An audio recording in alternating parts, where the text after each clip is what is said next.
Hello and welcome. I'm Leigh Ann Gerrans and you're watching W News, broadcasting live from the Al Arabiya studios. These are our top stories. Tensions between the US and China appear to ease as Trump cuts tariffs and gives his meeting with President Xi a 12 out of 10. Meanwhile, Trump orders the US military to resume testing of nuclear weapons in order to keep up with countries like Russia and China. Exit polls predict Rob Jetten, who's the leader of the Dutch centrist Liberal Party D66, is on track to become the next Prime Minister of the Netherlands. 5 more people have been arrested in connection with the Louvre jewellery heist during multiple raids across Paris.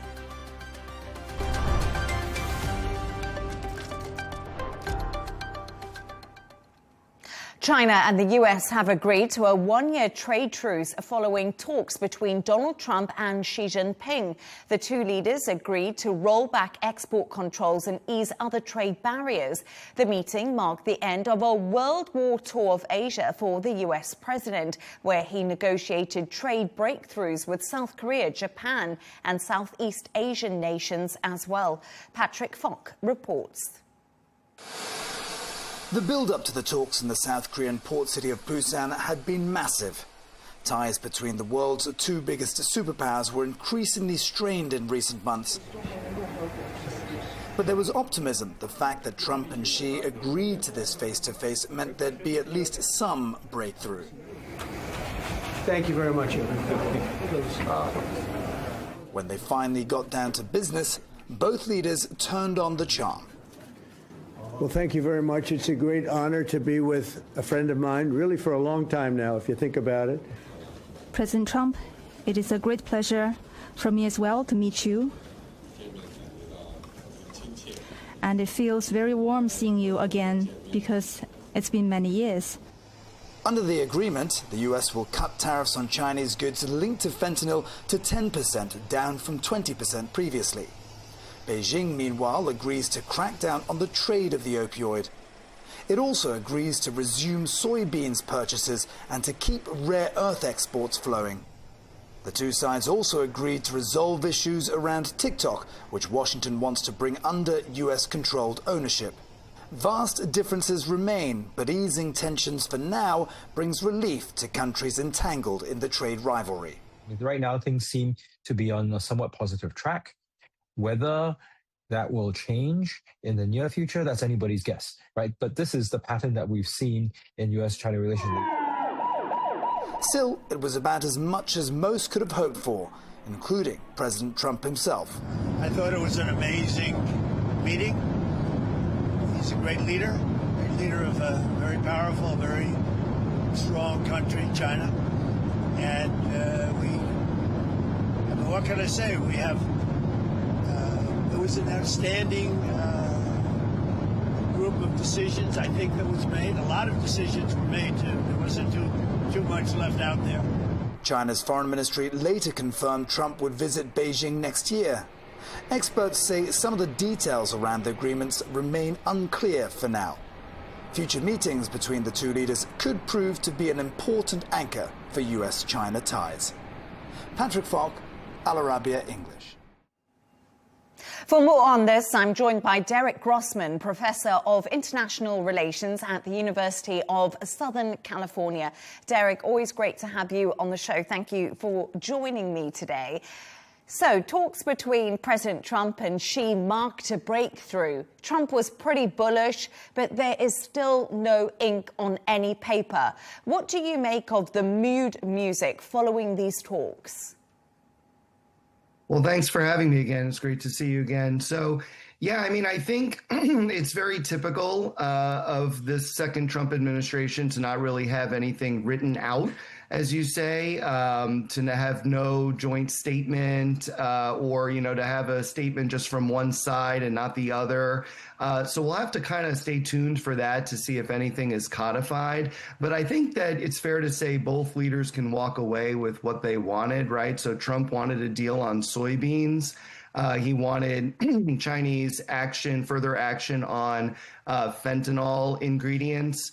And he got those things, right? And Xi Jinping, I think, walked away from the meeting demonstrating that China is kind of a source of stability and predictability and, frankly, maturity, right, in this U.S.-China relationship. I mean, some of the things that Xi said, right, were very much about how, you know, great powers sometimes disagree, but we have to all get along on this great green earth, right? And that is, I think, in stark contrast to kind of the erratic nature of Trump's statements, not just in this administration, but in the past as well. So I think both got what they wanted, but we'll have to kind of see how it plays out in terms of substantive policy agreements.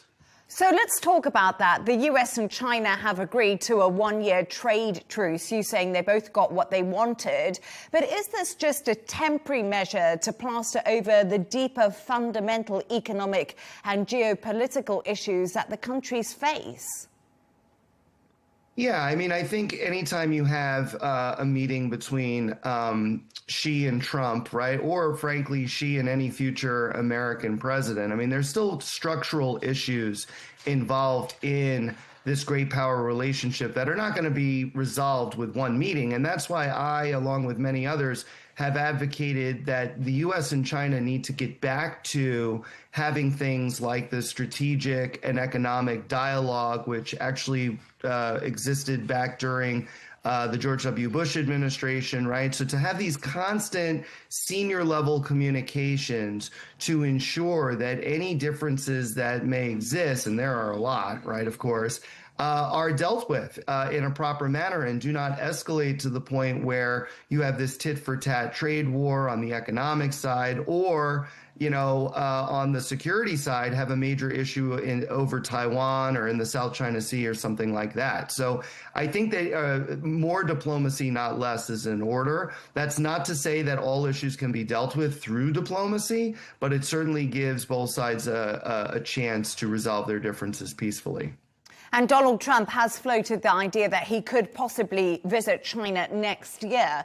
But Derek, as we know, the success of any deal is indeed in the delivery. But there was still no clarity on thornier issues like TikTok and Taiwan status. You just brought up Taiwan to me. What did you make of that? And also Russia, because Donald Trump had said that he would like China to help him when it comes to Russia. Yeah, you know, it's so the meeting lasted for approximately 90 minutes. And out of those 90 minutes, at least from the public reports, it sounds like Taiwan was not mentioned at all, which I think is very curious.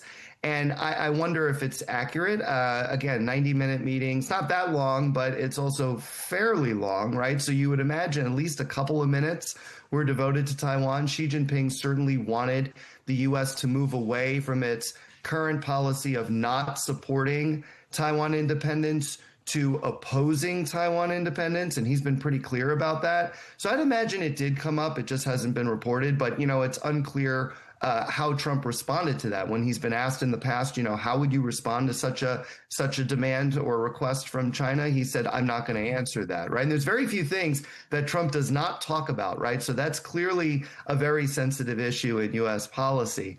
And then, you know, in terms of China's support of Russia, they did, in fact, talk about that, probably at a pretty good length. And I think China's response was that, you know, we're going to try to see if there's any way that we can do maybe less with Russia, right, in terms of oil imports, but no firm commitments at all, right? And China has actually gone in the opposite direction, has been very supportive of Russia's invasion of Ukraine, especially in the area of selling dual-use equipment to Russia that could be used, for drones and for other means of warfare against Ukraine. So I don't see that stopping anytime soon. In fact, I see their cooperation perhaps escalating as the conflict continues to escalate.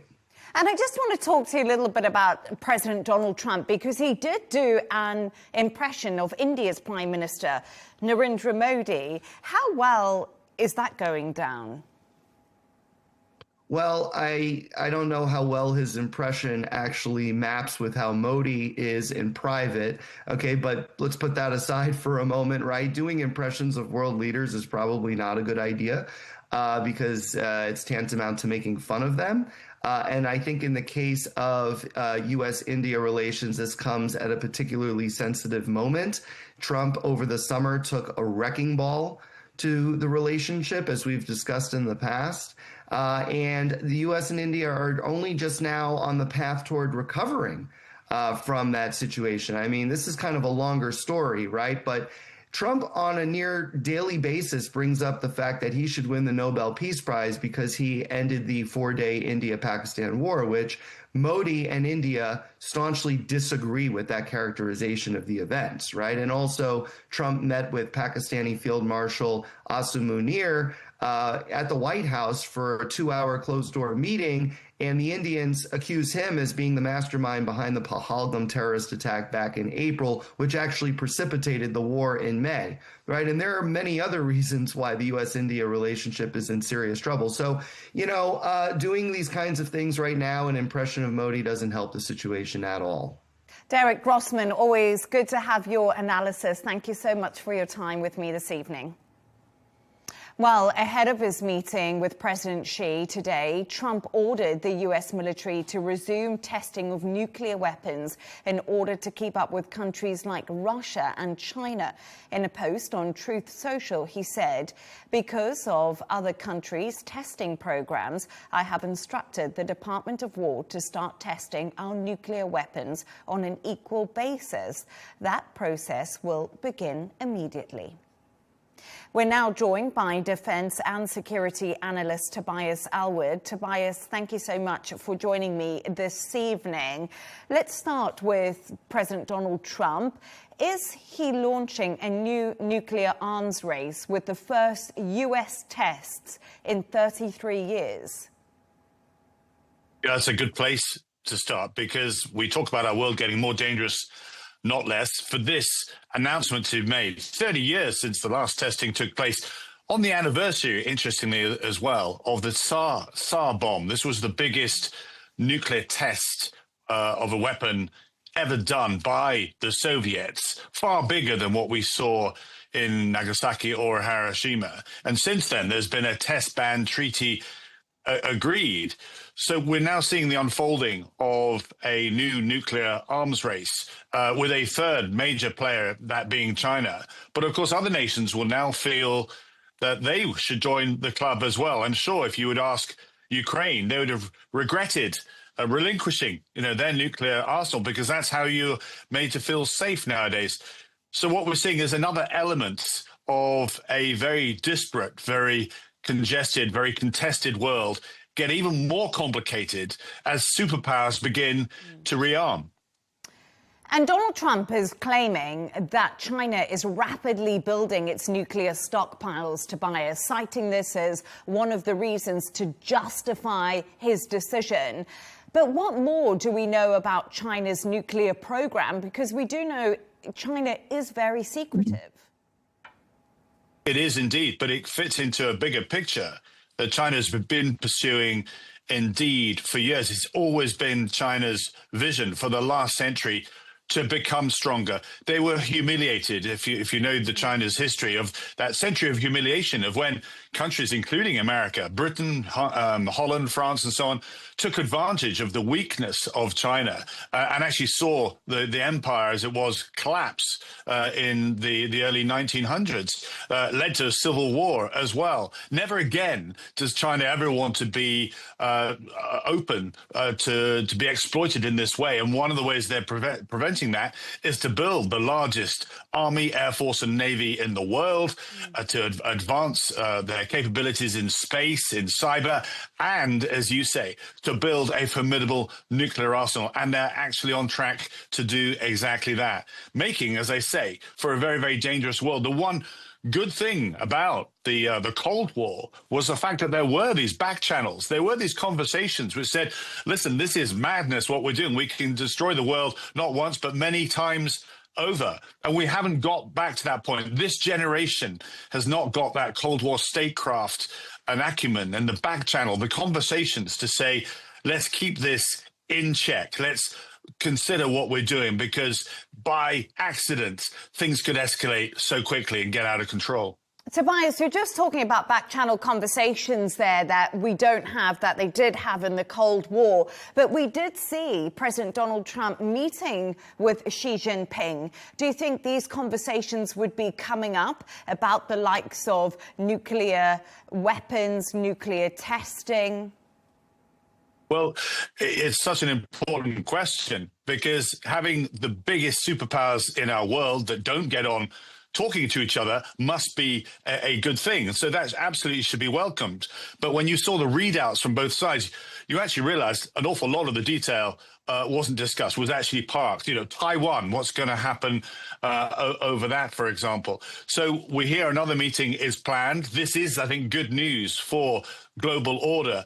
But at the core of the challenge that we face here, what's causing our world to feel more dangerous, is that both America and China have very, very different visions as to where they see the world advancing. And to make it even more complicated, Europe and America now are diverging as well. So lots to discuss in April. I think it's going to take place if we are to avoid what will be a greater clash in the latter part of this century. And we can't forget, in the last week or so, Russia has successfully tested a nuclear-powered missile and an underwater drone. Are US rivals China and Russia posing a nuclear challenge to Washington? Is this now, Tobias, a reality for Donald Trump? Well, this is where the focus on Ukraine we've spoken about many times. We seem to lose the challenge here, that it's not just Russia that we're dealing with, it's China sitting behind Russia, providing all the material, providing the microchips, providing that necessary support to allow the war to continue. So we don't have a geopolitical strategy that recognizes that China and Russia are very much as one. They are working together against our global order, as I said earlier, and it's a complicated approach to perhaps split the two apart, if that's even possible. But at the moment, we are thinking so short term.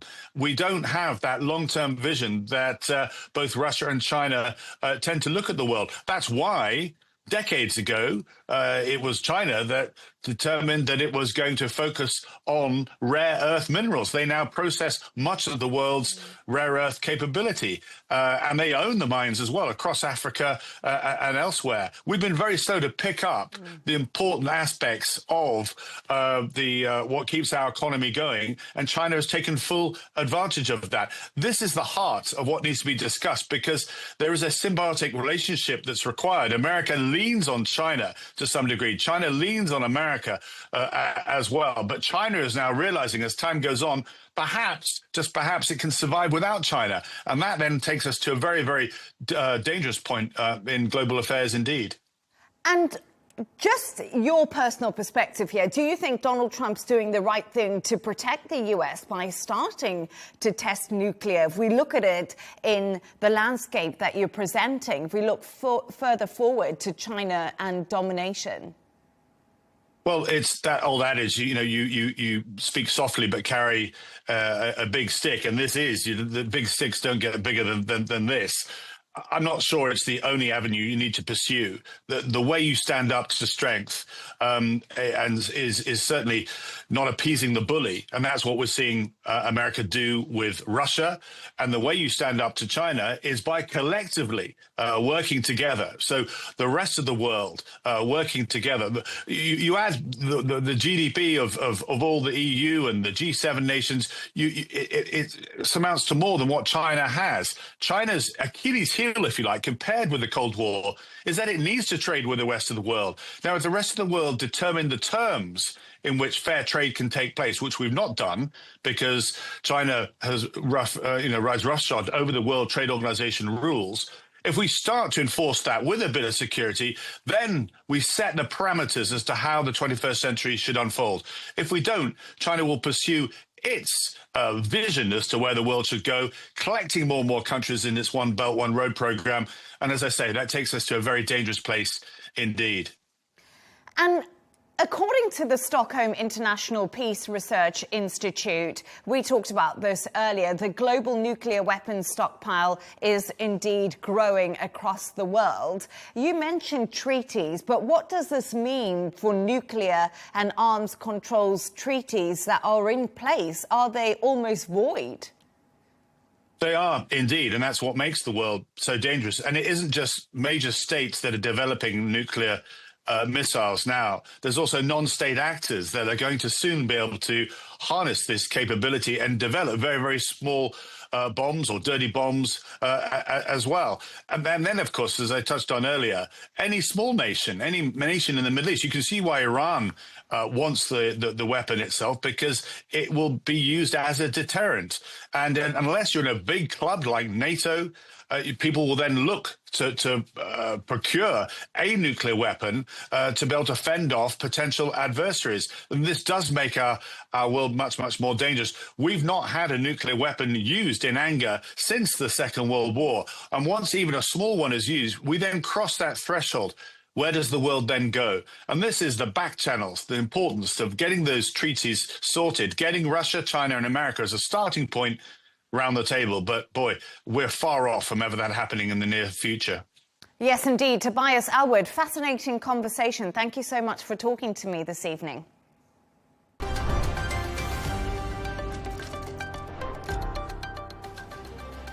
The Dutch centrist Liberal Party D66 and the far-right Freedom Party are currently in a neck-and-neck election race. So far, about 99% of the votes are counted, and both parties are heading for 26 seats in the 150-member parliament. That's according to a projection from one Dutch news agency. This close race comes after initial exit polls put 38-year-old Robert Jetten in the lead. For more on this, I'm joined from Amsterdam by journalist Fernand van Tietz. Fernand, thank you so much for joining me this evening. First of all, take us through the latest results. Right now, it appears to be a real cliffhanger. Indeed, the biggest cliffhanger this country has ever seen. It has never been this close. Throughout the day, results have been trickling in, and this balance of power between these two parties has shifted. Earlier today, it seemed the PVV would actually be coming out on top. Now, as the votes from Amsterdam, a big city, have come in, D66 is 15,000 votes ahead, but there's still votes from abroad to be counted and votes from the south where the PVV is very strong. So we'll have to see. The final result will not be known until the end of Monday, which is unprecedented in the Dutch elections. Usually this goes much faster.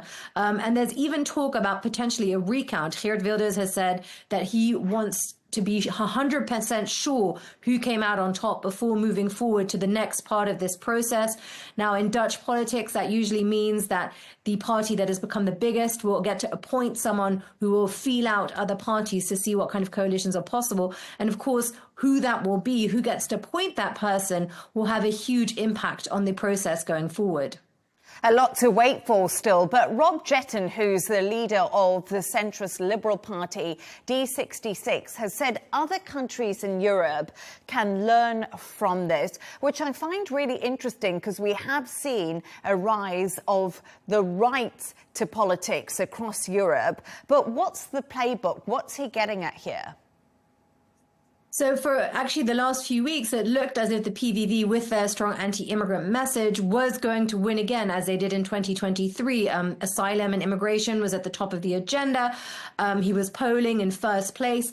But D66 really mounted a remarkable campaign based on positivity. They had an anthem, Yes, We Can, in Dutch, it is possible. And they really had this campaign of positivity. They also reclaimed nationalism. There were a lot of Dutch flags flying at their event last night when I was there. They were handed out. Also, when he kicked off his campaign, there was a big Dutch flag behind him. Now, of course, the flag was something that had been claimed by the right. Nationalism was something that had been claimed by the right. And he said, no, we are proud of our country. And also just the simple language that Geert Wilders has used to great effect. He's always played it very straight with voters. And Jetten did so too. He was very frank about what he intended to do. And also immigration, he he did shift a little bit to the right. He said, people who are not behaving in the way that we expect them, they should be able to be sent out. So if you have not gotten a status, for example, if you've applied for asylum, we should be able to get rid of you as soon as possible. So it seems he went on a listening tour of the country. He listened to people and responded by doing that. But also, he's young. He's from a new generation. As you said, he's 38. If he becomes prime minister, he will be the youngest prime minister this country has ever seen. And also, I might add, the first openly gay prime minister. And just his energy and his youth really shone through it. Dutch election campaigns are always fought out mostly in TV debates. TV debates are extremely important, especially those taking place in the last 2 weeks. So actually, a campaign here is usually around 3 weeks, and the last week or so is really, really crucial. And Geert Wilders actually dropped out one of these debates because he said there was a threat to his life. That left a spot open for Jette, and he just grabbed it and ran with it. He did really well, and that really placed him on the map for many, many voters with his message of positivity, which was very different to what other parties were going for. So I think a message of positivity, saying what you can do, and it helps that he had these opportunities. There's always a bit of luck in winning political campaigns, and Rob Jette had some of that as well. As you said, he had lots of energy going into this campaign. But the big question now is, what does this mean for the far right and Geert Wilders, who actually pulled the plug on his own coalition back in July? So he's pretty much out of favour too when it comes to building a coalition. Absolutely. So Geert Wilders brought down the government in June, saying that he presented this asylum plan. They didn't want to go along with it. But other parties have said, we cannot work with this man. He's been in power twice, in 2012 and now this last government run of 11 months. And once the going gets tough, he quits, is what other parties say. So they feel no reason to work with him again. Everyone is aching for some stability. We've had 3 elections in the last 4 years. And so other parties, the 4 major parties that follow behind him, have said there is no way that they are working together again with Geert Wilders.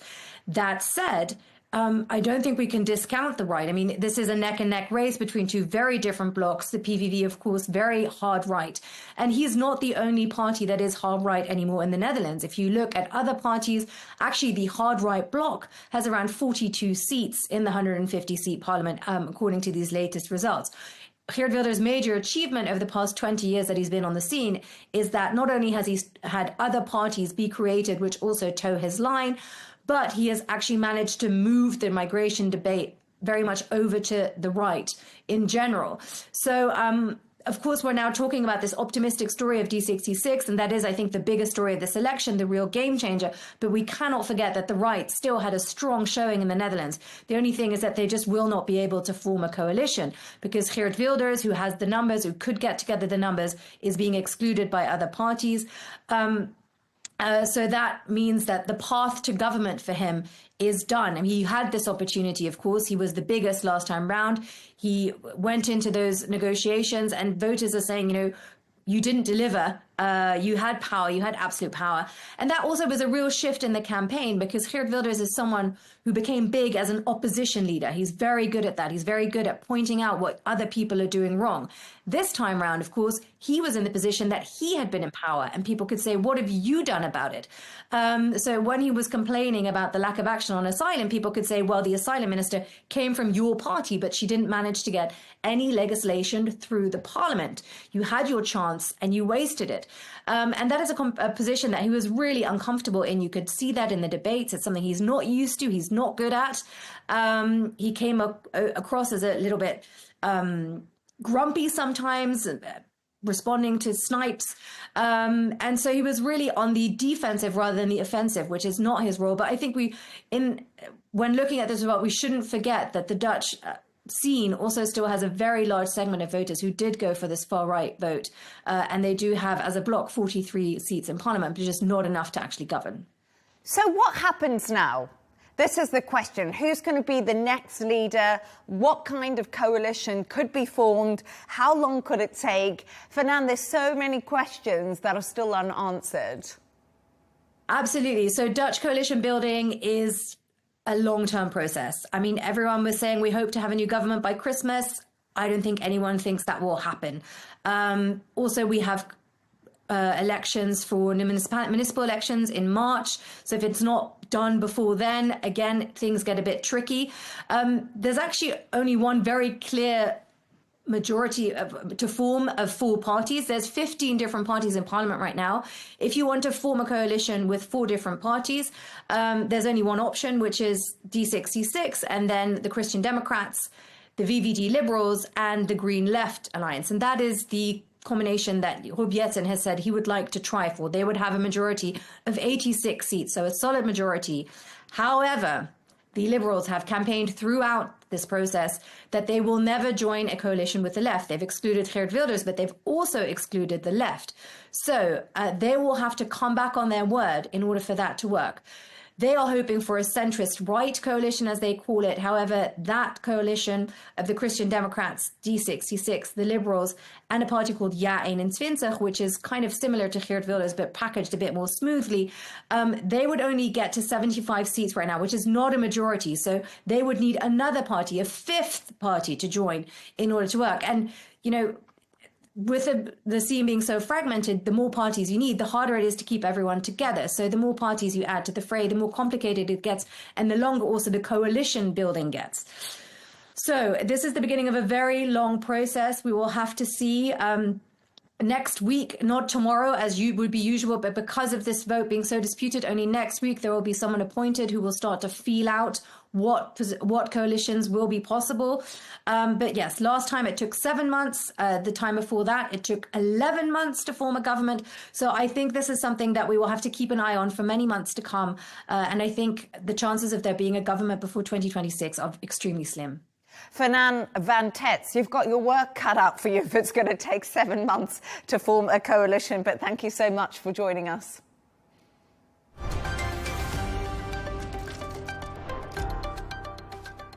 Now, police in Paris have arrested 5 more suspects in the region as part of their investigation into the Louvre heist. Paris public prosecutor made the announcement this morning. It means there's now been 7 arrests over the incident that made headlines around the world. However, the stolen items still haven't been recovered.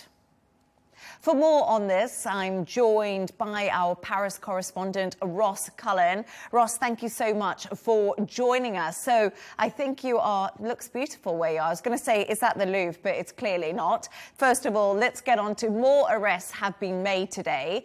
What do we know about the suspects?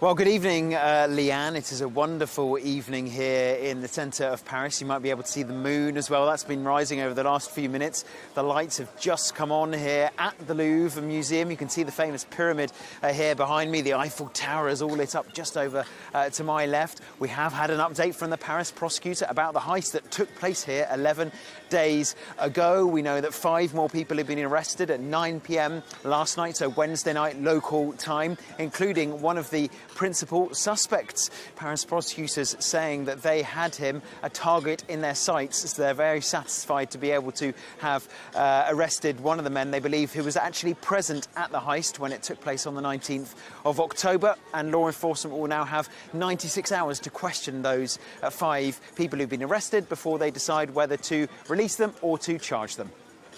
So, Ross, outside the beautiful Louvre, of course, I've been there, should know better.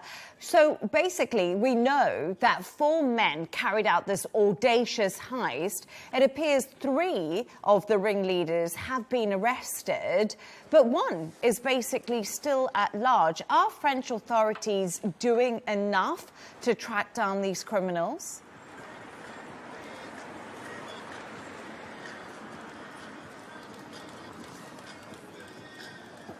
Well, you might remember that earlier in the week there were 2 other men who were arrested, Leigh Ann, 34 and 39, the ages of those 2 men. And after their period of questioning came to an end, Paris prosecutors decided to formally charge them. So they've been charged with robbery and placed in pre-trial detention for a court case at a later date. Then you have the 5 who were arrested on Wednesday. So certainly Paris prosecutors believe that they are doing well in terms of their attempts to round up the suspects, round up people who are involved involved, round up people who are actually here on the 19th of October.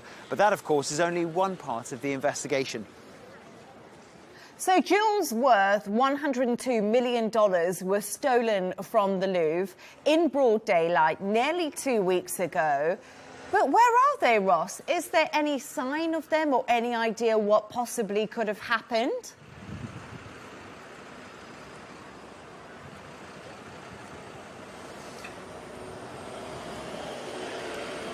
Yeah, you're right, Leigh Ann. That's the second part of the investigation. Where are the gemstones? Now, the Paris police do have a special department that deals with stolen artwork and stolen jewels, and so they'll be bringing all of their knowledge and resources to try to find those missing jewels. They have recovered one tiara that seems to have been dropped by the robbers in their haste to get away. They managed to steal some of the crown jewels of France and then back onto waiting motorbikes and make their getaway. They dropped a tiara that's being assessed right now for the damage inflicted upon it by being dropped onto the cobbles you can see here in Paris. But we're trying to track and trace those gemstones, also looking at areas where they might have been sent to. Antwerp is a big port in Belgium. It's known as the diamond capital of Europe for both the legal trade in gemstones and sometimes the illegal trade, contraband, rare stones moving through that port. They'll be looking at other ports like Hamburg in Germany and Rotterdam in Netherlands, because the race is on to try to find those jewels before they are potentially broken up and distributed around the world. Is the Louvre, which is the world's most visited museum, doing anything to improve its security at all, Ross?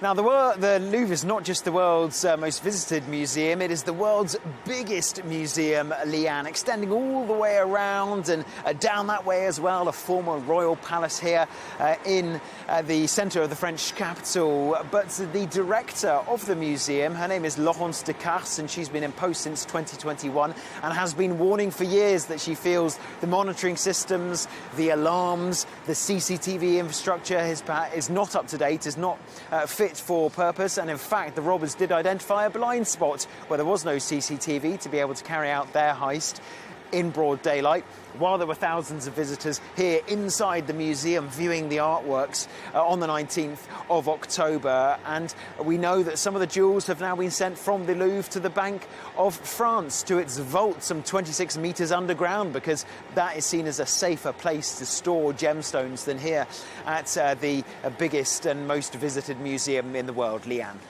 Ross, I'm sure this will become a Netflix series at some point, but Ross Cullen, thank you so much for joining me.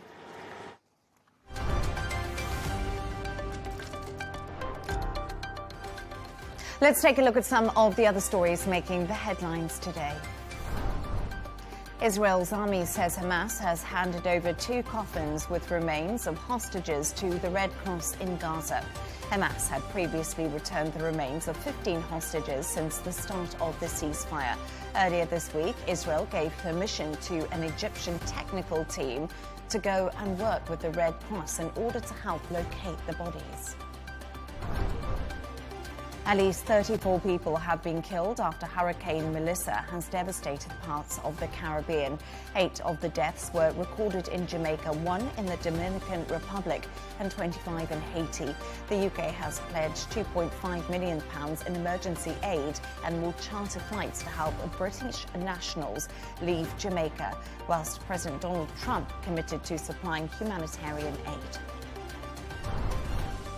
US lawmakers are calling on President Donald Trump to intervene in the Sudan conflict after the paramilitary Rapid Support Forces seized new territory.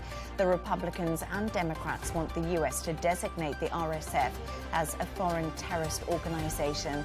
The UN said tens of thousands of people have been killed and about 13 million displaced since the start of the war in 2023.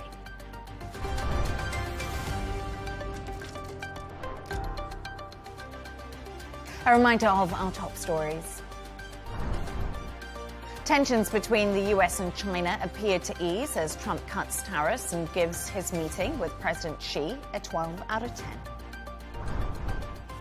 Meanwhile, Trump orders the US military to resume testing of nuclear weapons in order to keep up with countries like Russia and China. Exit polls predict Rob Jetten, who's the leader of the Dutch centrist Liberal Party D66, is on track to become the next Prime Minister of the Netherlands. 5 more people have been arrested in connection with the Louvre jewellery heist during multiple raids across Paris. And that's all from us on W News. Don't forget to subscribe to our YouTube channel, follow us on X. We'll be back in a couple of hours with W News Extra.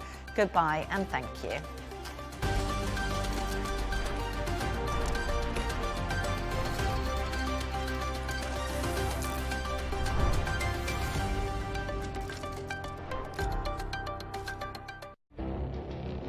It feels like decades are passing by in a matter of weeks.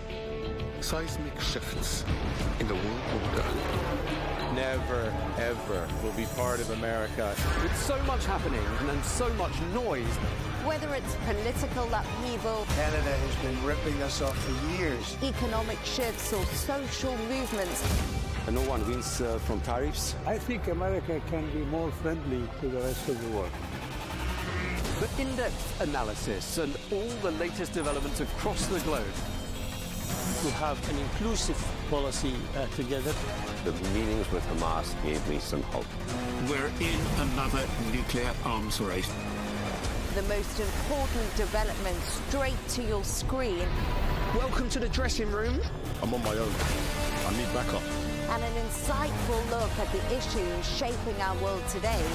It was not going to happen, that war, and it happened. Join us on Arabiya News,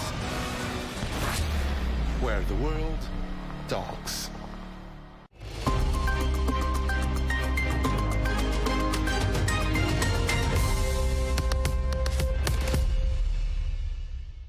Hello and welcome to the Dailies. Multiple stories dominated international headlines today as global attention centered on President Trump's Asia tour and his high-stakes meeting with Chinese leader Xi Jinping. Meanwhile, the Dutch general election results drew significant coverage across Europe, signaling a political shift towards the center. At the same time, the fragile Gaza ceasefire remained under close scrutiny, with renewed tensions threatening to upend the delicate truce. International media was dominated by the news of President Trump meeting with the Chinese president in South Korea. Outlets reported that just minutes before he was scheduled to meet President Xi Jinping of China, the president threatened on social media to resume nuclear testing for the first time in 33 years. The New York Times provides a concise yet revealing look at shifting global power dynamics. The report focuses on the leaders' meeting. A less than 2-hour meeting that ended on a positive note marks the leaders' first encounter of Trump's second term and a key moment in efforts to stabilize a fragile trade truce between the U.S. and China. It also highlights Trump's surprise decision to restart nuclear weapons testing after 33 years, a move likely to raise international concern. Accompanying video and photographs capture the leaders shaking hands and diplomatic formality, underscoring the significance of their dialogue. The piece also points out that South Korea's new trade agreement with the U.S. signals evolving alliances in the region amid global economic uncertainty. Axios highlighted a pivotal moment in global trade and diplomacy. Donald Trump's meeting with the Chinese president in South Korea. The report underscores why it matters. A breakthrough between the U.S. and China could indeed ease major business and economic uncertainties, especially around tariffs, export controls, and also strategic supply chains. The piece highlights key agenda items, include rare earth minerals, soybean exports, fentanyl flow concerns, and high-tech chip access. Now, by documenting both the diplomatic handshake and the unfinished agenda, the report situates this meeting as more than a photo op. It may signal the start of a reset in U.S.-China relations. Newsweek underscores a major geopolitical turning point: the U.S. decision to share nuclear submarine technology with South Korea for the first time. It matters because it marks a break from decades of nuclear restraint, signaling Washington's willingness to deepen military ties in Asia amid rising tensions with China and also North Korea.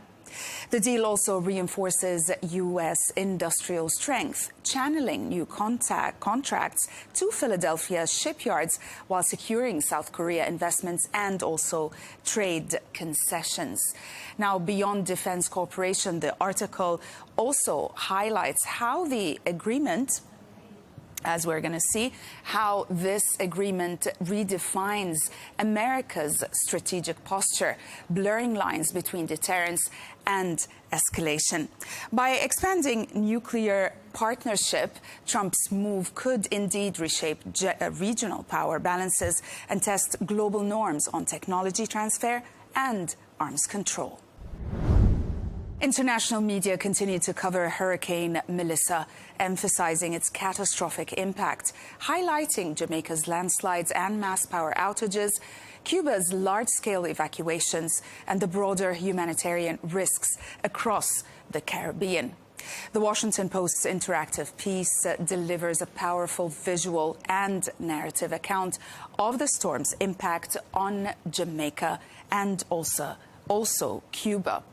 Combining striking photographs and immersive videos, it captures the devastation left by the Category 5 hurricane. Flooded streets as well, collapsed homes, desperate rescue efforts. Also, the images show communities submerged and infrastructure shattered, while also videos highlight the chaos and bravery of emergency teams navigating debris-filled waters. Beyond visuals, the piece provides crucial context on power outages, blocked roads, and humanitarian needs, painting a comprehensive picture of the unfolding crisis. To the Middle East, where the ceasefire in Gaza remains formally in effect, but fresh strikes have shaken trust and highlighted how fragile the agreement really is. Israel Hayom reports that the coming days will be decisive as Qatar intensifies pressure on Hamas to accept Donald Trump's ceasefire and hostage recovery plan. The proposal reportedly involves the return of hostage bodies as a first step towards broader truce. The piece stresses that Qatar's mediation efforts are indeed accelerating amid growing regional and U.S. expectations for movement before the weekend, making this a critical diplomatic window. While Hamas remains hesitant, sources suggest its leadership is weighing the political cost of refusal under mounting isolation. The piece frames the next few days as a pivotal test for Trump's Middle East strategy and for whether negotiations can finally shift from rhetoric to tangible humanitarian progress. The Guardian's cartoon sums up President Trump's reaction to the ceasefire violation in a satirical way. It depicts Donald Trump standing, as you can see here, amid devastation. Arms raised while fighter jets and explosions fill the sky. He declares it's fine, just a little peacefire, nothing to worry about. The cartoon plays on the word peacefire, mocking Trump's tendency to always downplay crises and mischaracterize conflict situations. The contrast between his calm reassurance and the chaotic, warlike background underscores indeed a disconnect between rhetoric and reality. The cartoon suggests Trump is presenting violent escalation as a form of peace, a critique of his handling of international conflicts or ceasefire announcements that mask ongoing aggression. The Times, on the other hand, published an exclusive investigation revealing that ICC Chief Prosecutor Karim Khan is under internal probe for alleged sexual misconduct and abuse of power based on leaked ICC documents and also insider testimony. A former aide accuses Khan of unwanted advances during official trips and also in The Hague. Allegations he firmly denies. What makes this expose significant is indeed its timing. It emerges as Khan leads sensitive investigations into alleged Israeli war crimes in Gaza, including potential arrest warrants for senior officials. The report hints that the leaks may be politically motivated, intertwining personal scandal with global geopolitics. Now, ultimately, it portrays a crisis that could undermine both Khan's leadership and the ICC's legitimacy on the world stage. Dutch media broadly portrayed the results of the 2025 general elections as a pivot away from far-right dominance, with the centrist Democrats at D66 gaining momentum and the far-right Party for Freedom, PVV, faltering. Coverage emphasized that the coalition building will be complex, given the fragmented parliament and the reluctance of mainstream parties to ally with the PVV. Dutch News provides a clear and balanced overview of the Netherlands' political realignment following the election, and the piece highlights that Democrats and its leader Rob Jetten are emerging as the dominant centrist force, positioning Jetten as the likely next prime minister. The report underscores a national shift away from the far right, noting that despite Geert Wilders' PVV winning the popular vote, other parties refused to form a coalition with him. Now, the piece explains the complexities of coalition formation, presenting possible centre-left and centre-right combinations, while emphasizing the challenges of securing a stable majority. Politico captures a tense moment in U.S. trade politics as the United States Senate delivered a symbolic rebuke to Donald Trump's tariffs strategy. After a similar vote on tariffs on Brazil, a bipartisan group, 4 Republicans joining all Democrats, voted to overturn the national emergency declaration underpinning punitive tariffs on Canada, citing economic harm and executive overreach. The report presents the vote's political significance and puts it in context of a broader trade war anxieties. The Wall Street Journal chronicles NVIDIA's meteoric rise towards a historic market capitalization milestone. Now, driven by explosive demand for its AI-powering GPUs and a string of high-profile partnerships, including with OpenAI and Oracle Corporation, NVIDIA is indeed now valued above $5 trillion for the first time. The piece points out that the company now surpasses entire technology sectors and rivals combined. At the same time, the report cautions that heavy investment and sky-high expectations raise the specter of an AI-driven bubble. The piece blends financial metrics, industrial context, and strategic moves to illustrate both NVIDIA's dominance and the risk of overextension in a fast-evolving AI market. And we'll end with a Telegraph which captures the chaotic aftermath of a serious procedural failure in the UK. Convicted sex offender Hadush Kebatu, and Ethiopian immigrant, was wrongly released from prison on his way to deportation. The piece quotes Kebatu himself as he claims he tried to surrender to the police, telling officers, "I am a wanted man," and asking to be taken to a police station. Yet he was ignored, he says. The report highlights the Metropolitan Police deny any record of him approaching officers, and the exposé places this incident against the backdrop of a major public safety concerns and immigration tensions in the UK. Kibatu's earlier sexual assault of a 14-year-old girl triggered protests, and his release spurred a 48-hour manhunt. The piece exposes systematic lapses in prison release and immigration processes, raising urgent questions over public trust and accountability. That's it for today. Thanks for watching.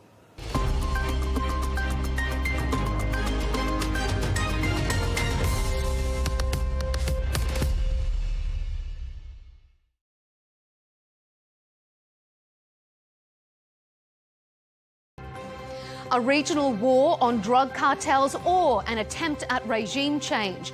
Recent US boat bombings off the Latin American coast have the region on edge. The White House has threatened potential land strikes in Venezuela. In response, Caracas has stepped up military drills. What's the real reason behind the escalation?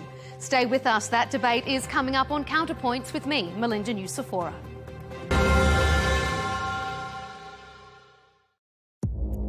Our allies, in many cases, are worse than our enemies. Stay informed and connected with the latest international headlines. There obviously is a risk. From breaking news to in-depth analysis.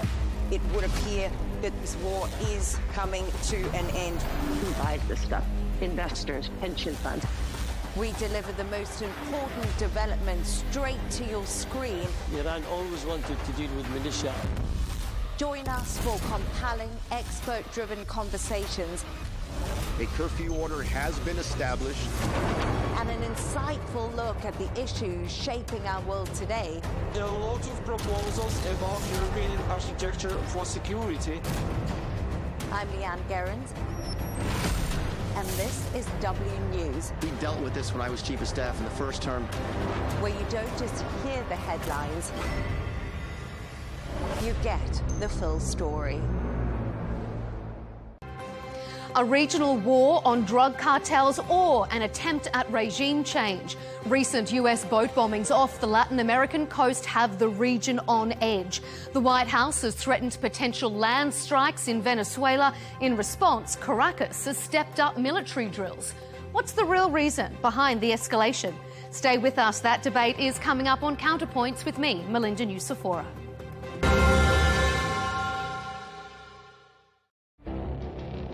It feels like decades are passing by in a matter of weeks. Seismic shifts in the world order. Never, ever will be part of America. With so much happening and so much noise. Whether it's political upheaval, Canada has been ripping us off for years. Economic shifts or social movements. And no one wins from tariffs. I think America can be more friendly to the rest of the world. For in-depth analysis and all the latest developments across the globe. To have an inclusive policy together. The meetings with Hamas gave me some hope. We're in another nuclear arms race.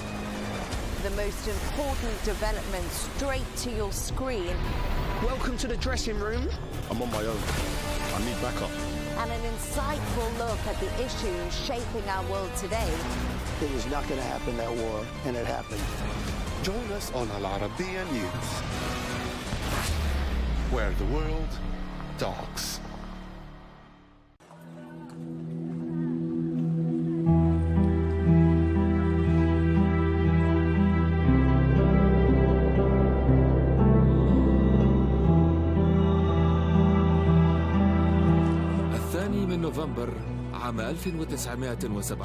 On November 2nd, 1917, Britain's Foreign Secretary, Arthur Balfour, wrote a brief letter promising his government's support for creating a national home for the Jewish people in Palestine.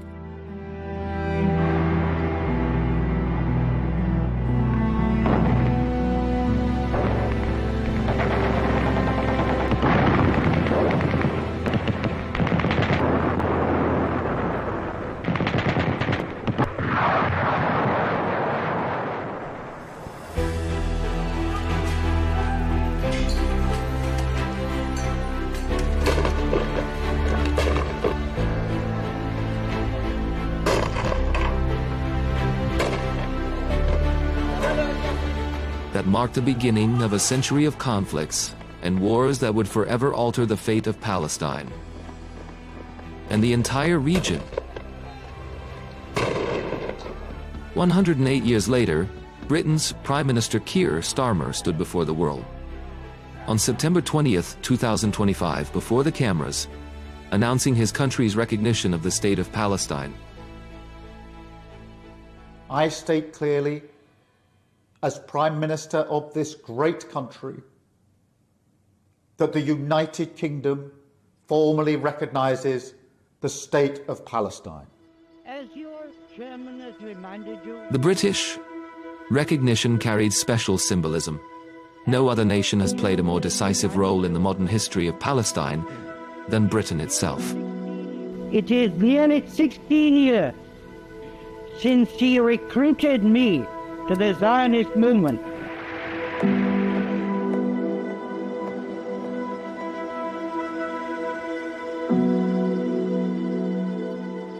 Under the 1916 Sykes-Picot Agreement between Britain and France, Britain took control of Palestine, placing it under military rule, just as it did with other parts of the Middle East.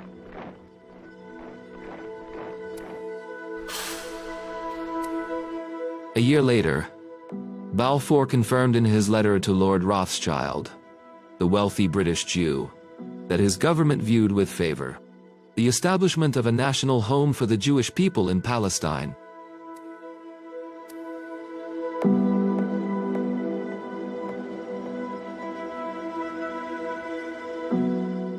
The Balfour Declaration was not just a letter, it reflected a clear colonial policy.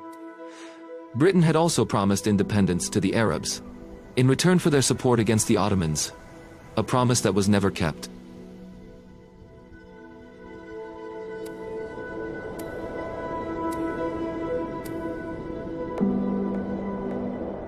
In 1920, Britain formally declared its mandate over Palestine. As the de facto authority, the British allowed waves of Jewish immigration into Palestinian lands. The resulting anger led to massive uprisings in cities like Jerusalem, Jaffa, and Haifa, culminating in a Palestinian revolt in 1936 that lasted 3 years before being brutally crushed by British forces.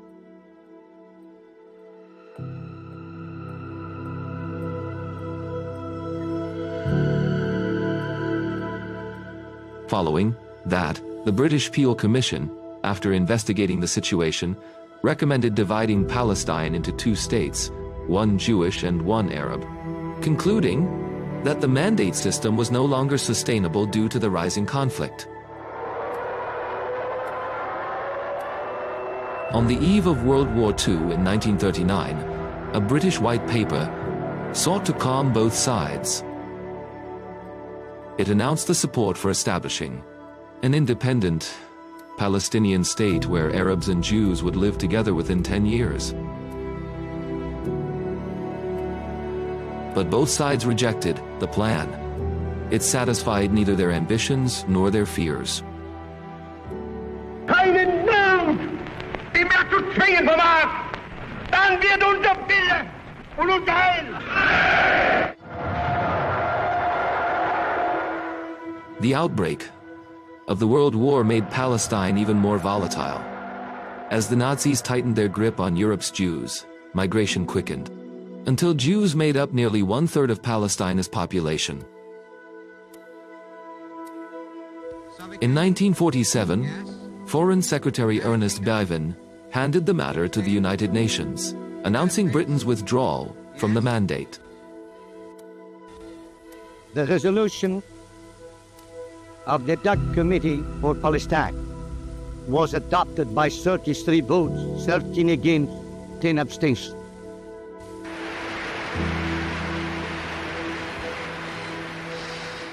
Under Resolution 181, the UN voted in favor of partition. The Jews accepted it, while the Arabs rejected it. In 1948, Britain withdrew as an occupying power, leaving behind a land already in flames. Soon after, on May 14, 1948, the State of Israel was declared. and the Nakba began.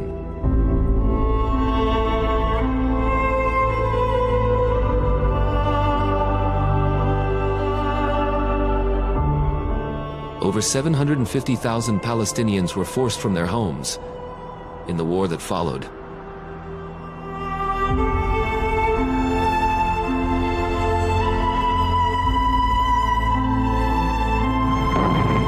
During the Suez Crisis of 1956, Britain joined the tripartite aggression against Egypt, but its failure showed the world that Britain was no longer the dominant power controlling the region's destiny. The United States had become the global superpower instead.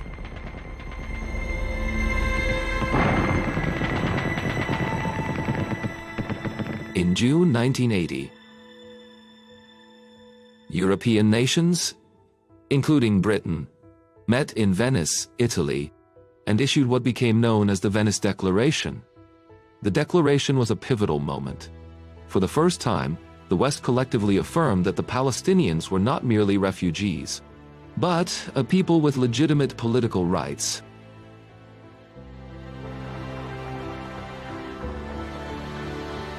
The Oslo Accords of 1993 revived hopes for peace in the region. Britain supported the negotiations and financed the emerging Palestinian Authority. It seemed the Palestinian state was finally near.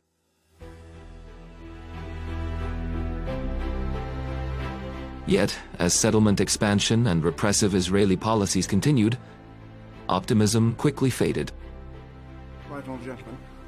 In 2014, the British Parliament voted by majority to recognize the state of Palestine, but the vote was purely symbolic. The government refused implementation, insisting on a negotiated solution first. Yet, public pressure keeps the issue alive in London. For many Britons, it has become increasingly clear that their country bears a historic responsibility.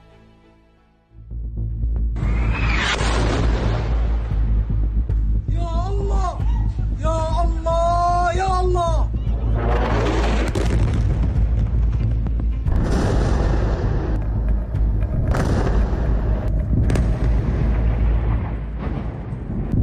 In 2023, Palestine faced another pivotal moment as Israel launched its ongoing assault on Gaza following the events of October 7th.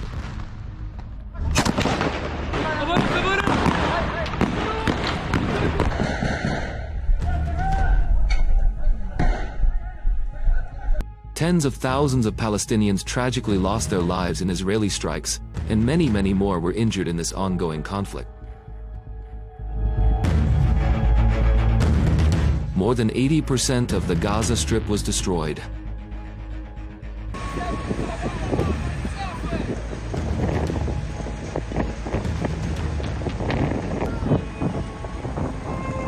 The new catastrophe in Gaza and Israel's repeated refusal to heed ceasefire calls placed immense pressure on Western governments, some of which finally decided to recognize the state of Palestine.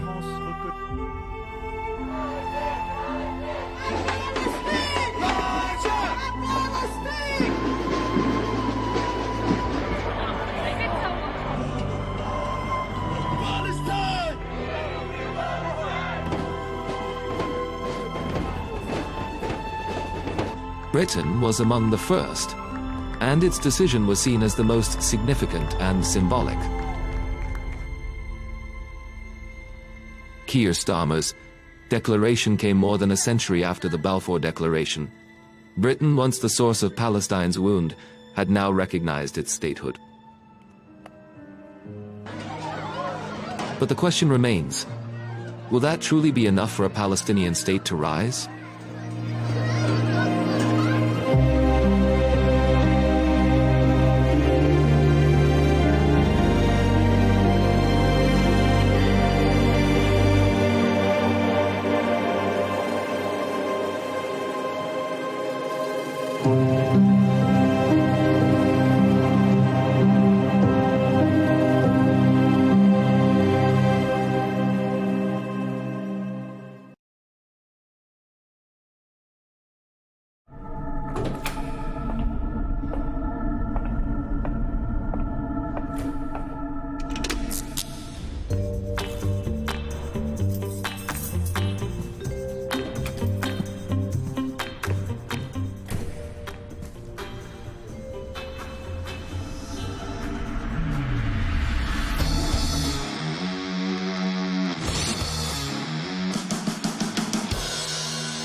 so sorry, Tom. I'm late. I'm nearly there.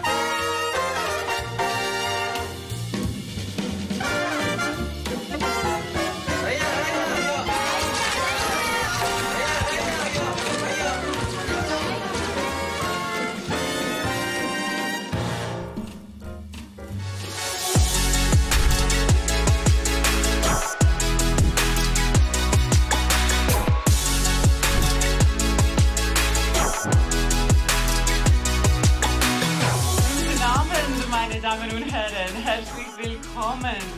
A very warm welcome, ladies and gentlemen, to the Zurich Film Festival. Oh, you're recording. The wonderful, rich culture and history of the region that we shot the movie in. It was really a blessing to be able to shoot this movie in the desert in Saudi Arabia. Hanzala was an amazing character to play just because of his rich culture and background, and I think you see that when you see the movie.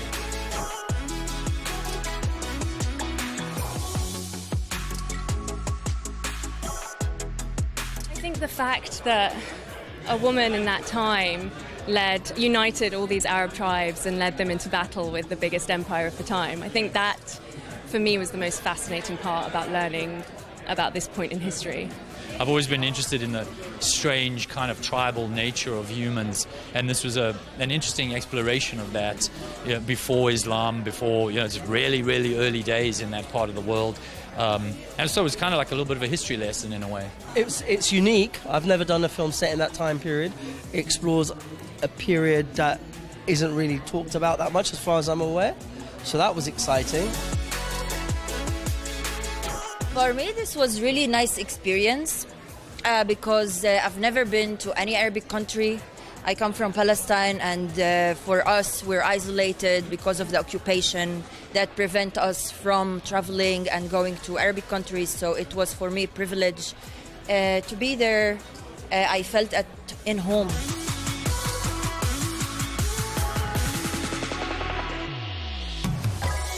I think after spending 4 months in the desert, I kind of learned why the prophets in all the great religions go into the desert.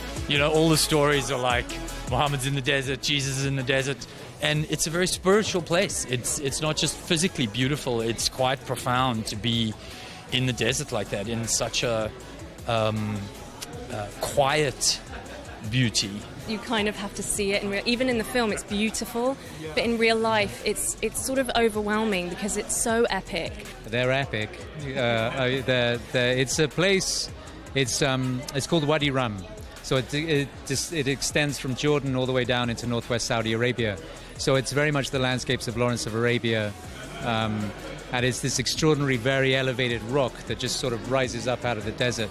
So it has this amazing, sort of very harsh beauty, but it's very pristine. It's like nothing else I've seen. So, well, you film in these incredible canyons, sheer rock going up 200 feet, and on the side of some of the canyons you'll see the fossils of when it was all underwater millions of years ago. And it reminds you that the desert was at one point a seabed, which is just completely blows your mind. Mind-blowing, yeah.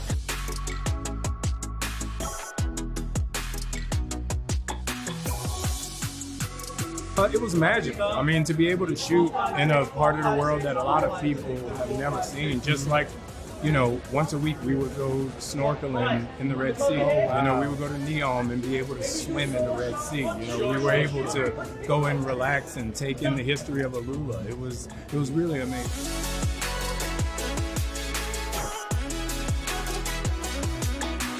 I feel good about it. 1, 2, 3.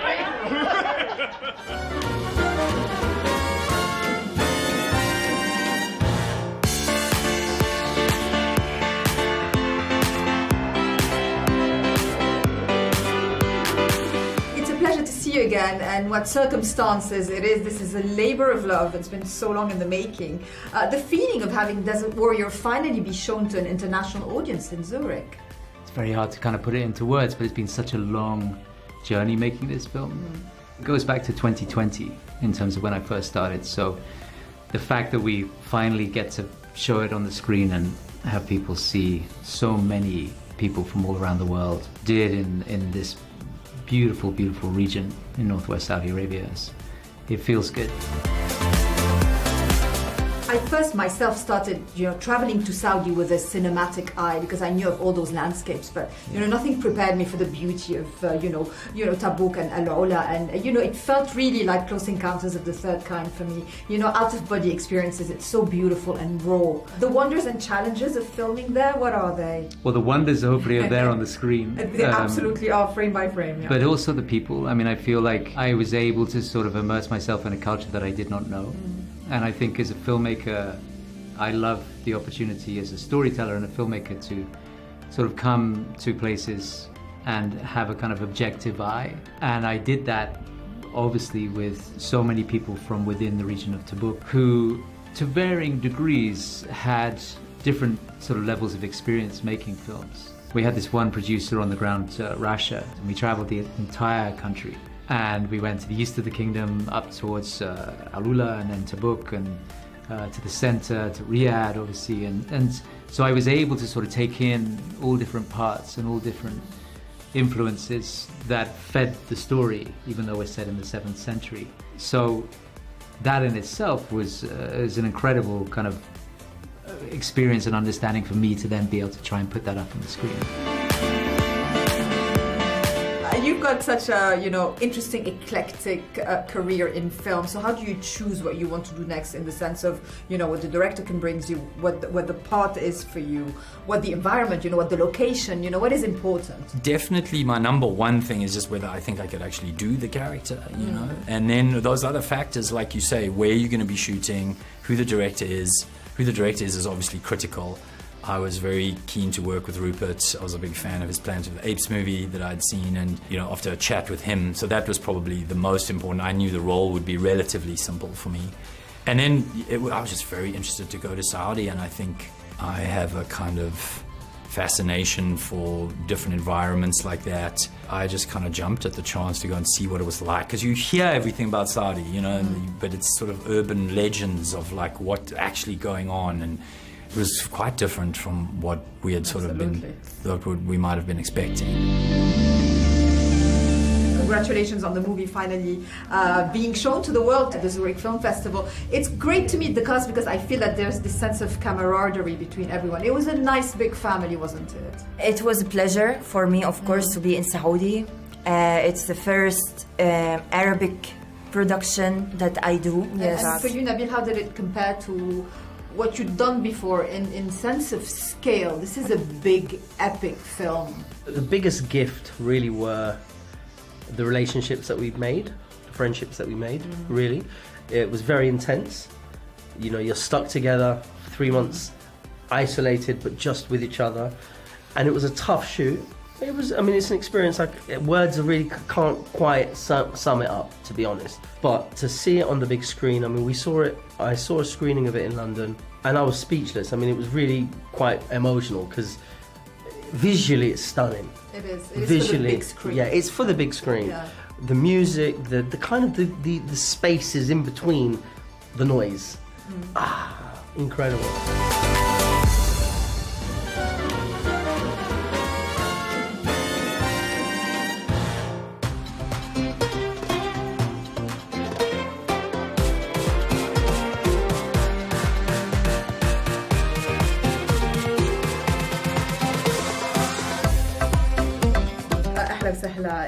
In Arabic, and your Arabic is very good in the film.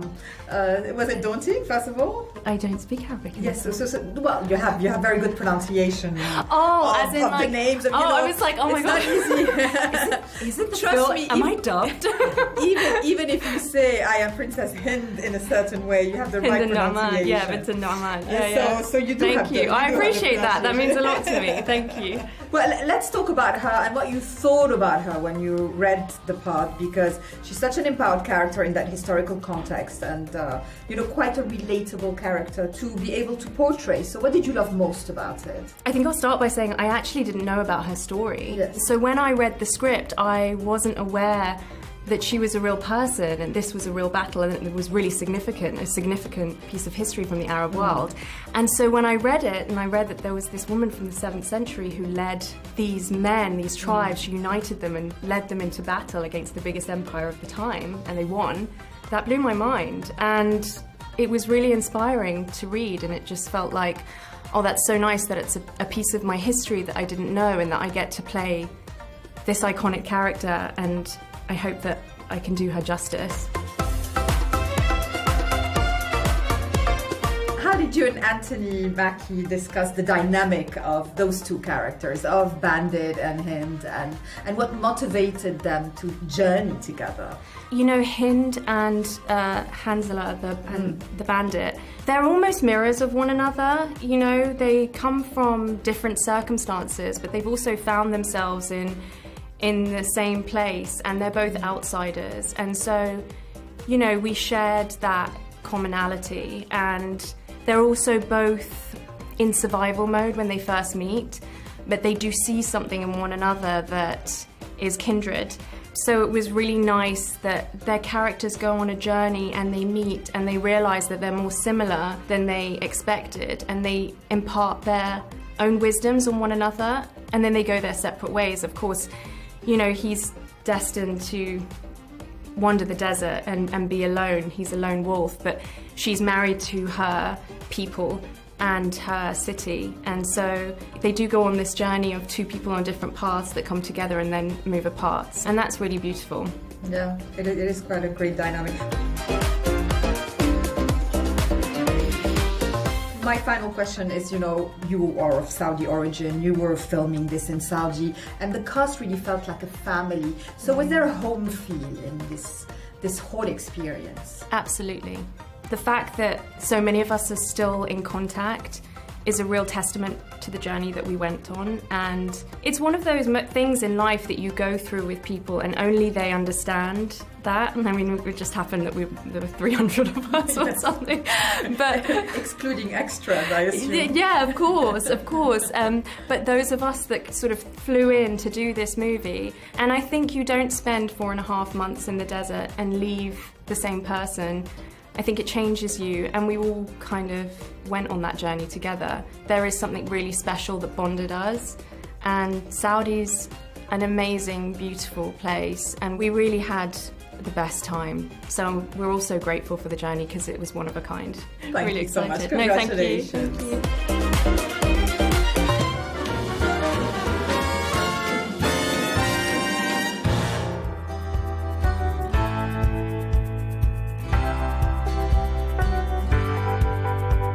It is always such a pleasure to have you on the show, and this is a very special occasion to finally get to speak about Desert Warrior. It felt for me like this was a very spiritual kind of experience, filming in the desert for so long. I mean, it's that kind of film? It is. I mean, you know, filming in the desert of Saudi Arabia, we were in this little town called Tabuk. And, you know, you're seeing parts of the world that people have never seen before. The culture, the elegance of Saudi Arabia kind of became another character in the film. It was great to be able to film there and have the support of all of the people there and help us bring the story to life.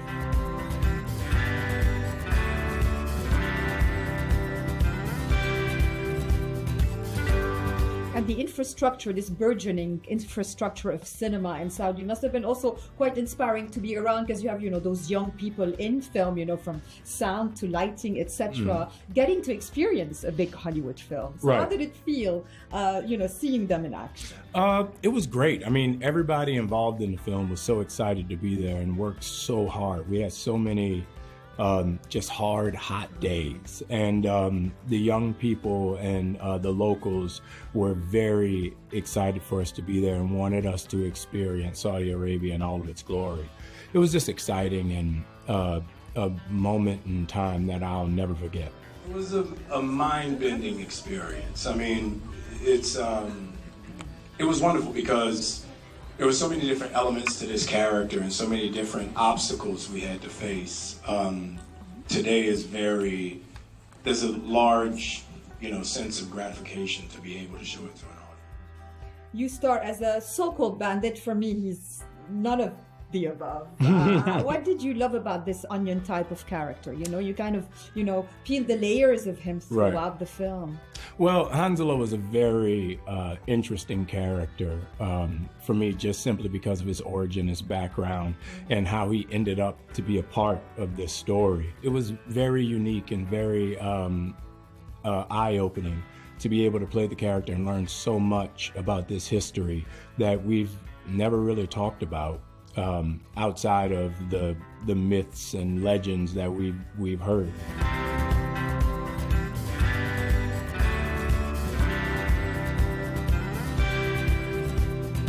I thought it was great that this was not only a melting pot in the historical context of it, but also on set, Americans, Saudis, Lebanese, South Africans. I mean, it was a true melting pot of nationalities and talents, I guess. It really was. I played soccer for the first time with a bunch of my castmates. Scored my first goal in soccer. Did you get to meet Cristiano Ronaldo? Because now he's just like a, part of the Saudi background. I was there before Ronaldo. Yes, that's true. That's very true. But it was really amazing, just the difference in day-to-day life, being able to be a part of this aspect of not only Muslim culture, but Saudi culture. And I think the movie shows that in a really beautiful and unique way.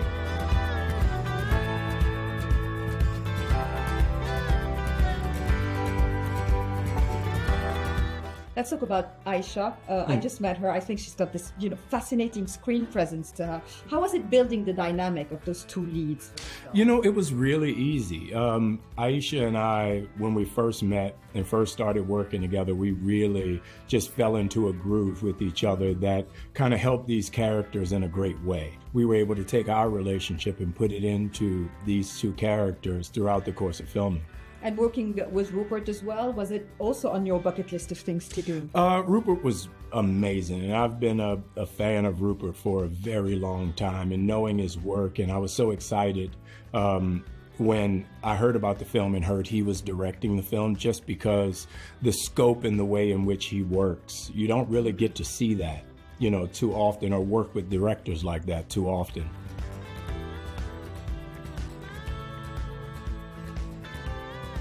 Do you have a bucket list of things to do in your career? You've obviously done the huge blockbusters, you've done the more independent films, and now something like that in a completely different location. What interests you? Where you are, who you're with, what you're doing? I'm very lucky to say that I love what I do. And we love you doing it.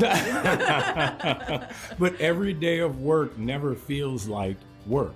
Well, thanks, Andy, so much. Always great to see you, and congrats on the film coming out. Thank you so much. Have a great time. I look forward to it. I will not say more.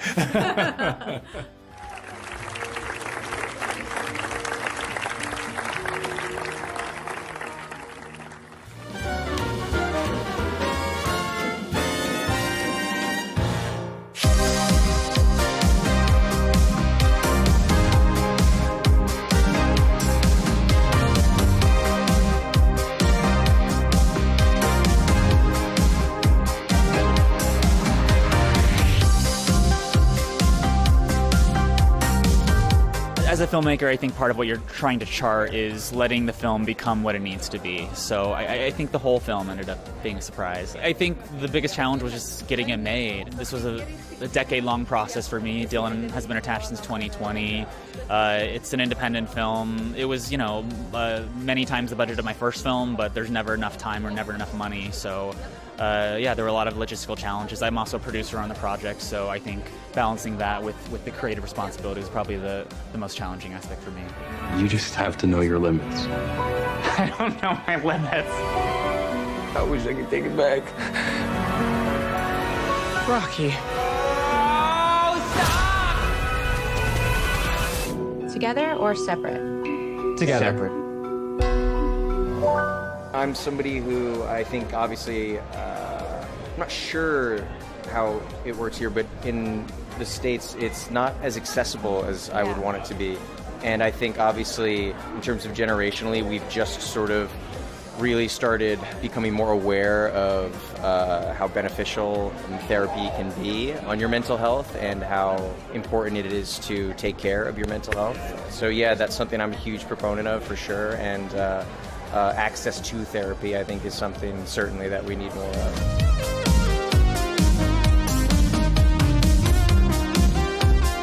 It's a fairly manic character and a fairly manic story in a fairly manic world, so it's just constantly being around that kind of level of mania and high energy. The only breaks really for the character of Riley Doyle are some of the scenes that I had with Fala Chen and her character Dao Ming, and I longed for those scenes. They were beautiful because there was a gentility and a tenderness in those scenes that is nowhere else to be found in the film. So maybe that. I mean, I don't want to ever say what's the hardest thing, because what I do is such a joy, you know what I mean? I feel very privileged to be here and to come to Zurich, and to come to Zurich with a film that I love doing so much with Edward, who has roots here. His mother and his brother and sister are here tonight, so I think it's a bigger night for him in the meaningful ways than not to belittle the idea of the Golden Icon. As I said, I'm thrilled to receive it, but I'm blessed, man. 25 years an actor, I love what I do, and I can't believe I still get to do it sometimes.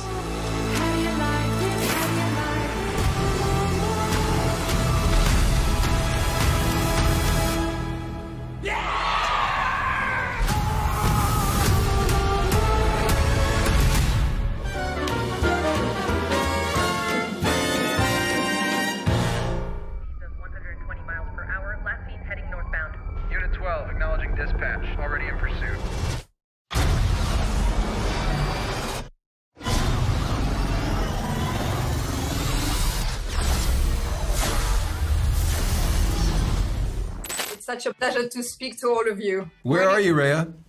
I'm in Dubai. Dubai, fabulous. Okay. Great. Yes, a futuristic city that could feature in Yes. any Tron anytime. No doubt. We'd love to shoot some Tron in Dubai. That'd be fun. That would be incredible. Exactly. Sequel coming up, hopefully. We'll start with that, actually, how easy or difficult from a producer's point of view it is to create this specific world that mixes the old and the new. Yeah, there's lots that make it difficult, but one thing that's nice is that there's such the iconography of the original film, the 1982 film, is so indelible. It's so specific. The Jean-Gerard Mobius and Sid Mead designs and Steven Lisberger's direction that was then carried on by Darren Guilford, who was the production designer for Tron Legacy, and then was also our production designer on Tron Ares.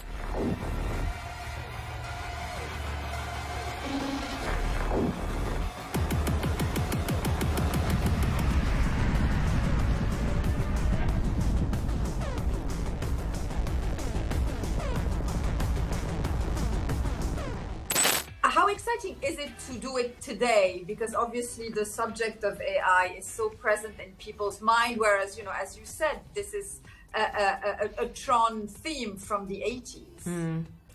I think Tron has always investigated sort of the relationship of humanity and technology and where it's going, and often has something a little bit different to say than other films do. If we look back at Steven Lisberger in 1982, you know, it was a big year for movies, Blade Runner, E.T., but Steven actually had the closest vision of the future, that we might go live digital lives and have digital identities. Hopefully we're investigating it in a little bit of a different way and provoking some conversation on the topic. You can be honest here, it's all AI. No, it's not. There's no AI. You're the AI. Oh yeah, that's right. What are you? I love the casting of this one. It's very eclectic talents coming together. So how exciting was it in the casting process? Because every actor, you know, from Jared to Jodie to the existing and to the, you know, legacy ones, is very important to this story. Yeah. I have to say, casting this movie, I mean, was so exciting. It's obviously the most incredible cast. Yeah. When I see them in a group together, I'm like, I cannot believe how lucky we are to get this group of people, because they're all such talented actors. Like, that's what I come back to. It's like, often in this type of movie, you have like big stars, and we also got big stars that are just, the craft is so important to them.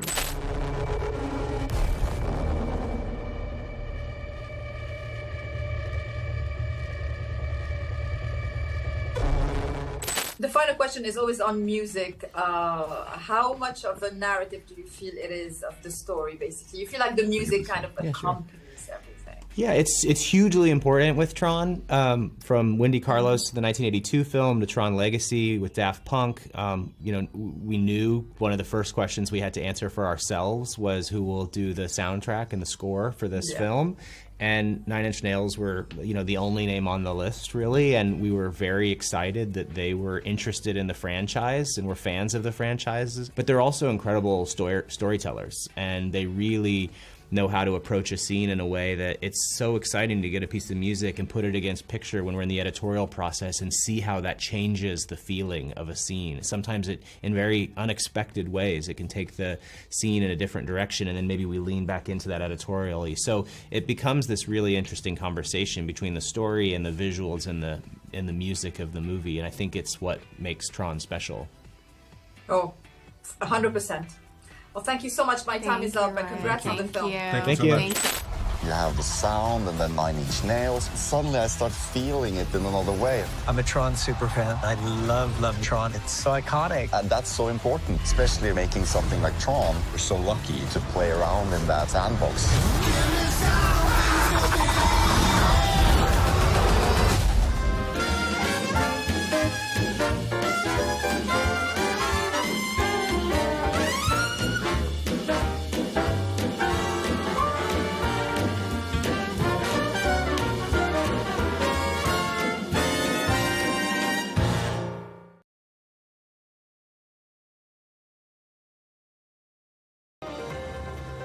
A regional war on drug cartels or an attempt at regime change. Recent US boat bombings off the Latin American coast have the region on edge. The White House has threatened potential land strikes in Venezuela.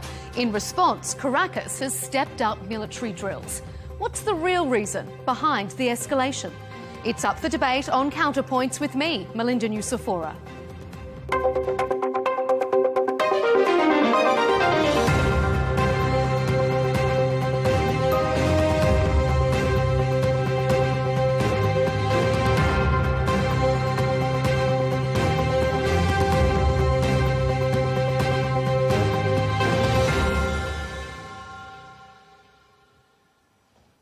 It's the largest US military build-up in the Caribbean in decades. F-35 fighter jets, warships, and about 6,500 troops and a nuclear submarine have all been positioned in the region. President Donald Trump has even authorised the CIA to conduct covert and potentially lethal operations in Venezuela. I authorized for two reasons, really. Number one, they have emptied their prisons into the United States of America. And the other thing are drugs. We have a lot of drugs coming in from Venezuela.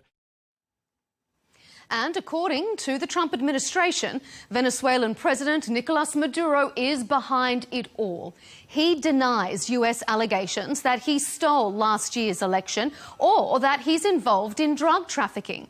He says this whole escalation is an attempt to remove him from power. No to regime change, which reminds us so much of the endless, failed wars in Afghanistan, Iraq, Libya, and so on. And no to another CIA-orchestrated coup d'etat. So far, the US has confirmed 13 strikes on boats off the Latin American coast, killing more than 50 people. The president says they're entirely justified because drug use is now a national security issue. Coming up on this episode, we'll debate. Are the US strikes legal? Is this a cover for an attempt at regime change in Venezuela? And what impact will more strikes have on regional relations? Joining our debate is Andreas Silva, a Venezuelan political analyst and columnist. Brendan Weichert is back with us. He's a former congressional staffer and the senior national security editor at the National Interest. And Joel Rubin rounds out our panel here on Counterpoints, a Democrat strategist who previously served as a senior State Department official during the Obama administration. Gentlemen, thanks for being here on Counterpoints. Well, since September, the US has carried out 13 confirmed strikes on alleged drug smuggling boats off the Latin American coast. Almost 60 people have been killed. The US Senate Democrats have questioned the legality of the strikes, and the UN has condemned them as extrajudicial executions. President Trump, though, for his part, says they are justified on national security grounds. Andreas, let's start with you, seeing as we are discussing your part of the world. Are these strikes legal and justified to your mind? Well, there is a very important difference here between the strikes being legal and the strikes being justified. In this particular case, the strikes are not legal according to international law. We know that there should be a legal due process in this matter. There should be an open case for such a matter. And the most important part in any legal procedure, there has to be the ability to prove that these strikes are indeed against, as the Trump administration has called them, drug boats. We've seen that the Trump administration publishes these outlandish videos. Trump himself, always being the showman, has to do the extra effort of putting the boats getting blown in the water. And what happens with this process is that there is no way to legally define these boats as drug boats when all that is left is the debris from the explosions in this case. And then with the justification, we of course understand that there is the matter of the new campaign that Donald Trump has been launching regarding securing the American public from the supposed drug overdose that is coming from a country like Venezuela. The particular matter in this case is that, according to a report by the DEA, drugs coming into the United States over the Atlantic, not even only Venezuela, from the Atlantic, account for barely 5% of the drugs coming into the United States. So when you realize the amount of resources, time, people, and show that has been put into these strikes in the Caribbean, it leads to the question whether there is truly an interest solely in getting rid of the drug problem in the United States, or if there is a political cause motivating these constant strikes. Mm-hmm. All right, we are absolutely going to come into that very point a little later in our debate. Brandon, let me ask you to jump in on what Andreas is saying. Are they legal? And if they are or aren't, are they justified? They're not legal under the law of the sea and other international legal guidelines, but let's face it, these things don't really matter. We are in the Westphalian state system. What matters is who has the juice, who has the power to enact their agenda as a nation state. We see this playing out throughout history. We see this playing out today in the Middle East between, Israel and Gaza. They're going to do what they're going to do no matter what. The Russians are going to do what they're going to do no matter what in Ukraine. Very similarly, we are going to do, the United States is going to do what it wants, what it perceives is in its national interest, irrespective of what international law says. As for whether it's justified, I think there is a very honest and there needs to be an honest discussion about what we're destroying. I will say, as not somebody who's on the ground there, it does look like so far we have destroyed I would say narcotic-related boats. I know we just got a submarine, apparently, in the last week. But the question, of course, remains, is this even about drugs? And I really don't believe it is. I think there is a much larger geopolitical game afoot. And so, I don't think it is legal under international law. But I do think so far we have destroyed probably boats belonging to cartels. But I don't actually think that's what's really driving this whole agenda. I'm going to drill down on that very issue shortly. But before we do, round out this first point of discussion for us, Joel. Maybe not legal, but is it correct what Brandon is saying there, that international law doesn't particularly matter? If you've got the might and the will, then you can bend it to your needs? Yeah, well, Melinda, we've clearly decided to turn back our foreign policy by a couple of centuries in Latin America, returning to the Monroe Doctrine, where the United States acts as if we're a hegemon that can essentially use our military in any way we desire. That, of course, should scare Americans. that is a return to regime change policy. Let's not skirt around the issue. This is all about trying to overthrow Maduro in Venezuela and using a predicate like the drug trade to make that argument. And look, the drug deaths in this country are out of control. Fentanyl crisis is horrible. Tens of thousands of Americans have died in recent years. Hundreds of thousands actually over the last several years. So it has to be dealt with. But that's not what is being dealt with through these strikes. What's being dealt with through these strikes is essentially nothing but an intimidation policy to try to undermine Maduro. And I think the American people need the truth. You know, we need congressional authorization. We do, even if it might make it right as a foreign policy, that doesn't mean people have no say in what our foreign policy is. And we did not elect a king. We did not elect a commander-in-chief to not seek congressional authorization for adventures overseas. He has not been appropriated funds for this purpose. There is no clear designation of these targets, nor do we even know exactly if these targets are the right ones as he claims. And so it's deeply concerning. It flies in the face of the logic and the wisdom through hard experience that we've learned over the last couple of decades of military adventurism.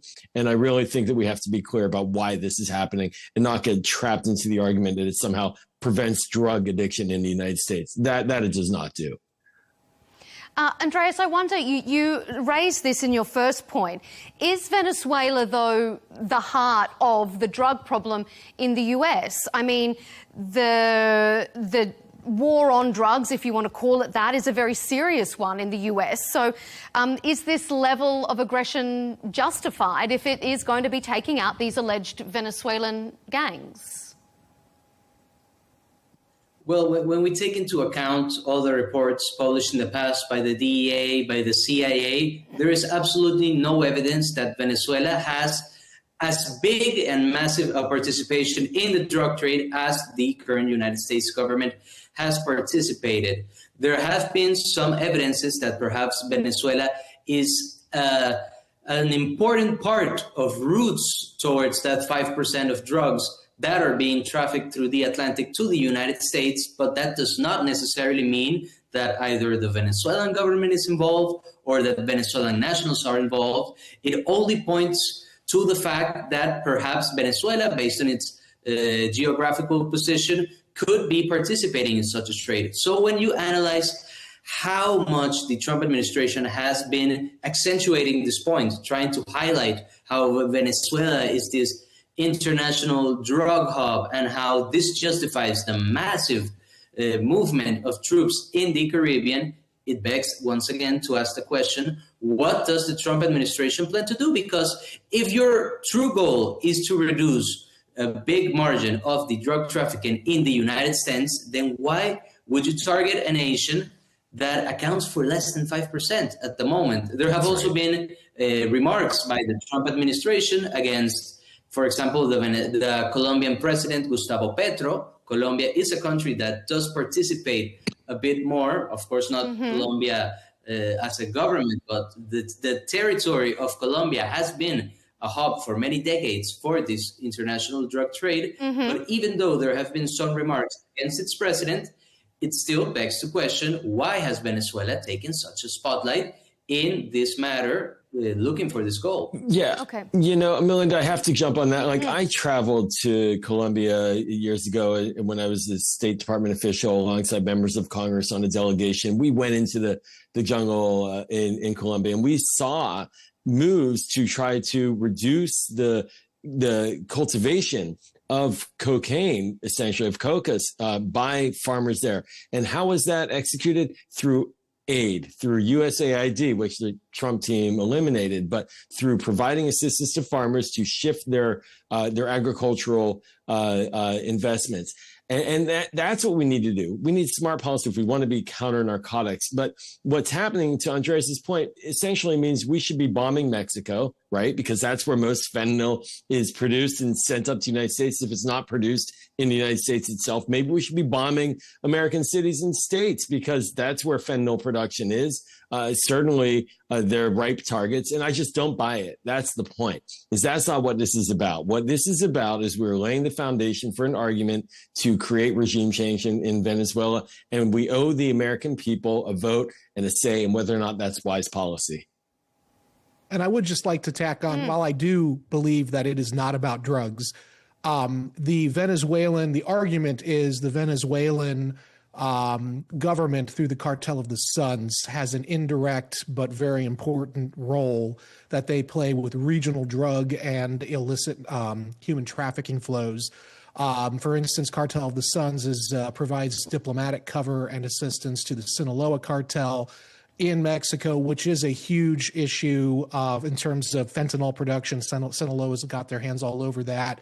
There's also the issue of the La Guajira cartel in neighboring Colombia, which is directly tied to the Cartel of the Suns, which is basically, the Cartel of the Suns is basically a Venezuelan state-owned cartel, for lack of a better term.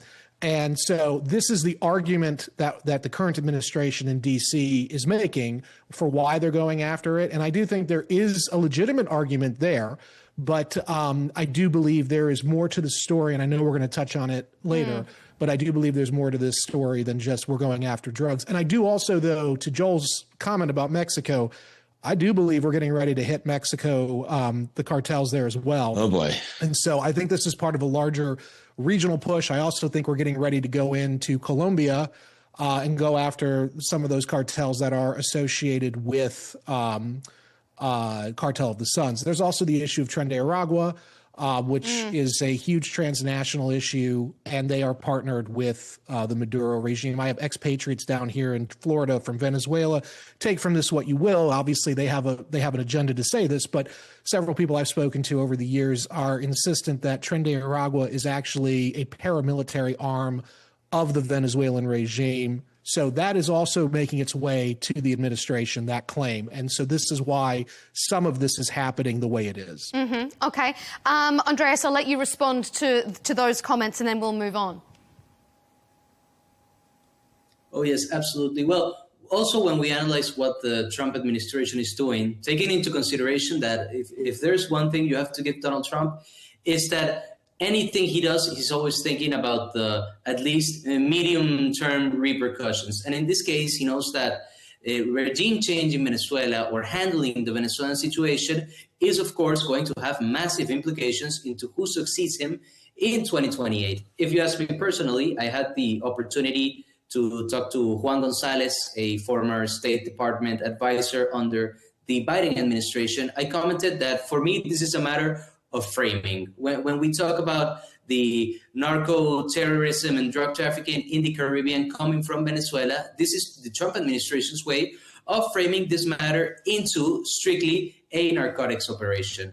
With the pressure in the Caribbean, if this leads to a possible regime change in Venezuela, what this is doing is granting the Trump administration, let's call it the power to decide up to when you want to take the situation. If this leads to regime change, this will, of course, be a massive win for the Trump administration and subsequently for Marco Rubio as Secretary of State. But if change in Venezuela does not seem viable at some point and the Trump administration wishes to change course, to negotiate, to reopen diplomatic channels through Richard Grenell or any other diplomatic emissary, the Trump administration also has the power to just attack a couple more boats, maybe a couple land targets, call it a big win, publish a report saying that it's trafficking in the United States is down by whatever percent they consider, and then he just buys up a win and screws up Marco Rubio's chance for a possible presidency, of course, benefiting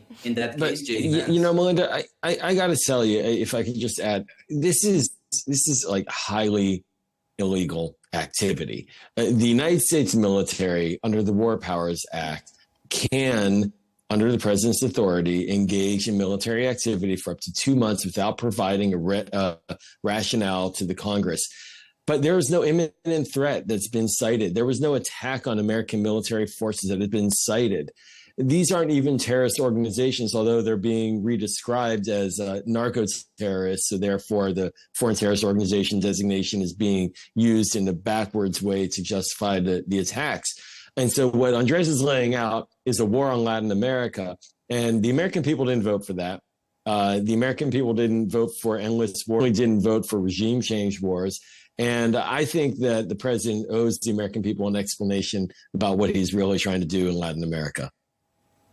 I would just correct one thing, though. I do think these cartels are pretty terroristy in the way they act, and I have no problem labeling them as such personally. But is it a national security threat? That's what Donald Trump is using as his... Well, and I think, again, I think that it is. I think that it is. Maybe not to the level that we're seeing. Maybe that's, and I said this earlier, it might not be worth the cost that we're talking about engaging in. But on a very general level, yes, I do believe. I mean, you look at the amount of people who are killed, Americans buy drugs. You look at the amount of people who are human trafficked by these cartels. You look at the way that they that's go such on. fuzzy thinking. Everything then is a national fuzzy security thinking threat. at all. It's Pollution actually is a quite national logical. security This is a threat to the United States. More people have been killed by drugs in this country. I'm sorry. Than by When you work 9/11 against terrorists. terrorist organizations, there's a very clear definition of what a terrorist organization does, what it's about, what it's trying to do. It's using DEA has used military force narco-terrorism against as a label Americans. for over 20 years. That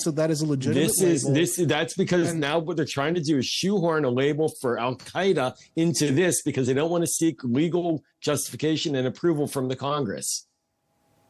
That might be true about the justification. I'm not arguing with that. But what I am saying is on a very, very base level, they are not just a criminal organization we're dealing with. They're not just nice guys. I'll give you that. So that's all I'm saying. Just to highlight on that, I think it's okay to say they're terrorists. I just, Okay, round us out, Andreas, and then I'm going to move us on. Yeah, just to highlight how that 180 turn of Donald Trump international politics has been rounded out. One of the main flagships of the first Trump administration was how he proudly stated that he was the first president in decades to never start or participate in any wars. And now, with Trump's participation in the Middle East, in Ukraine, now in Venezuela, Trump has completely derived far apart from what he promised the American public that he was going to do with his international policy. And in this particular case, unlike situations like the Middle East or like Gaza, where there is at least direct geopolitical consequences, Donald Trump has been starting his own international armed conflict, and he has single-handedly been rising up tensions. And he's not only been rising tensions in the Caribbean, but he's also been canceling out his own plans, because at the same time that he is currently pursuing and promoting that there might be land strikes and there will be continued pressure in the Caribbean with the ships, he was also at the same time promoting diplomatic channels through Richard Grenell. So at this point, the issue internationally with how the Trump administration has been handling their international policy is how they have been counterproductive by trying to execute completely opposite strategies at the same time with a country like Venezuela. Okay, let me bring in this idea of regime change, because the White House says that this whole intervention is about the war on drugs, arguing that cartels have killed more Americans than Al-Qaeda and that they will be treated the same. The Venezuelan president has accused the US of fabricating this war and says the US is attempting to remove him from power. Brandon, is this about regime change? I think you think yes, it is. It is. If it is... Yes, 100% If this is about regime change, is that warranted? Will that make the region safer? So, excuse me. So we have a series of issues arising at the same time, because Venezuela has become a bridgehead for malign Chinese, Iranian, and Russian influence in our part of the world for decades. They are unapologetic. In fact, I was just reading that apparently Putin has deployed an additional 200 Wagner Group mercenaries to protect Maduro and senior leaders of the Maduro regime in the last 24 hours. So this is a continual problem. We know through Venezuela, China has been able to branch off and create connectivity in the Caribbean. They are doing a lot of dual-use mission sets in the Caribbean. Obviously, the Chinese have a large amount of holdings in the Panama Canal. This is all about, I think, or partly about, the geopolitical issue at hand, which is the Trump administration from the beginning of his second term have been talking and articulating about, and I agree with this policy. I've been advocating for it on your show, which is the policy of a drawing down from Eurasia and the Middle East to refocus on Western hemispheric defense. That includes things not only like the Caribbean, but also Greenland and the Canada issue, the Arctic. But in this case, for the Caribbean, Trump, I think, has identified, and maybe he's wrong about this, because I think Venezuela has capabilities the Russians gave them, like the KH-31A anti-ship missile, which is a problem for the Navy, our Navy. But Trump has identified Venezuela as basically the test bed for where he is going to apply this new hemispheric defense strategy. Basically, he's got to drain, he perceives, the region of malign influences in order to reassert American dominion in our hemisphere after we've basically lost the Middle East. We're about to lose Europe. If you read Bridge Colby's document that is sitting on Hegseth's desk, the new national security memo, he even indicates that we are going to be drawing back from the Indo-PACOM region, which is one of the predicates for that famous Quantico meeting. It wasn't just about lecturing the generals about wokeness.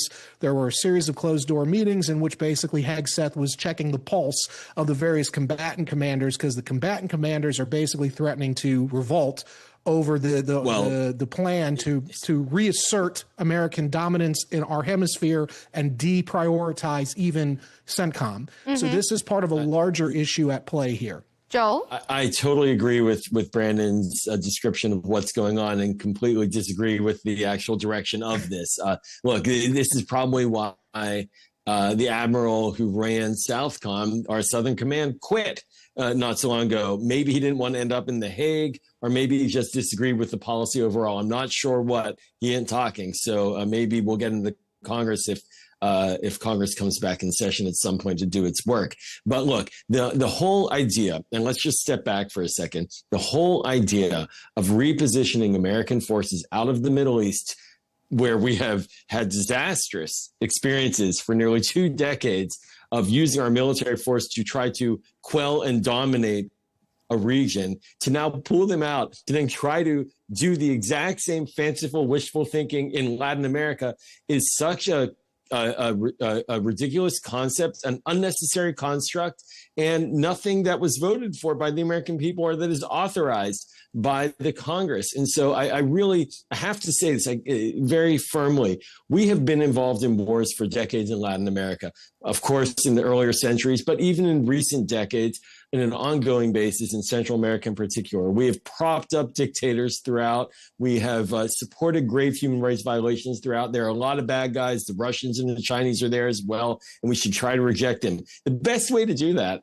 is to build up alliances and relationships with partner countries. The quickest way to not have those alliances is to start bombing into their neighbors. And so I deeply worry about where this is heading. And if we're worried about immigration crisis from Latin America, how about not destabilizing all of our neighbors in the process? We will not be able to succeed effectively in a military takeover of Latin America, even if that seems to be where the administration wants to go. It is, I just think, to what is complement at play both here, of your though. points, there's something very important to take into consideration here, and it is that the Trump administration, as I was mentioning before, they have to frame this as a narco-trafficking crisis and not a government change, regime change crisis, because of a very simple matter. Currently, the Chinese government has a $1 billion investment in the Maracaibo Lake. There are several energy Russian companies that have been establishing themselves in Venezuela, and the Trump administration knows that if they don't play their cards right with Venezuela, let's say that they start with land strikes, let's say they start pressuring regime change more directly, more forwardly, in this situation, if it does not work to their advantage, if there is a regime change, but within the current government or if it fails and the Venezuelan government actually ends up, let's say, either closing borders or just getting a lot stricter and tougher on its own citizens,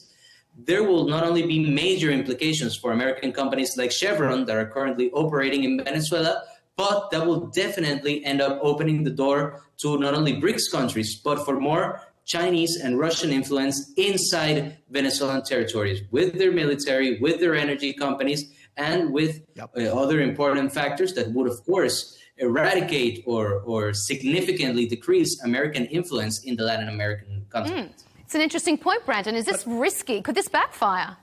It is very risky. Now, as you know, I support generally the idea of Western hemispheric defense becoming the priority, plus Golden Dome for space-based missile defense. I'm tired of the Middle East wars. I'm tired of being in Europe. I'm tired of even the Indo-PACOM issue. I am very concerned that we might be picking a harder country to quell. It's not going to be Panama. I think in the New York Times, far be it for me to quote them, in any positive way, but I think they had a good story on this in the last 48 hours about how it's not going to be Panama. This morning, it was announced that 3 million Venezuelans have joined the various Bolivarian militias that are paramilitary militias that we could be having to go up against. Furthermore, the right now, though, is those KH-31A and possibly the KH-31AD, which have a longer range anti-ship ballistic missile. They have thousands of them apparently in Venezuela. The Russians have been plying them for years with these systems to test them. They're using Venezuela much as we're using Ukraine as a testing ground for weapons. I think that the probability, it's not impossible that the Venezuelans, if a war were to erupt, might be able to get in some very serious blows to U.S. destroyers or even, God forbid, the USS Gerald R. Ford, which I have been a big critic of the aircraft carrier for many years as a boondoggle. But ultimately, those swarming missiles are a problem. And ironically, when Maduro comes out and beats his chest to try to deter the American Marines from landing on his shores, talking about the KH-31A, I know for a fact that is compelling the Pentagon to prepare to land those Marines. And I've been told it could be as soon as 5 to 6 days from now that Marines are landing on the beaches to hunt down those KH-31 missile sites to knock them out. Joel, I mean, are we opening the door here to a very real risk of the US once again trying to be the world police on its own doorstep? So, Melinda, I have a personal sort of perspective on this because I lived in Central America and Costa Rica for 2 years as a Peace Corps volunteer, which I served my country abroad, and I served it in a cause of trying to build partnerships and alliances on the ground with the people of the region. And why was that important? Because we had learned for decades upon decades upon decades from those experiences how we have failed in Latin America through brute military force adventurism. There are other ways to work with Latin America to build up alliances. I completely agree with my colleague, with Brandon, that Russia and China pose serious threats, that the drug trade is definitively dangerous to the American people. But the approach, and this is a big philosophical gap that we're now witnessing, which is fascinating in real time. Democratic foreign policy and longstanding bipartisan foreign policy for decades in the United States has been about creating alliances in Latin America with our allies, investing through trade and development, aid and the like in order to strengthen those countries, invest in their policing and invest in their local security infrastructure to do counter-narcotics work, for example. All of that has now been thrown out in the past year or so, or 9 months or so. And now we're pivoting quickly to regime change policy, which was sort of the neoconservative policy towards the Middle East that Brandon says is a disaster and wants to get away from. Why bring it back here? Why bring it back here to the Western Hemisphere when we have other? Well, Joe, you make a great point because I mean, I think it's no secret I was a Trump supporter, but I don't really understand. Your head must be spinning. On the one hand, on the one hand, though, on a geopolitical level, I completely agree that we need to reassert our primacy here. I just don't think that the way we're doing it is necessarily the best, especially because of the capabilities that Venezuela could bring to bear.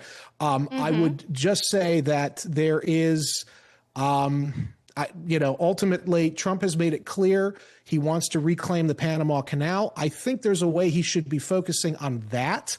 And the Panamanians, by the way, are open to it. I heard recently from a guy at the Army War College who does a lot of dealings with the Panamanians that they're willing now to talk about, doing increased levels of U.S. holding in the Panama Canal. There's apparently a push in Panama to get rid of Huawei technology that they really embraced many years ago. So, at the same time, it's there is an argument that these cartels should be dealt with. I just don't think that's why we're doing this. And I think this is about using Venezuela as a test case. And I think it could go very badly as Iraq did in 2003. So, Andreas, let me ask you, if the US does, if this really is about regime change, would Venezuela be better off without Maduro as its leader? Well, it depends, because at the moment, what I think the Trump administration either is or isn't considering is the Pandora box it might open, depending on the way they decide to execute their different actions in Venezuela. There is the possibility that there is a direct push for regime change and that it fails. There is the possibility that Maduro is ousted from power, but is replaced by someone from within his own party.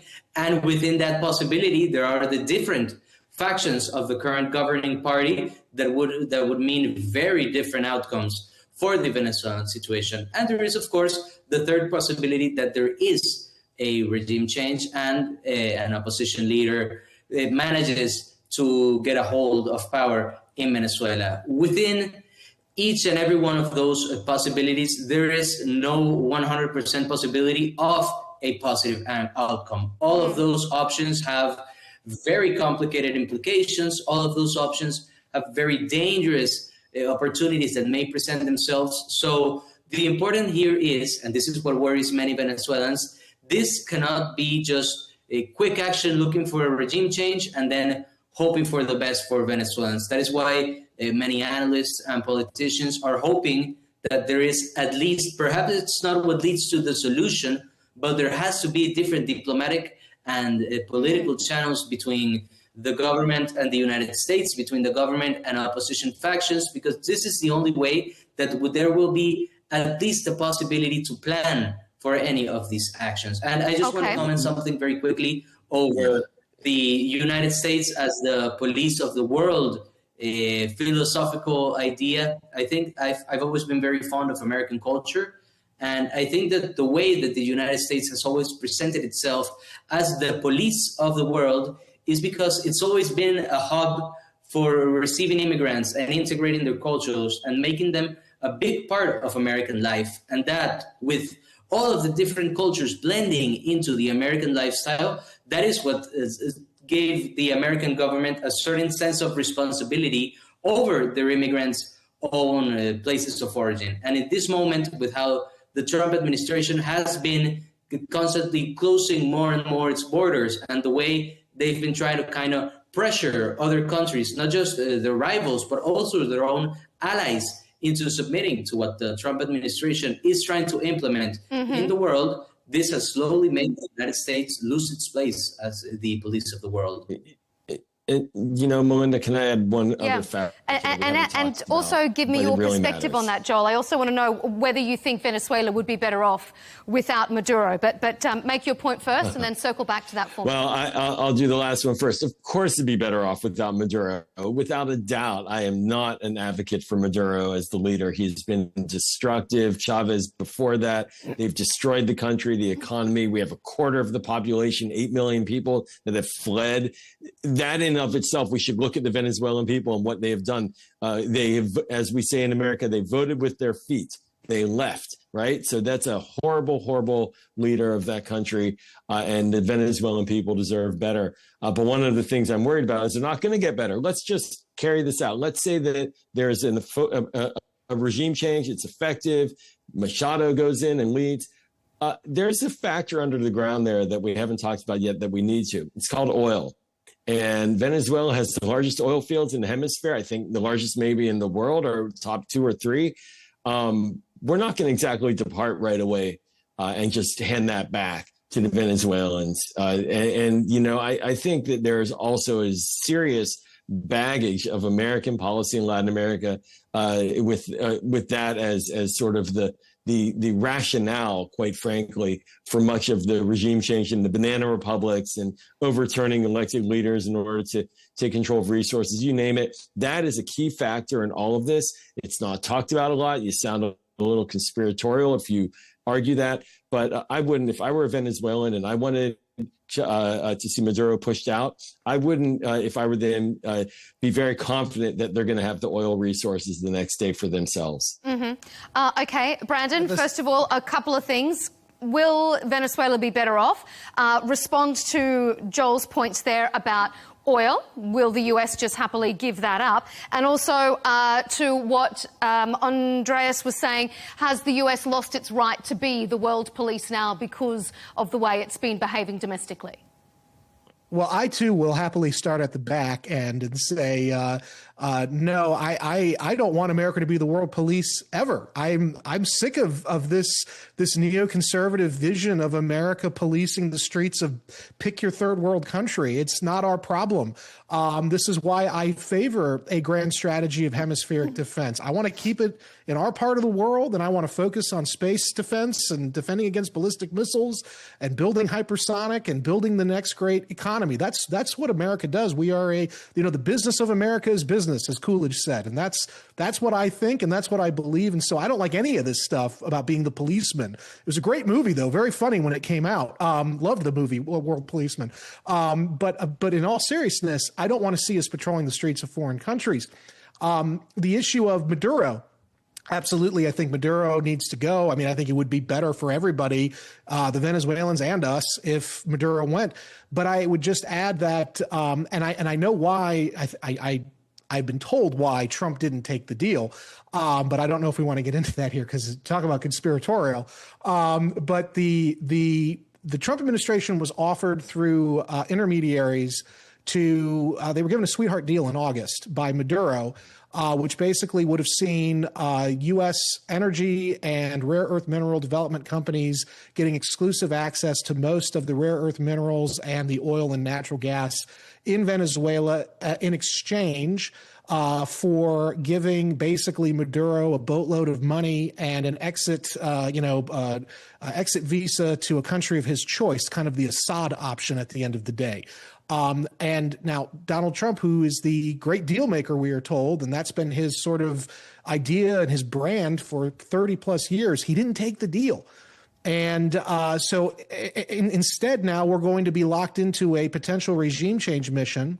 I don't believe it's fully about the oil or the rare earth minerals, but I do think that that is playing a role in why we are so fixated, not just on Venezuela, but we are becoming fixated on Latin America in general. People don't realize there's a lot of rare earth minerals down there, and the Chinese have been exploiting them for many, many years. And we don't want that to happen because the Chinese already have an overwhelming majority on those assets, or commodities. This is why, by the way, I believe the United States lost the trade war to China, because they had that dominance in rare earth minerals and they could force us to the table.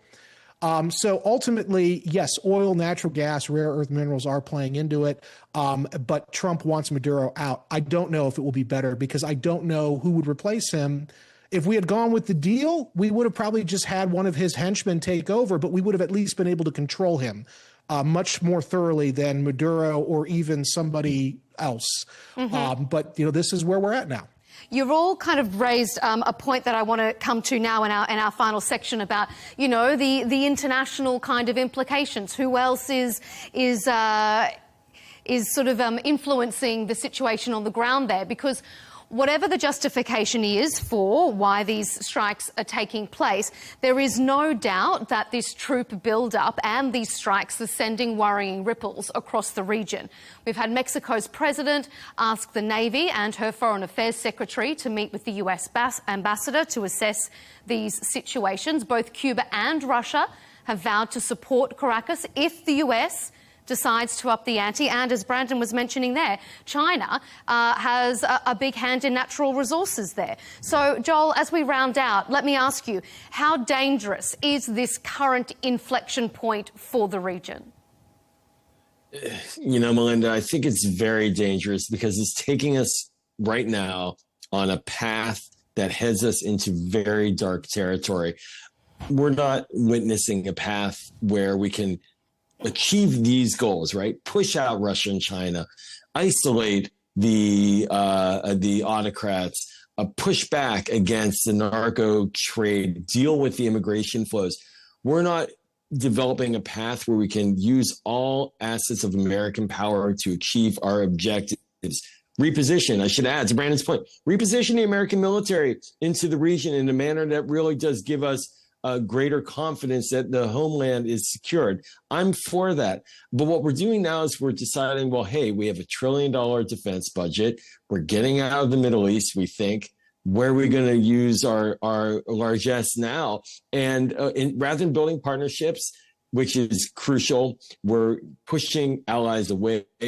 Don't forget, there's Argentina. Now we had to do a $20 billion bailout. Maybe we'll do another $20 billion just to keep them happy. There's so many different dynamics in this region. And the idea that you're going to fix it with a military-first approach is not very serious. It's very short-sighted, and it runs the risk of actually undermining our true security objectives in the region. Andreas, is the region gearing up for all-out conflict? Yes, there's a very simple way to understand. We seem to have lost Andreas there. Let me throw this to Brandon and we'll see if we can get Andreas back. Brandon, how dangerous is this current inflection point? Do you think we're on the brink of a regional conflict? Oh, I think we're going in very soon. I think there will be U.S. Marines on the ground in Venezuela very soon.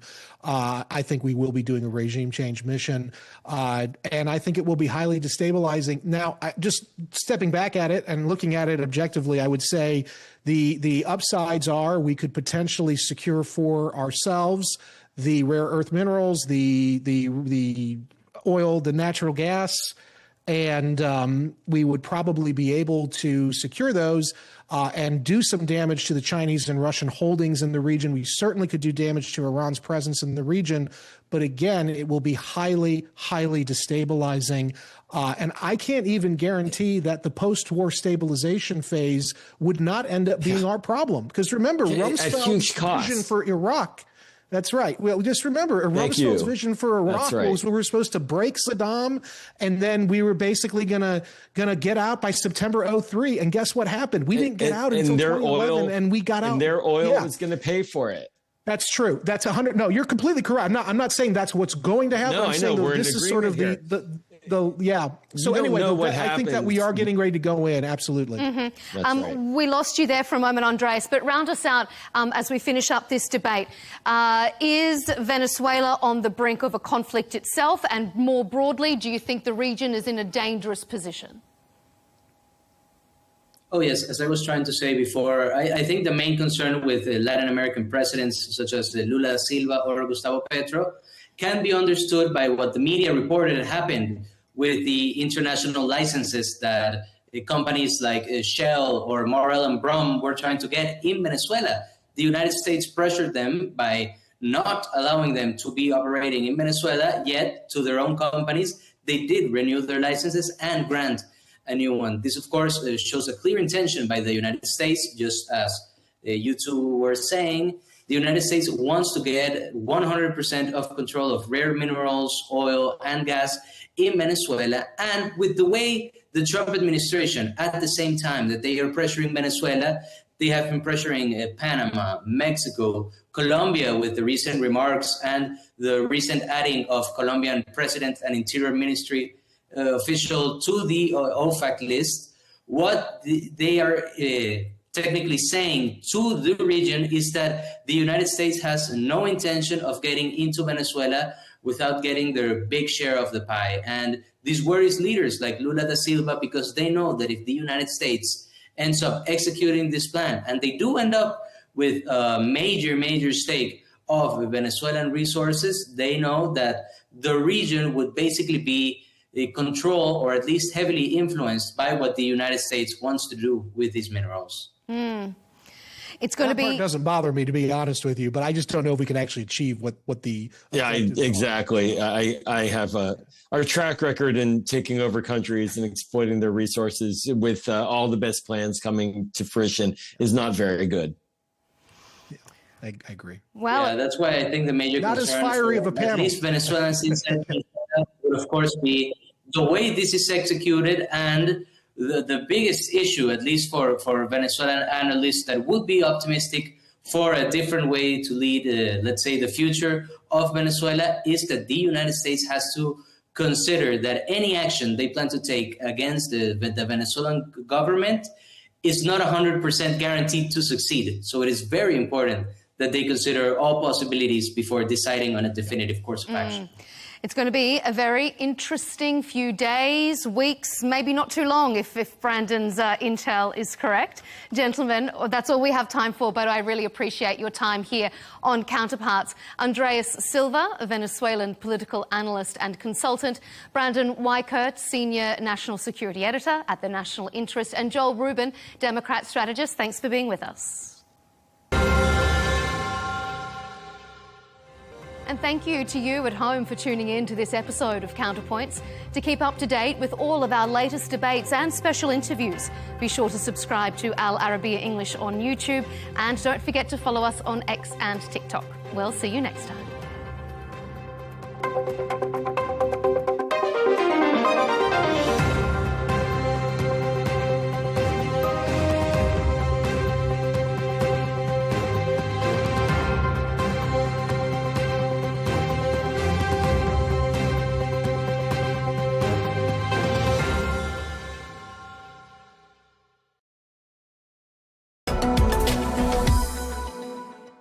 We often hear about family offices across the Middle East and much further afield as well. Well, a family office is a private wealth management entity set up by high net worth families with the goal of overseeing their investments, estate planning, and also the transfer of wealth to future generations.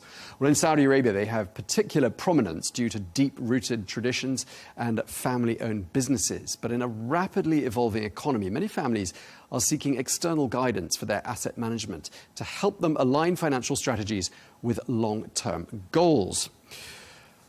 Well, to tell us more, we're joined here in the studio by Asra Abdelaziz, who's a CEO and an executive leadership coach. You have more than 15 years of experience in investment banking and in the corporate world, and you specialize in working with family offices and businesses across the Middle East, including in Saudi Arabia. Thank you very much for coming to see us. Thank you, Tom, for having me. Now, first of all, just tell us, what exactly is a family office? Because it sounds like a very basic question. Some people might be confusing it with a family business, which it isn't necessarily. Exactly. It's two different things. A family business is actually the retail, the factory, the conglomerate. It's the industry. It's a business per se. The family office, see it as the success. What happens after the family business has succeeded. This is where the private wealth of the families goes in. And it's managed in different ways. The family business is managed as a business. The family office is managed for its legacy, the vision, the future. Not just the future of the business, the future of the family itself. And when you look at it, the family office will have different investments, different ways of looking at it. When people ask me, like, how would you simplify it? I would say, well, the family business is what's going on now. The family office works on what's next for us. Okay. So sort of looking to the future and future generations. And obviously a family office, as the name implies, it's got sort of a family mindset, probably got family values at work in it. And they're trying to reconcile those values and those traditions with the realities of the outside world. I mean, it sounds like a bit of a dilemma, is it? It is. The reality of it is that this is where the whole tension lies. But, as human beings, we tend to always want to choose. We think it's yes or no, it's black or white. The reality of a family business it can't be black or white. It can't be, is it family or is it business? It's always both. So there's actually a nice analogy that I use. I tell my clients and people, think of it a little bit like breathing. When you breathe, you have to inhale and exhale, which are two contradictory things. You need to do both in order to stay alive. And if you don't do them, well, you'll simply die. In a family business, you can't say, oh, it's just family, or oh, it's just business. It will always be both. If the father is the CEO, he'll always be the CEO, and he'll always be the father. And business will always be personal.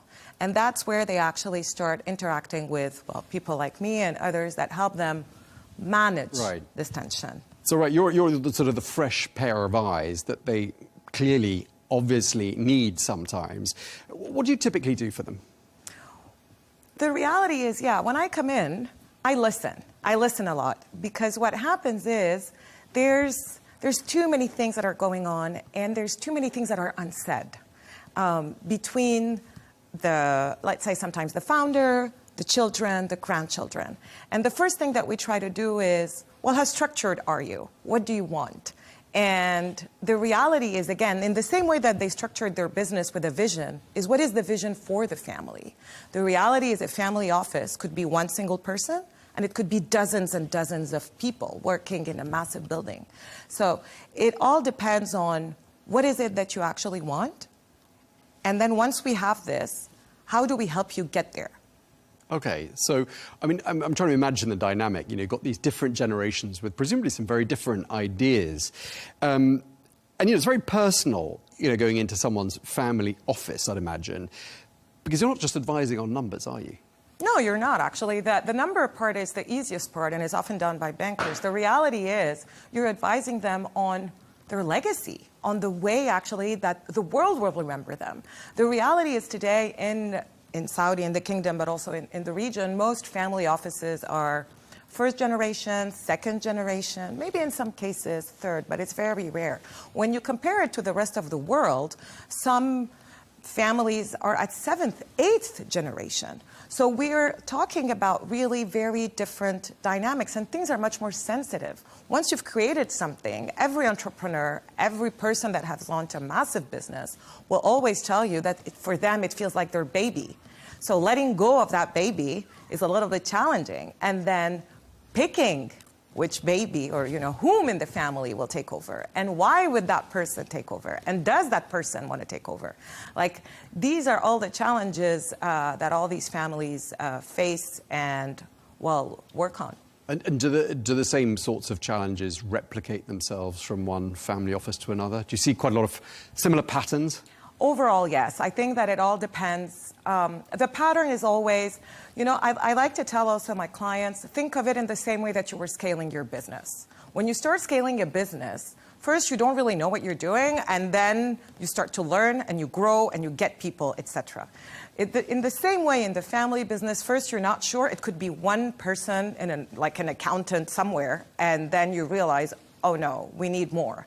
We need to build the family council. We need to actually have an office with experts in asset management that will speak to our different bankers. We need to launch a foundation because this is the legacy that we want. And the more, you know, the more time passes, the more most of the biggest families, and, you know, for those that are still not doing it, are going through that direction. Because the world is changing, the kingdom is changing, and they need to follow, and they are part of that change in a massive way. Right, so they're having to evolve and innovate. And I'm just wondering whether family offices in Saudi Arabia are now sort of more embracing of innovation. Are they open to entering into new sectors that perhaps they weren't so open to before? They are. I mean, you know, it will always be a challenge. It's a little bit like, you know, when you launch a business and you've done it so well, again, we're coming back to first, second generation. And often the founder is still around. So it's very difficult to be like, okay, it's always been done that way. Now let's try to do it another way. But this is where the future lies, and it's the reality, anyways, of the country and of the region. The region has been working in a specific way, and it's now evolving in a different way.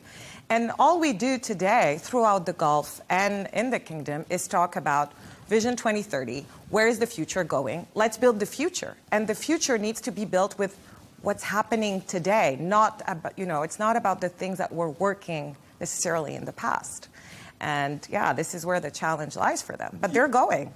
Yeah, while you were talking, I was thinking to myself about the next generation. You've probably got, in some family offices, the latest generation, they've been educated in different countries, maybe not all educated in Saudi Arabia. And I'm just wondering what sort of an impact that's having on family offices. Are you seeing a significant shift? It does. It creates, disruption is good overall. Because disruption by the younger generation will have to create first conversations within the family, that's one thing, about, where do we want to go, what do you want to do? And then anyways, within the country itself. So overall, yes, the younger generation is pushing it. Today we see it with the entrepreneurial scene within the kingdom, within the Gulf overall, all these entrepreneurs, all these different projects. And at the end of the day, all these families and founders, they've built something thinking of the future. Right. And they're going to go that way also. Sometimes it's just difficult to let go of something that you've done in a specific way all your life. That's just human habit. Right, and this young generation is a really important radar, isn't it? Because, it's a young population in Saudi Arabia. We often talk about that on this program. And presumably the young generation is all the more supportive of ideas of, involving tech, innovation, entrepreneurship, venture capital. Are those the sorts of things you're seeing? Yeah, a lot. The reality, so you'll have different examples. You'll have those that will say, okay, within our family, so there will be two things. There will be those that will say within our family business, we need to diversify in these things. And then there will be those that will be like within our family office, so within our investment arm, which is different from the family business, these are things that we should be looking at. And it's two different things. You'll also have those that will be like, that will decide to be, our business is this. I don't want to be part of that part of the business. I will launch a new vertical within that business and develop it. And, sometimes the founder of the business will be like, okay, but eventually it did work out. There's like some great stories in Saudi around this. So, no, it's shifting in the right way. And I'd imagine that family businesses, family offices represent a huge slice of the pie in the Saudi economy. And I'm also wondering to myself, is there a typical structure to a family office? Do they tend to have a fairly similar template? Okay. So there's two questions. The first one, in terms of size, the size of family businesses overall, and including therefore family offices, probably represents 80 to 90% of non-oil GDP in Saudi and in the Gulf. These are very rough numbers, but it's pretty much the number one employer within the private sector. So this is how this economy overall thrives. Regarding, remind me your question. The structure. Regarding the structure, there's no one-size-fits-all, but overall, so it all depends on the size. But overall, what you will find is a family council. The family council is only family members, and this is where the tough conversations are going on around values, vision, etc., and it's really only family. Then you have the proper family office, which can have external people and also members of the family, and this is the investment arm. And then you have a third part, which is also the foundation or the philanthropic part, which is, okay, what is our legacy? What do we want to do? So often these are the three. After, it just depends on the size of the family office and how much they're managing. Okay, thanks. And sorry for the two-in-one question, because I was told we're out of time. So we managed to get all the questions in I wanted to ask you. Thank you so much. Thank you. Abdelaziz, CEO and Executive Leadership Coach. Thank you very much. Thank you.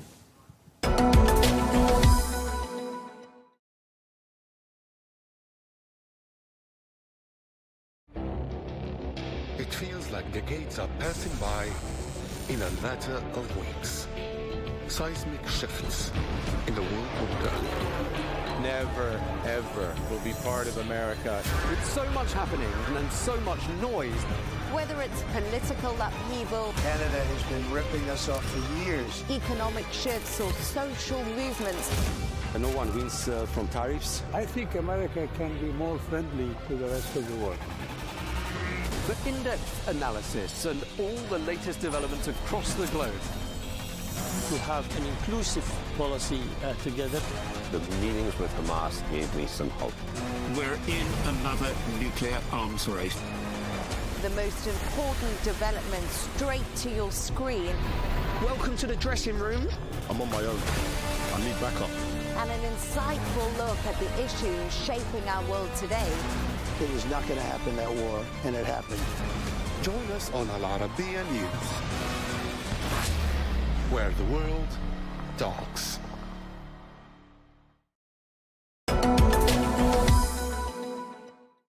The International Monetary Fund has announced that it is raising Saudi Arabia's 2025 economic growth forecast. Citing a quicker than expected rebound in oil production, the IMF now expects GDP growth to the tune of 4% for the kingdom. That's up from a 3% projection 6 months ago. Well, the IMF has also raised its 2026 outlook fractionally to 4% as well. Well, Saudi Arabia is the world's top crude exporter, but the kingdom is in the midst of a vast economic transformation plan aimed at diversifying revenue sources. Well, for more, I'm joined now by Jamil Ahmed, who is the global markets commentator and chief analyst at GTC. Thank you very much indeed for joining us, Jamil. As we were saying in the introduction, another week has gone by and we've got another upgrade for the Saudi economy, this time the IMF upgrading GDP forecast growth. I mean, what has the IMF said in its World Economic Outlook about Saudi Arabia?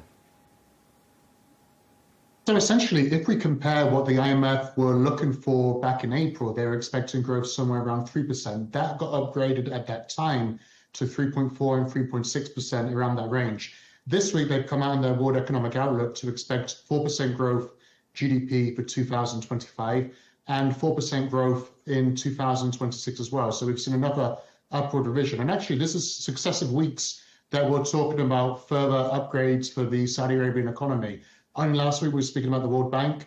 We also spoke about the OECD just the week before. And of course, we also spoke about the previous IMF upgrade. So it seems that the world leading institutions and think tanks are all on the same wavelength, that the Saudi Arabian economy needs to be upgraded for its GDP forecasts. And it seems like despite global economic weakness and some concerns about the global economy when it comes to trade tariffs and some other uncertainties, that the Saudi Arabian economy actually continues to buck some of the more pessimistic trends elsewhere. And it wouldn't surprise me if we have more upgrades between now and the end of the Q4 2025 as well. Okay, so since we last spoke 7 days ago or so, how has the main Saudi stock index been performing? We've had another positive week for the Tadawul. We actually went up around 1% following the inflation data earlier this week that showed that headline inflation had slowed slightly from the previous month. Essentially, the slowing down of inflation is seen as supporting the economy when it comes to consumer spending and investment at a time where many businesses and industries are continuing to load up more money and longer term investments into the Gulf. I would also look at some of the other global economic market movements. For example, Wall Street had some more record highs this week. It seems that investor sentiment is still very much positive towards emerging markets based on US interest rate policy. I would look a little bit more towards the upcoming risk between the US and China, which seems to be hitting another, I would say, trade tariff dispute, and whether that impacts emerging market sentiment this week, next week. However, as far as the trading quarter goes so far, we've had a positive October for the Tadawul index. Okay, and we've talked quite a bit the last few weeks on this channel about gold prices hitting, well, every day there seems to be a new all-time high. At least that's been the case in the last few weeks. What about silver? Is silver catching up, do you think? Silver is catching up, and it was only a couple of days ago silver hit its highest level in around 10 years, and that's now been followed by historic highs for the silver price too. I think essentially that investors are diversifying more in towards metals. Of course, we've talked about the gold rally. Gold price is up another near 10% since the last time we talked, and as of today, it was nearly $4,400 US. I still expect that despite both silver and gold looking very overbought on a technical basis, and actually there's no justification for some of these moves we're seeing in the markets, but the more that investors seem to be very much on this one-sided trade, and with some of the macroeconomic backdrop from lower interest rate expectations in the United States, ongoing government shutdowns, which is also positively leading towards more of a consensus that US central bank interest rates need to come down. It seems like it's going to be more positive for precious metals, at least over the near term, and emerging markets, including the Tadawul and the Saudi Arabian index, can also, I would say, jump on that trend too. Okay, and just lastly, I mean, you mentioned the US government shutdown there. We've had 3 weeks now of this shutdown, more or less. I mean, could this have any impact, do you think, on the Saudi Arabian economy? It could do in terms of the financial market. There's two different ways to look at this. Firstly, if this government shutdown actually does continue into the third trading week, which would be next week, the expectations are going to increase even higher that it's going to impact the US economy. Therefore, it's going to impact the pressure that the US central bank are already under to cut interest rates. Should the interest rates continue to go down in the US, that means they will continue to go down in the region, including in Saudi Arabia. And at the same point, historically, lower interest rate policy and just that narrative is actually a positive for emerging market sentiment. Of course, Saudi Arabia is an emerging market, so that is also going to help matters. And let's see whether the government shutdown does conclude. But at the moment, it seems like it might go on for the rest of October because we have no positive headlines yet that is set to conclude in the United States. Okay, well, we appreciate you taking the time to talk us through that. Thank you very much indeed. Jamil Ahmed, Global Markets Commentator and Chief Analyst at GTC. Thank you very much for your time.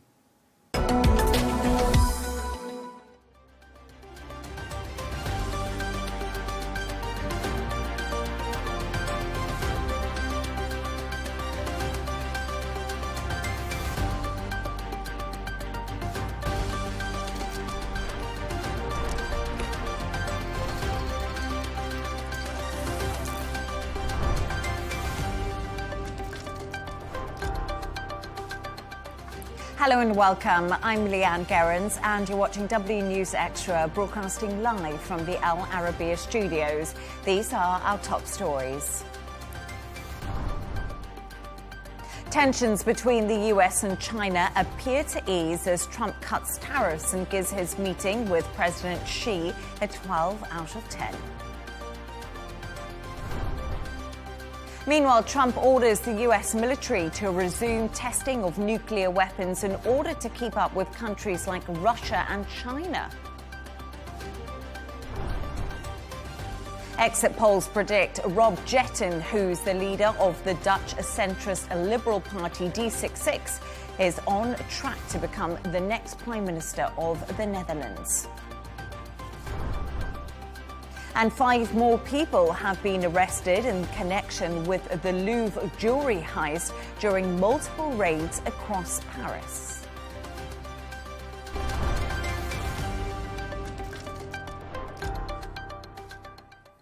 China and the US have agreed to a 1-year trade truce following talks between Donald Trump and Xi Jinping. The two leaders agreed to roll back export controls and ease other trade barriers. The meeting marked the end of a whirlwind tour of Asia for the US president, where he negotiated trade breakthroughs with South Korea, Japan, and Southeast Asian nations as well. To discuss this and all of today's stories, I'm joined by correspondent and columnist Gemma White and Dr. Ellie Al-Hindi, chairperson of the Department of Security and Strategic Studies at the American University in the Emirates. Dr. Ellie and Gemma, thank you so much for joining me this evening. Dr. Ellie, let's start with you. The much anticipated meeting between Xi Jinping and Donald Trump all happened, and we see this 1-year trade truce that's now in place. Do you think that this is just a temporary measure, or do you think this could last longer term? It is temporary and it could last, it could be renewed, but definitely it's good news. It's good news for the US, it's good news for China, it's good news for the world economy. I think if we look at how it happened and the details about it, first, them meeting in South Korea is something of a positive sign, but also a sign that China is comfortable going to a very close US ally and negotiating a trade deal in that country, not on its own turf, not on its own territory, and still come up as the more stable, the more firm, but also the more stabilizing force in the world, while Trump, on the other hand, did get what he wants. He did save face, while his tariff policies were not delivering as well as he thought they would deliver. So he was able to save face and manage to get some kind of an agreement done there. But definitely, altogether, I think it is good news for markets in general. Less good news for Trump's tariffs policies altogether. But also good news that the two biggest economies are now having face-to-face talks, and the tit-for-tat that we've seen throughout the last year seems to have died down a little bit. But Gemma, it's really interesting because Dr. Ellie just mentioned the global economies there, much optimism in the stock markets ahead of this meeting between Xi and Trump. But can global markets trust this deal? And we have to think about it when it comes to really big issues, things that weren't talked about, like TikTok, tech, Taiwan. A lot of thorny issues were kind of brushed over. Yeah, I think right now, as a lot that we see with Trump, it's really just words at the moment. You know, nothing's been agreed, nothing's been formally put down. So we sort of have that at the moment. So the market confidence, global markets, are really going to hinge on the implementation of this final agreement and the enforcement of that, obviously. So there's no point just having an agreement without it being enforced. Now, this deal, along with ongoing diplomatic and economic developments, will all affect the global markets. But I think right now it's very much in a wait and see or sit and wait, time will tell kind of phase, because, as we say, nothing's been formally agreed right now. Now, I think there's a lot of pros and cons to this before we go into, you know, the things which weren't discussed. The pros is that the deal signals a willingness for these two superpowers to sit down and have these conversations. And on the negative, as you said, there was so much that was left unsaid. And I actually think what was left unsaid is louder than what was said. Tech, there's so many issues around technology. These have been ongoing for quite a long time with regards to security, intellectual property, cyber security, and then obviously the issue of Taiwan, again, been going on for a very long time. So, yeah, they haven't tackled these deep, deep-rooted issues, but I wouldn't expect those to come up. These are decades old. They're not something that can be sorted out, you know, over a meeting in South Korea. And I sort of don't think we're going to hear about those for a while, to be honest. And it's interesting because Donald Trump is the momentum's man. We can say that. You know, we saw him on this tour in Asia. Dr. Ellie had so much energy. He was dancing. He looked like he really enjoyed himself. Donald Trump is momentum. You look at Xi Jinping from China. It's very different. It's very playbook. Everything's extremely scripted. So very different leaders coming together. But it's a willingness, like Gemma said, to talk, to get on the same table. We know that Ukraine and Russia is still a big sticking point. So I wonder if the closer relationship will be able to change the climate that we're living in at the moment, geopolitically, possibly. Yeah. First, let's ask ourselves which one does the market like better? The more poised, the more easy, the more texted, you know, statements, or Trump's way of declarations and dancing and ceremonial stuff and so on. So I think even that is starting to appear more and more at odds with what the rest of the world wants and what the rest of the world needs. The world needs decreasing of tensions. The world needs more talking, which is not what has been happening in the past. Now it's a very good sign, and I completely agree with Gemma on the fact that so many things were left out, but then this is a very good sign that we're not willing to pick a fight on this or that. We're more willing to sit down and talk because we know it's on both interests, on a mutual interest, to sit down and talk. Even if we agree on 40, 50, 60%, and the rest is not done, already this is a big achievement for both of us and for the world economy, which is something good. And yes, of course, now we see China will buy more soybeans from the US, and China will not put so many export restrictions when it comes to its rare earth minerals. But another thing I was thinking about a little bit earlier, Donald Trump has a much more positive tone towards China than like the likes of Joe Biden. So in some ways, we see things slightly beginning to change when it comes to the US. Yes, he went hard on tariffs, but he seems to have rolled back a little bit. This seems to be the playbook, right? He comes out hard, lots of rhetoric, lots of big words. It creates tension. And then it's like he needs that tension in order to move forward with what he actually wants to do. I think we've seen it time and time again. I will say, though, I feel that China has come out of this looking a lot better, Xi and China, than Trump and the US. They're moving on to that place as a global superpower and as diplomatic statesmen in the world that has hitherto, I think, eluded them. They're reaching a place, they've shown that they can take on Trump at his own game with the tariffs. They didn't blink. I think he blinked first, to be honest with you. And so I do feel that they have been quite the winners in all of this. He came out more humbled, if I may say, in a sense, yes. And then is it a smart strategic tactic, or is it, the arsonist fireman, in the sense that he puts on the fire and then he claims that he is the hero who put it off? This is his way of functioning. Now, going back to your question, is this rapprochement going to change a lot on the world scene? I don't think so.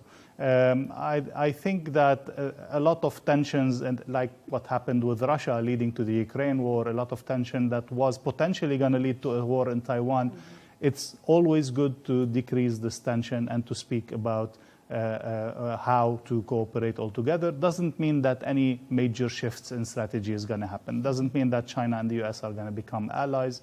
Doesn't mean that Russia and China are going to separate. But still, each state have its own interest at heart. They're going to continue to have their own interests at heart, and these interests are, by nature, contradicting and competing interests.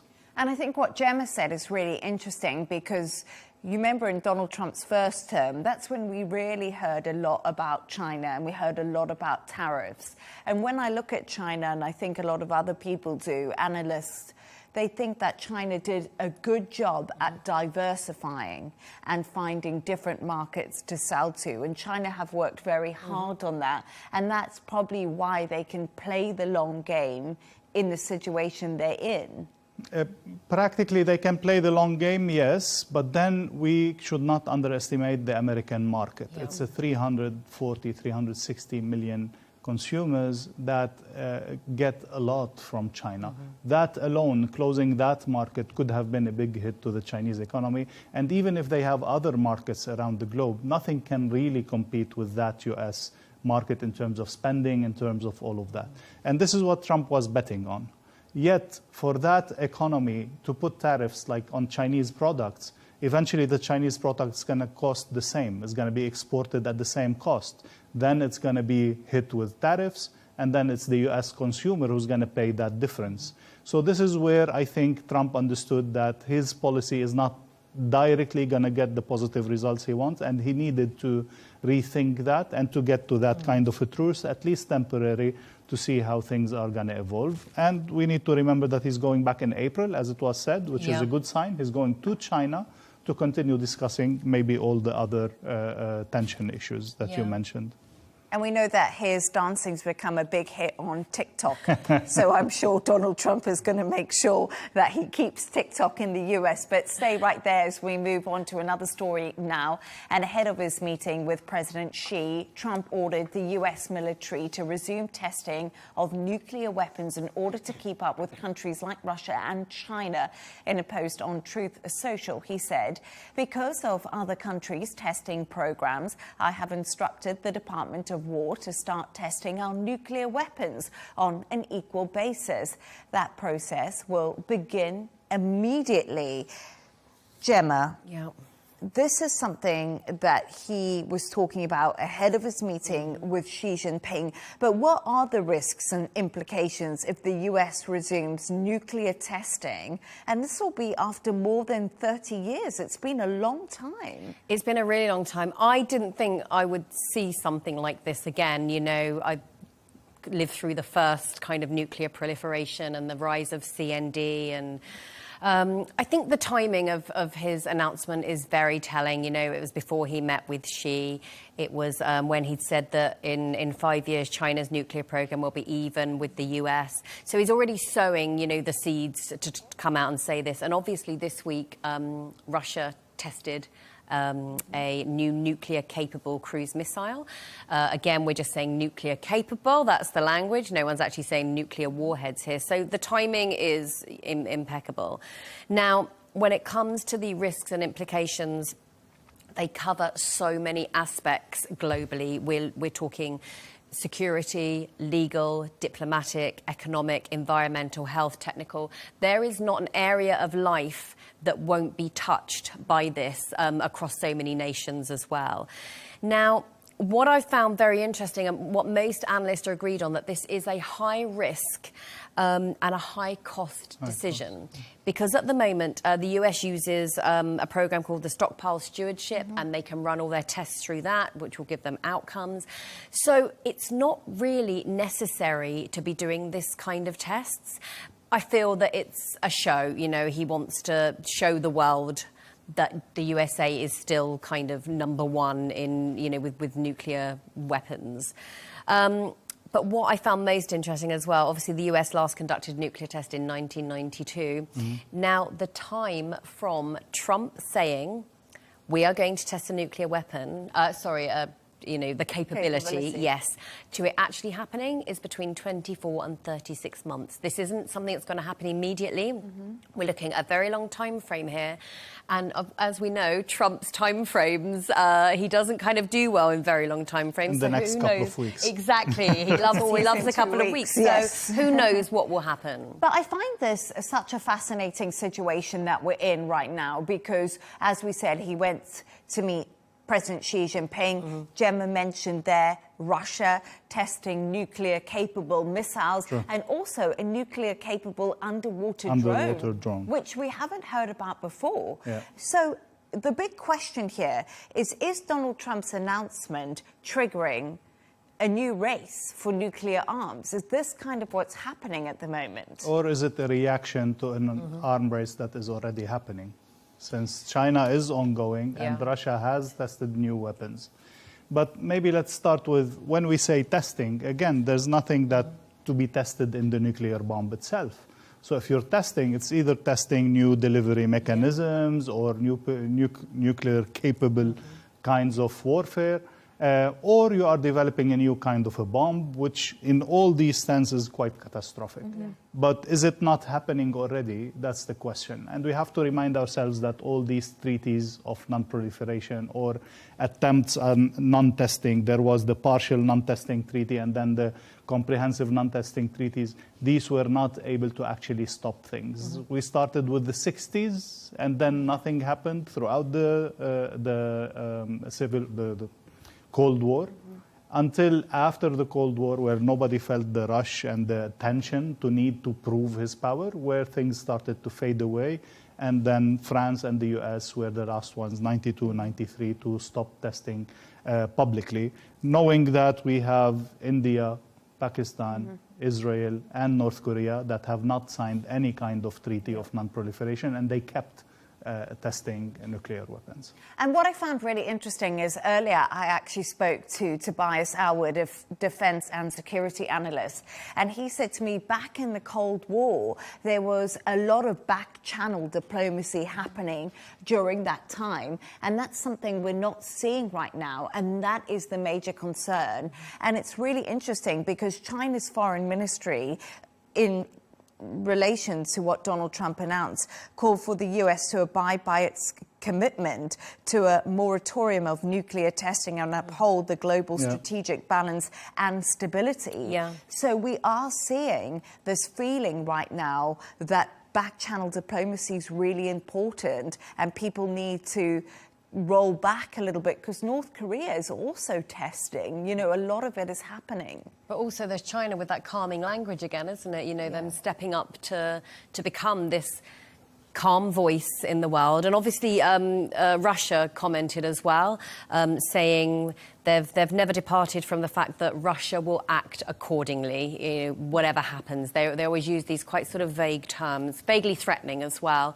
But yeah, I think China's reaction was really interesting. Indeed, I think any kind of lack of communication in such a situation in international politics will create tension, and tension will create the fear factor, and the fear factor would lead to espionage, warfare, would lead to an arm race, would lead to all kind of escalations in that sense. And this is what we're not ready for, but in fact, this is just a continuation of what we have been seeing in the past few years, which is a complete backpedaling on the international new world order that was created in the 90s, back into nationalistic, tensions and a show of power and power balance in world order.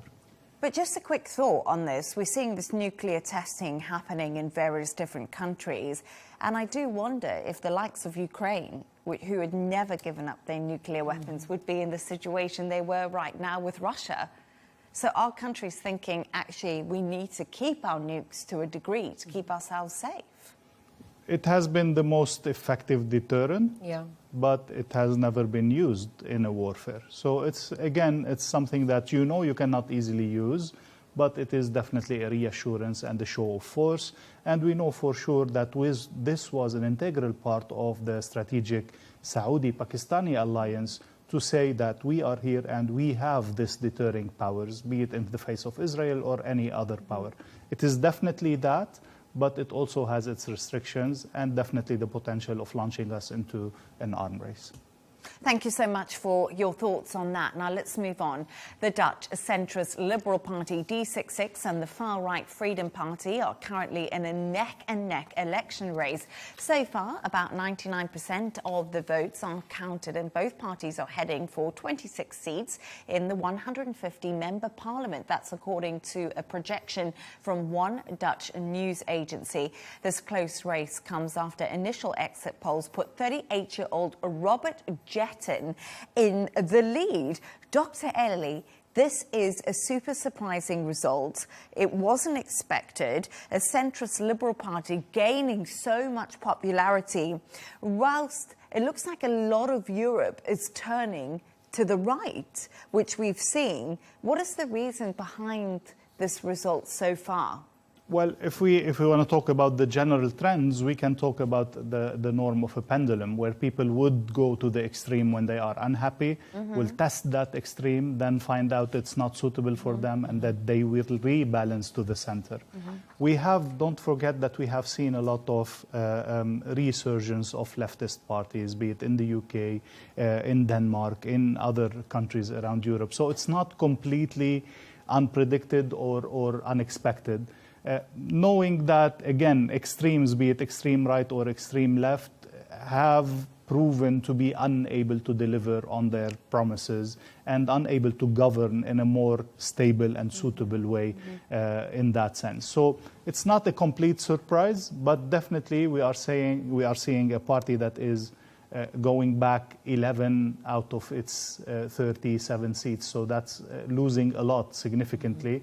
And then the rising powers are also the ones who can present something. Now, keeping an eye on Dutch elections, it's such a complex country with such a complex system. We have a huge number of political parties, and we're talking about 26, as you said, out of 150. So that's the maximum. So it's going to be a huge coalition of more than 4 or 5 parties, which again is going to put us in that cycle of, can you deliver on your campaign promises? And I think that's what Geert Wilders found very difficult, didn't he? Exactly. From the far-right Freedom Party. He couldn't get through any of his measures that he was elected on, and that's eventually why the coalition collapsed. But Gemma, what happens now? We're obviously going to see another coalition formed. As Dr. Ellie said, it's a very complex situation. But that could take months. Who could it be? It could take a very long time. As we've seen globally, coalitions become a point of negotiation. Everybody, says what they would like to happen, and, the outcome can take a very long time. Now, at the moment, it is a tie, 26 seats apiece. Now, they're still counting, obviously, and the international votes from, Dutch people living abroad won't come in till Monday. But I think we can assume that this is where we're at. Now, no parties have said they are willing to form a coalition with Wilders. So he is out of the picture now.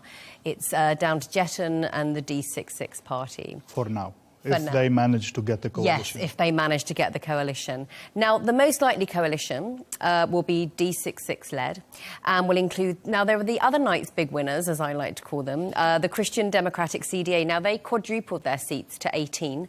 As you said, there's so many parties. The Liberal Conservative, VVD, and the Centre-Left, which is an alliance between the Green Left and the Labour Party. This is looking like the most likely coalition.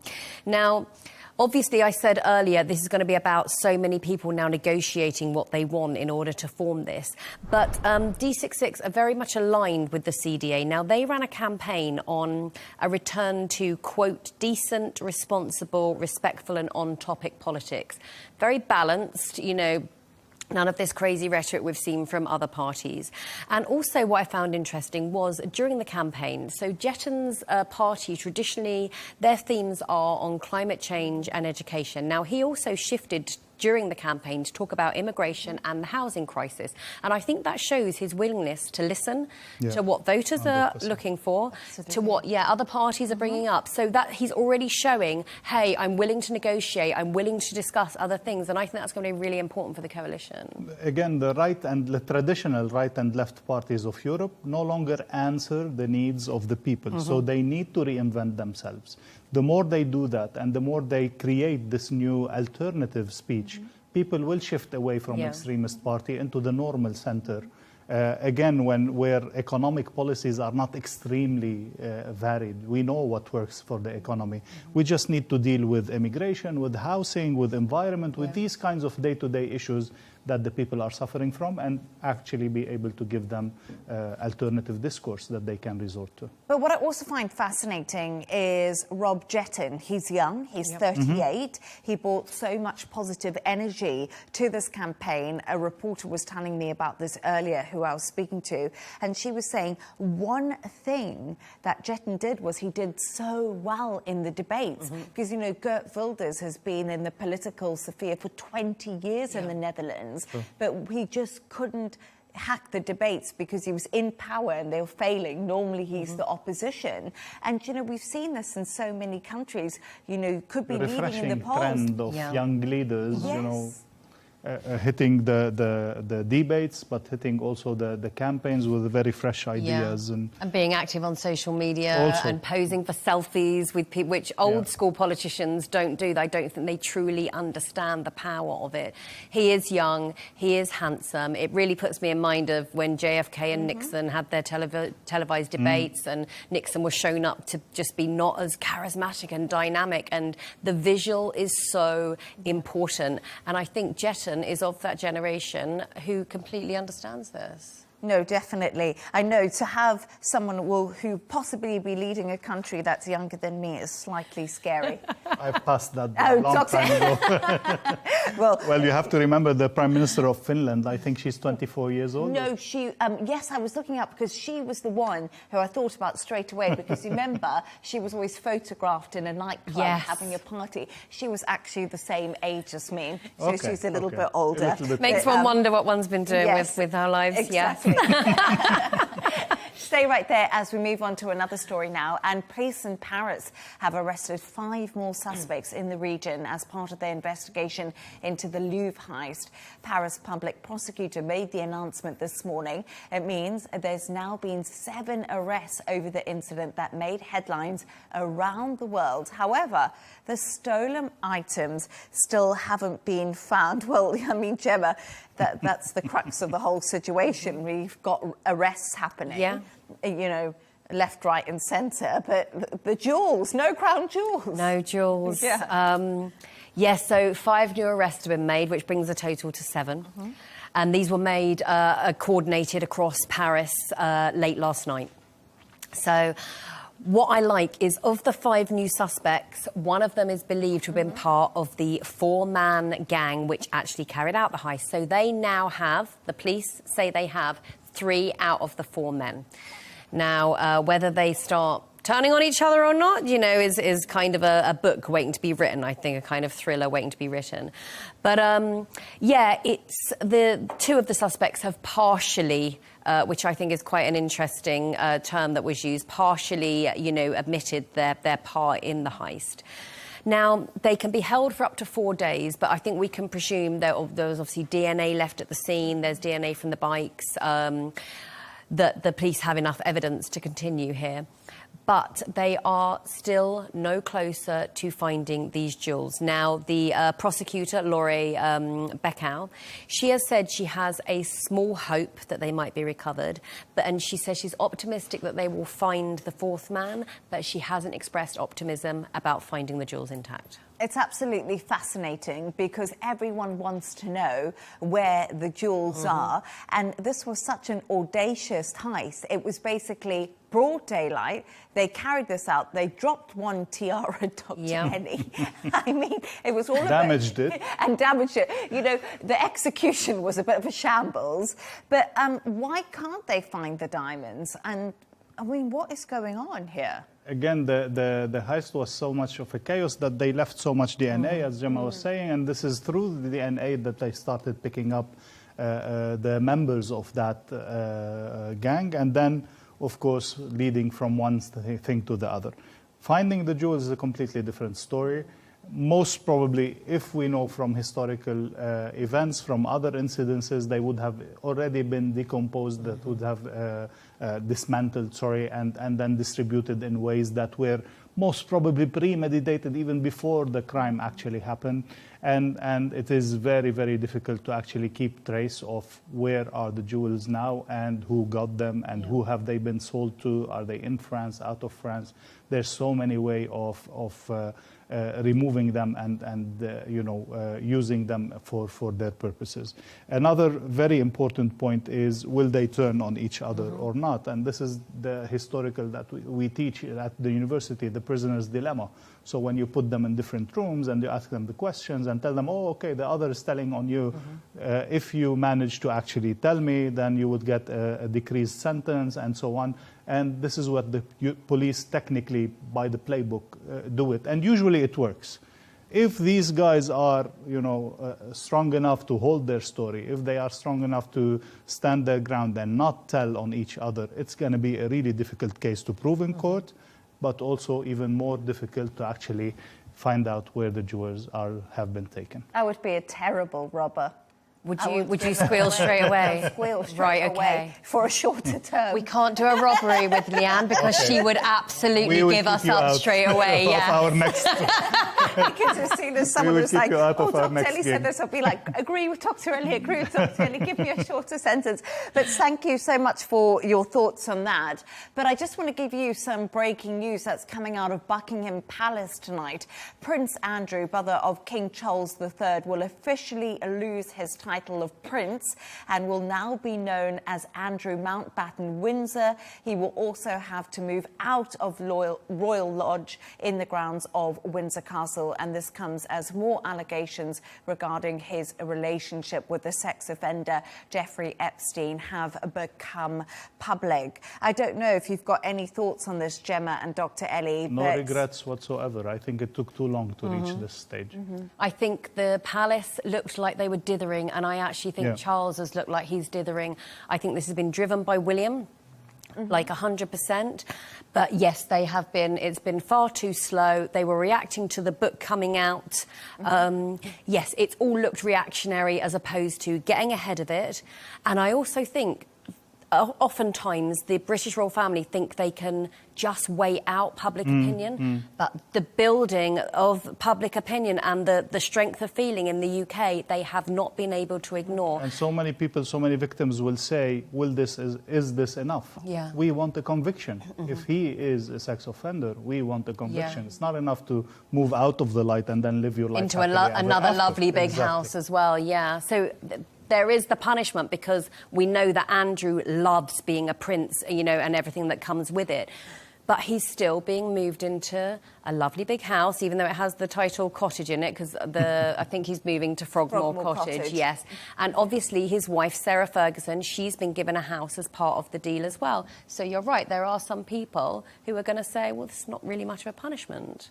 But I think you're absolutely right when it comes to the royal family not acting fast enough and William being behind this scenario because he was really keen to make sure that the story was quietened down, because obviously we saw Prince Andrew, he did the BBC interview to try and quash the rumours that kept on escalating around Virginia Giuffre. Her biography came out. She obviously lost her life. She took her own life because of the Epstein scandal. So there we go. We see Prince Andrew officially leaving his royal titles, and he will be leaving the 30-bedroom royal lodge that he lives in. But thank you so much for your reaction to that story coming out of Buckingham Palace tonight in the UK. Now, it's that time of the show where Dr. Ellie and Gemma have chosen two of their quirkiest stories of the day. And Dr. Ellie, your story... Continuing with the monkey business. Yes. But also, this is fishing for Halloween, I think this story is. I feel like it's about, you know, a continuation of the monkey business. And I really feel like Halloween's tomorrow. Yes. This story... You have picked us suitably. It's really a terrific story. It's Mississippi, the USA, where we have a truck transporting lab monkeys that have been tested on and infected by so many different diseases, including, as far as we've heard, hepatitis, COVID, all other kind of diseases. And this truck have an accident in the middle of the highway. It turns over and the monkeys get on the loose. And then it takes a whole manhunt for several hours to actually recover the monkeys. They had to euthanize or kill some of them, and there's still one missing. Just to make it good enough for the Halloween Eve, one monkey that is infected with a serious disease is still running around in Mississippi. Patient zero on the loose. This is, I've seen this film. I have seen this movie and I know how it ends. So, yes, people of Mississippi, they should be staying indoors, I think. It's an absolutely fascinating story. It is crazy. And let's hope that that monkey is eventually found and everybody is safe in Mississippi. And Gemma, let's talk about yours because, you know, I'm not sure about the situation, but it's about a savvy salesman who's managed to get his wedding suit sponsored. Oh, there's pictures of it up there. Tell us more. Awesome picture. So, yeah, and I would like to know if, you know, if you guys would go for this. So this is, excuse me, French salesman Dagobert Renouf. Now, what he did is he sold patches on his wedding day tuxedo. He got married on October the 27th. And he wanted to cover some of the cost of the wedding. So AI and tech companies all bought a patch there on his wedding tuxedo. And, yeah, that's how he got married. And, like he had the chart, and this patch will cost this much. And this you know, like Formula One drivers, when it's like, well, this is going to be on the arm and this is going to be here. Yeah, so I guess if you paid more, you kind of got to be at the front there. But, yeah, it was... What was the wife's reaction? She looks very happy. Leigh Ann, she looks very happy in these photos there. You know, she's not visibly annoyed. Look at his suit. I know. I think it's awful. But do you know what is the kicker on this, I think? He made $7,500. No way, man. No and I know that, I appreciate that's a fair chunk of money, but I thought this would be like 100,000, you know, where he paid for the wedding and he paid for the honeymoon. And would you do it for 100,000? Maybe for 100,000. I would do it for 100,000. On your wedding? On your veil or your dress? All over. All over. Oh my goodness. Yeah, why not? But not for 7,500. Not for 7,500. But, you know, we laugh at this and it looks a little bit mental. Let's all put, I mean, it just looks like something out of a thrift store that went really wrong. But he's completely thinking out of the box here, and I quite like that, don't you, Dr. Ellie and Gemma? No. You wouldn't... Trying to see the companies that actually bought this patch.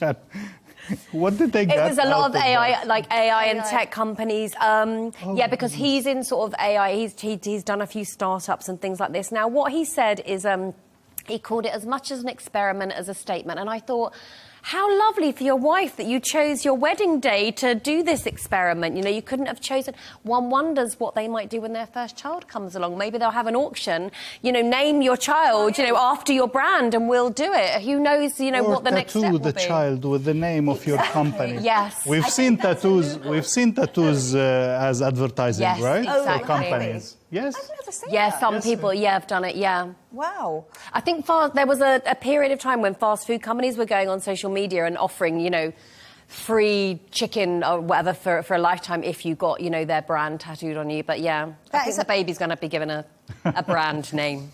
But I do think it's so interesting because I do often wonder about people who think about out of the box. And there's something I like about this story because, you know, not we on all your think wedding so... day, Leigh Ann, not on your wedding day. Any other day. Any other day. Any other day. Wedding day. I don't know. But I think, but like we said, it didn't make much money. But then we are talking about the story right now. Yes. So it is generating a little bit of hype in the world of the media. So hopefully he'll make some money through this. And it did say that he Good luck. was trying to set up a company. He spent 5 years doing it, and I don't think it was very successful. So maybe he's trying to generate some money to get a kettle. Because, you know, when you get married, you buy all your home things. Yes, you need all those things, yeah. So maybe that was all about, I don't know. Well, he's got a suit. He can't, you know, most people, I think, with a wedding suit, they're like, oh, I could wear this again for something else. But, you know, no, he's not gonna wear that one again. C'est la vie. But anyway, thanks to our guests today, correspondent and columnist Gemma White and Dr. Eli Al-Hindi, chairperson of the Department of Security and Strategic Studies at the American University in the Emirates. And that's all from us on W News Extra. Don't forget to subscribe to our YouTube channel. Of course, follow us on X. G&T will be coming up next. Goodbye and thank you.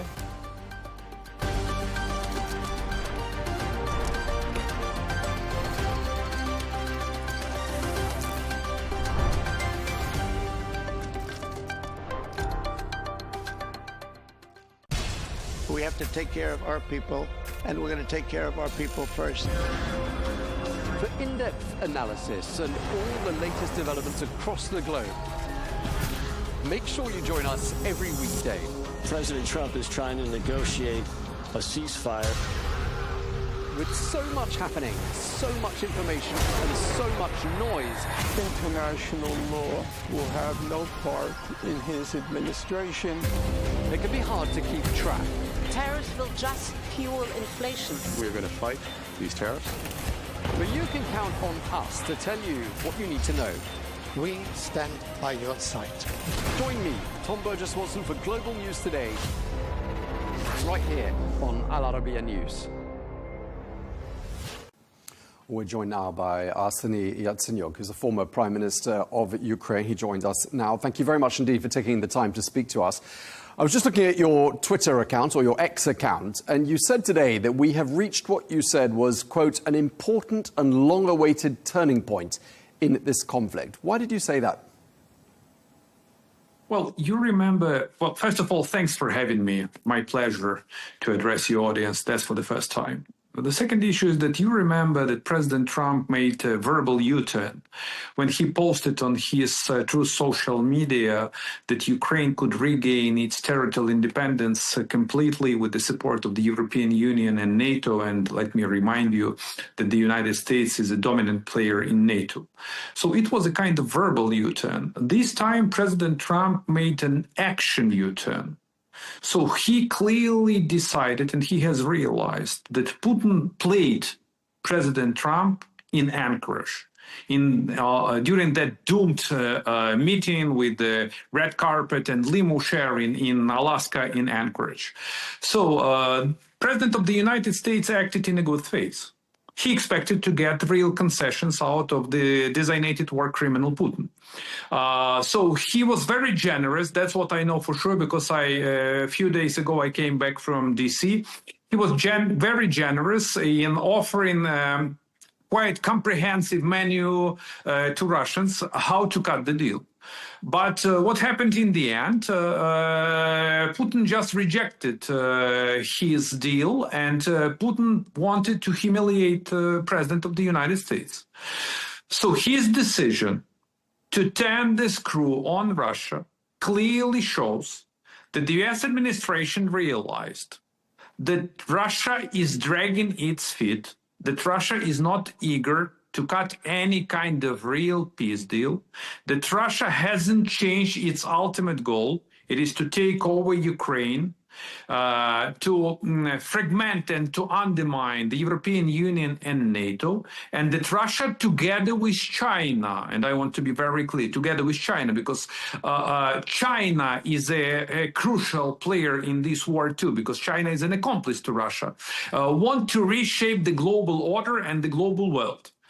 That's my reading of the situation. Okay, and what President Trump has done is to impose sanctions on Russia's two largest oil companies. I'm talking about Rosneft and Lukoil. Now, the Kremlin is saying Russia is, quote, immune to sanctions. And I want to just ask your opinion, though. What do you think the impact of these new sanctions is going to be on the Russian economy? Well, if one believes that the sanction is a silver bullet or a magic wand, so it's a kind of wishful thinking. Sanctions is just a piece of the puzzle, sir. Piece of the puzzle how to bring peace, a fair and just peace in Europe, and how to defend sovereignty and independence of Ukraine, and how to defend the values of the free world. You're absolutely right saying that the US administration imposed sanctions against two dominant oil crude producers, Rosneft and Lukoil. But the US administration imposed sanctions on all subsidiaries of these units, of these two legal entities. So it is a quite bold action on the side of the US administration to deprive Russia of its revenues from hydrocarbons. Where the problem where I see is that Russia managed, and that's true, partly managed to circumvent sanctions. There are two biggest consumers of the Russian oil, which is China and India. China is paying in renminbi, which is far from the control of the Federal Reserve. The same goes with India.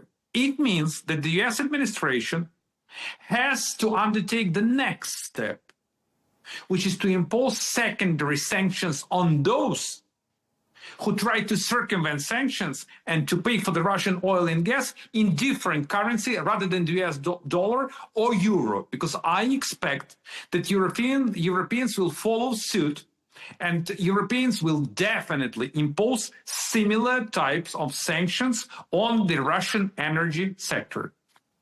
Yeah, I mean, the Europeans have, in fact, announced a 19th package of sanctions on Russia. We'll talk about those in just a moment.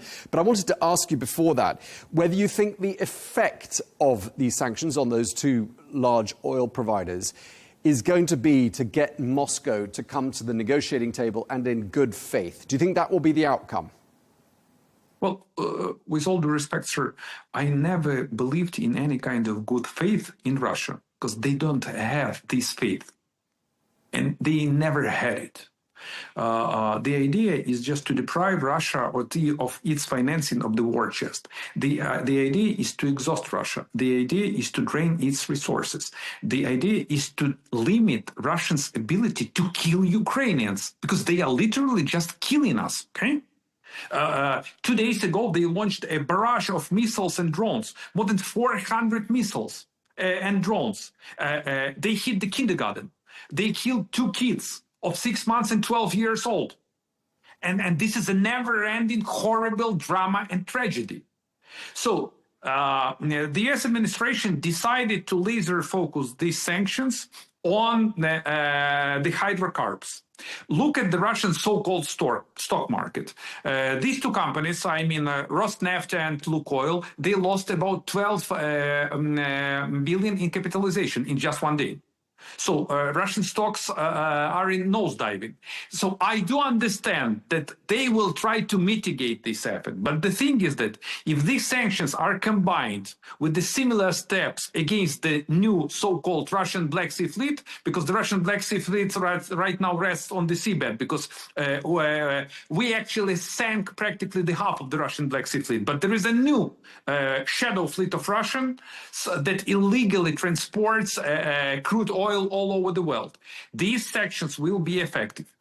Once again, it is not a silver bullet, but it is a very important step on the side of the US administration, where President Trump, for the first time during his second term, showed that he can bring peace through strength. And he showed and exhibited this strength.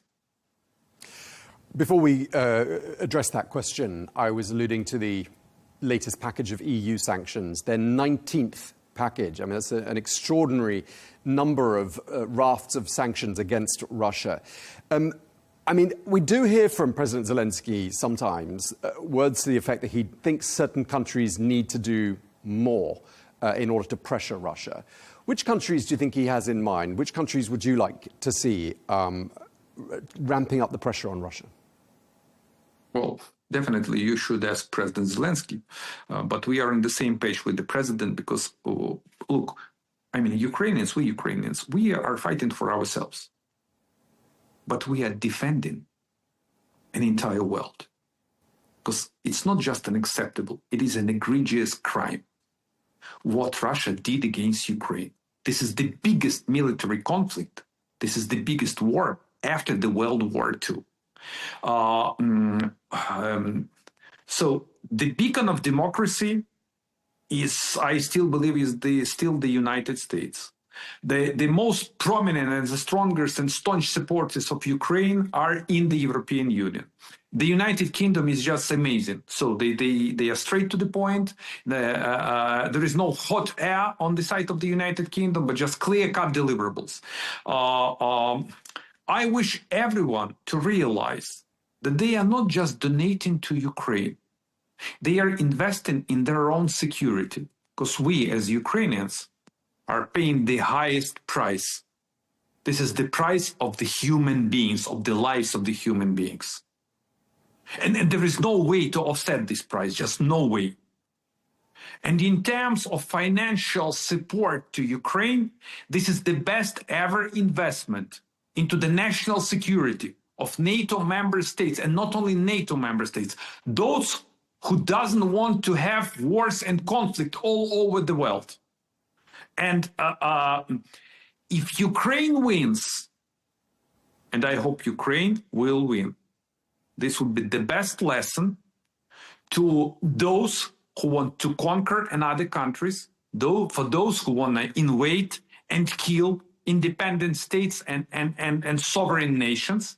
And they will draw the best lesson that if you commit an act of aggression, you're going to pay for this. And this is my message to everyone. And you are the state-owned channel. And look, I commend the efforts of Riyadh and your country playing a role as a mediator. And we do really appreciate your efforts. You are the dominant player on the oil market. So I hope that your government and your country on the right side of the history. So what do you say to those Americans who say, sometimes we hear people, even in the current administration, this is not our national security issue, it's not a priority for us as Americans, we're going to pull the plug on funding for this war. What's your message to people who think along those lines? This is the exact message that I delivered in DC last week on a number of media outlets. I said, look, this is the best ever investment you had. Due to the fact that you contributed to your own security and provided both financial and military support to Ukraine, Ukrainian military managed to degrade severely by half Russian land forces. We compromised Russian intelligence. We compromised Russian cybersecurity. We sunk the Russian Black Sea Fleet. Russia faced casualties of around 1 million people. Could you imagine? Without any kind of military boots on the ground. I mean, either American or anybody else. And the second part of this message is that it's not just Russia. It is China. It is China that helps Russia, that provides financial resources to Russia, that has thrown a lifeline to Russia that is an accomplice to this kind of egregious crime that Russia committed in Ukraine, and the China that wants to reshape the global order. And if we fail, this would trigger the domino effect all over the world. China is going after you, my dear American friends. And we, as Ukrainians, are on the front lines in defending the values of the free world. This is my message, and I want to reiterate it once again, because this is the truth. And they do understand. Look at the approval ratings. Look at the latest survey, public survey that had been published a few days ago. More than 70% of both Republicans and Democrats support Ukraine. And could you imagine that more Republicans support an idea to turn the screw on Russia rather than Democrats? Look at the bipartisan support in the US Senate. 85 senators co-sponsored the bill to impose secondary sanctions on Russia. So Americans do understand and realize that Russia and China pose a national security threat to their own interests, and that Ukraine's fight is actually the solution, how to defend not only Ukraine, but how to defend and protect the homeland of the United States. Now, you've mentioned on more than one occasion that you were in Washington last week, and so was President Zelensky. And President Zelensky held talks with President Trump at the White House. I mean, it's extraordinary when we look at what's happened since those talks took place. Budapest meeting has been cancelled. These latest sanctions have been announced, and it's only Thursday, less than a week since those talks took place.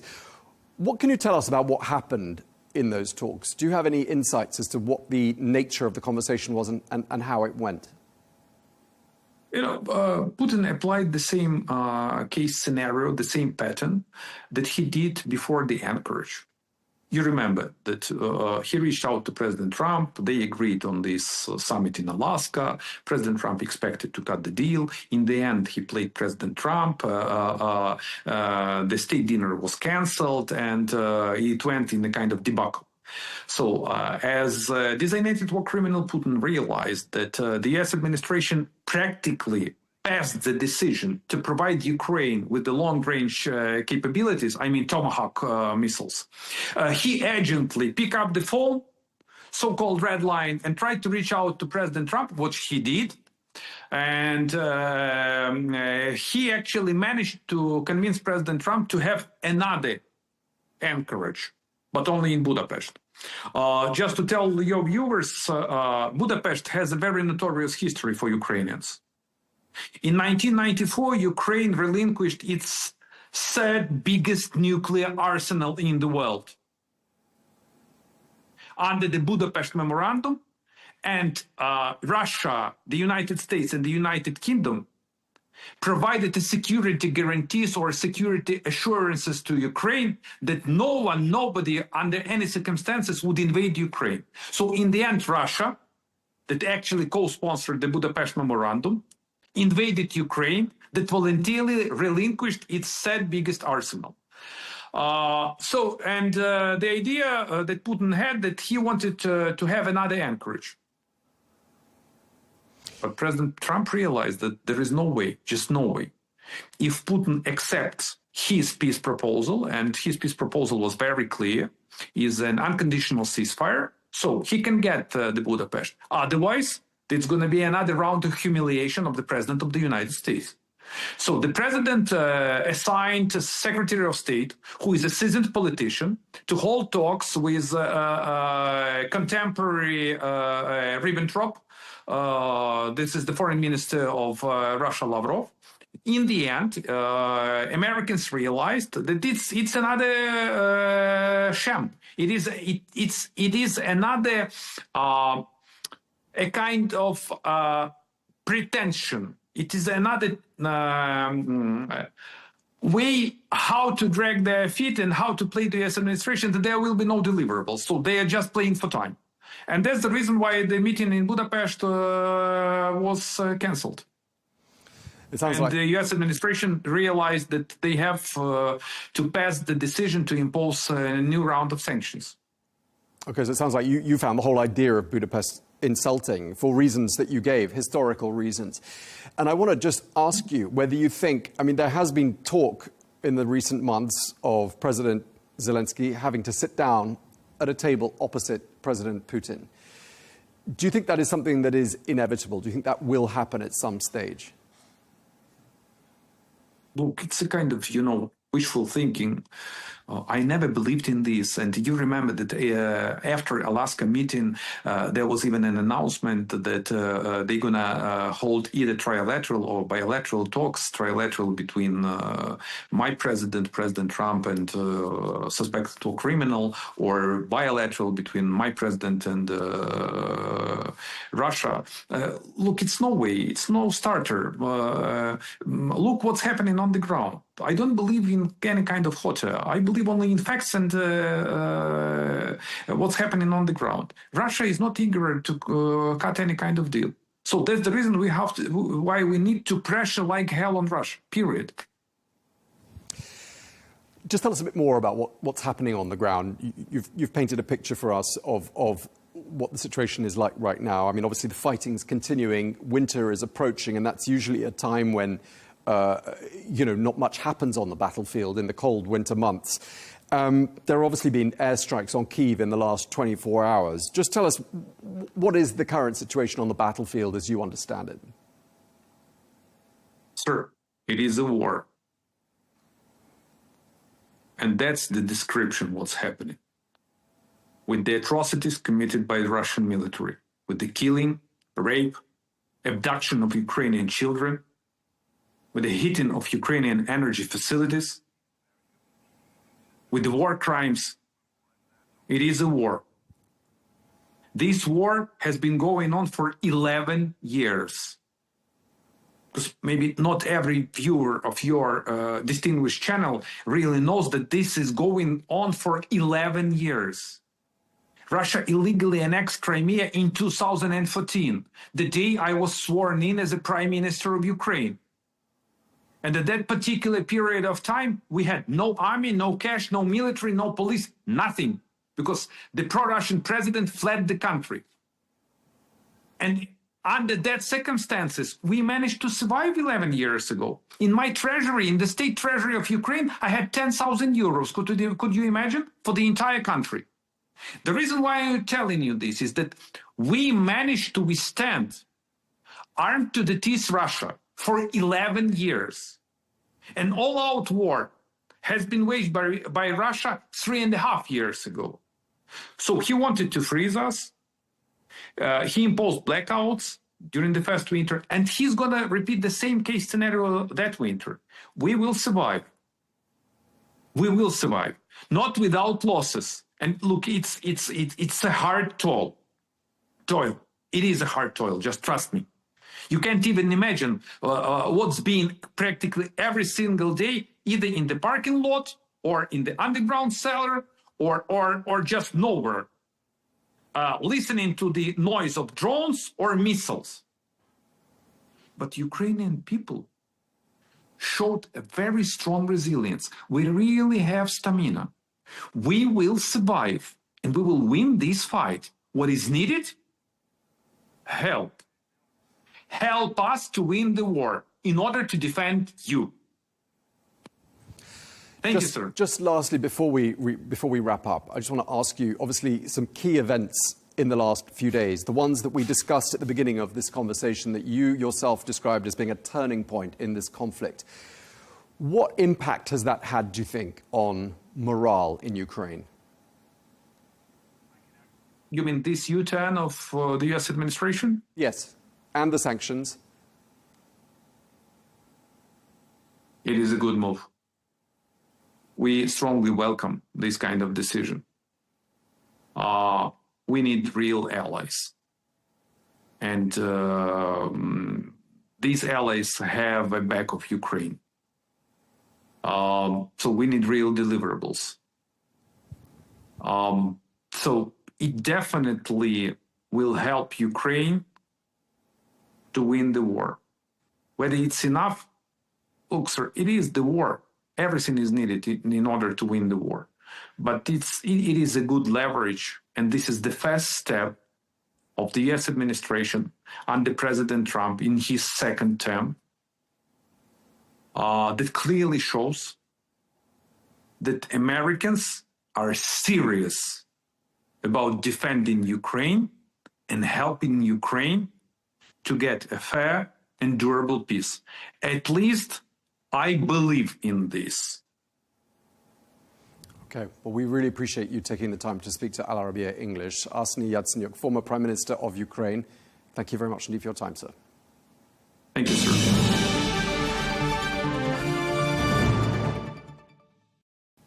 Well, we can speak now to Kurt Volker, who is President Trump's former special envoy for Ukraine negotiations, also former US ambassador to NATO. Thank you very much indeed for joining us, sir.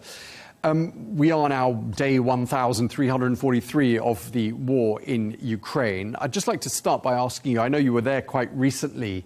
What have been the most significant developments in the war in the last couple of months, would you say? Well, I think Ukraine developing its own long-range strike capabilities to hit infrastructure inside Russia, talking about military facilities, military bases, oil refineries that produce refined fuel for aircraft. They've been able to hit quite a bit inside Russia. That's one big development. The other is the petering out of Russia's ground offensives. They've tried 3 separate offensives this year, in the spring, summer, and now in the autumn, and they have not really been able to take much territory. So we are seeing that Russia is really not capable of advancing, and Ukraine is inflicting more and more damage on Russia. So this has been a bit of a turn of the tide, if you will. Okay, so I mean, with winter approaching and, you know, what's tended to happen in previous years during the winter is that the lines of the battle are more or less frozen. I mean, are we looking at a pretty unchanged stalemate, would you say, on the battlefield during the next 4 or 5 months? Yeah. The fact that the lines don't change doesn't prevent people from fighting and many, many people dying. The Russians continue to throw wave after wave of soldiers at the front line who are just killed. And I think that will continue, but I don't expect the front line to change very much. In addition to that, what winter means is the Russians in particular go after the civilian energy infrastructure of Ukraine. They're trying to make people freeze and to put the lights out. And Ukraine has become very resilient, very capable of keeping the lights on, keeping the heat on. But Russia is sending more and more drones and more missiles at civilian infrastructure in Ukraine. So it's going to be a very difficult winter there.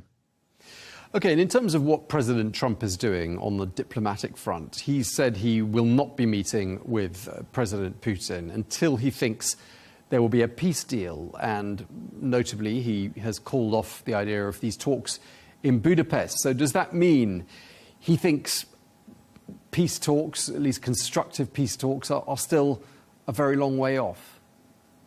Yes, if you listen to what the Russians are saying, and last week we had that phone call between Marco Rubio, the Secretary of State, and Foreign Minister of Russia, Sergei Lavrov. Lavrov was articulating the most outrageous absolutist demands before there could be any idea of peace. He was saying that any territory in Ukraine that Russia doesn't control is by definition controlled by Nazis. He's saying they have to get all of the territory. He's saying that Ukraine has to be fully neutral, demilitarized, and subordinate to Russia. This is just an outrageous and maximalist set of demands that neither Ukraine nor Europe could ever agree to. So because of that, President Trump said there's no point in meeting with Vladimir Putin now. My own judgment is that there will never be a peace agreement per se. Putin is never going to recognize the legitimacy of a sovereign Ukraine. He's never going to recognize the legitimacy of Volodymyr Zelensky as the leader of Ukraine. And so there won't be such a peace deal. The best we can hope for is that enough pressure is put on Putin that he is forced to agree to a ceasefire. Right, so that pressure is coming from multiple directions, isn't it? There's the sanctions on the oil company. The Russian economy looks like it's buckling, at least according to some metrics. There's the diplomatic pressure, the pressure on the battlefield. I mean, is that the only way to go, is to force President Putin to come to the negotiating table? It is, because we know from Putin's own words and those of other Kremlin spokespeople that they are not in any reasonable position at all. They feel that they have a right to commit aggression against their neighbor, a right to control that territory. So the only thing that will bring about a ceasefire is that kind of full court press on Russia to get them to actually stop the fighting. And as you said, there's a lot of pieces in motion right now, more so than there had been at any point. The oil company sanctions, possible secondary sanctions on those doing the trading with Russia, seizing the frozen assets that Russia has in Europe and making them available to Ukraine as a reparations loan, the sanctions on gas as well, the military pressure, Ukraine's increasing ability to reach deep inside Russia with its own capabilities, its own drone capabilities. These are, and as you mentioned, the Russian economy, inflation has got to be around 20%. They don't publish reliable statistics, but that's a reasonable guess. And there's a labor shortage as well, negative economic growth, and a huge portion of Russia's state budget is now going to the military, more than is really sustainable for any long period of time. I mean, the Americans and Ukraine's allies must be hoping this is the case, but I want to ask you, is there any sort of clear indication that this war in Ukraine is starting to really backfire on President Putin? And is he at risk, would you say, in a way that he perhaps wasn't when the war began, domestically speaking? What would you say to that? Yeah. We're beginning to see a couple of things. We're seeing gasoline shortages inside Russia, which the public notices quite a bit. And that's putting a little bit of domestic pressure on. The fact that he called President Trump before Trump's meeting with Zelensky about 2 weeks ago, that I thought was significant as well. He was clearly concerned about the possibility of Tomahawk missiles going to Ukraine and that this would increase the pressure further on Russia. And then the nuclear saber rattling that he did just the other day, he does that when he thinks that cards are being played against him, the pressure is mounting on him, and he's looking for a way to relieve that pressure. I mean, to be fair, President Trump's position on Ukraine has, let's say, evolved during the course of the last few months since he returned to office 9 months ago. I mean, there have been highs and lows. There have been moments when he sounded very supportive, other moments when he sounded not in the least sympathetic. At least that's how he's sounded. I haven't said that's what he was. Yeah. But where would you say that sort of sentiment is right now in the mind of the president? How do you think he feels at this particular moment about Ukraine? Well, of course, only President Trump can say how he's thinking about this himself. No one really knows for sure. But the way it seems to me, he has really all along, from the beginning of his term here, has wanted a negotiated deal. And he thought it would be easy because he can push Ukraine a little bit and get them to accept a ceasefire in place, which he has done. He's maneuvered to get Ukraine and the United States in line economically.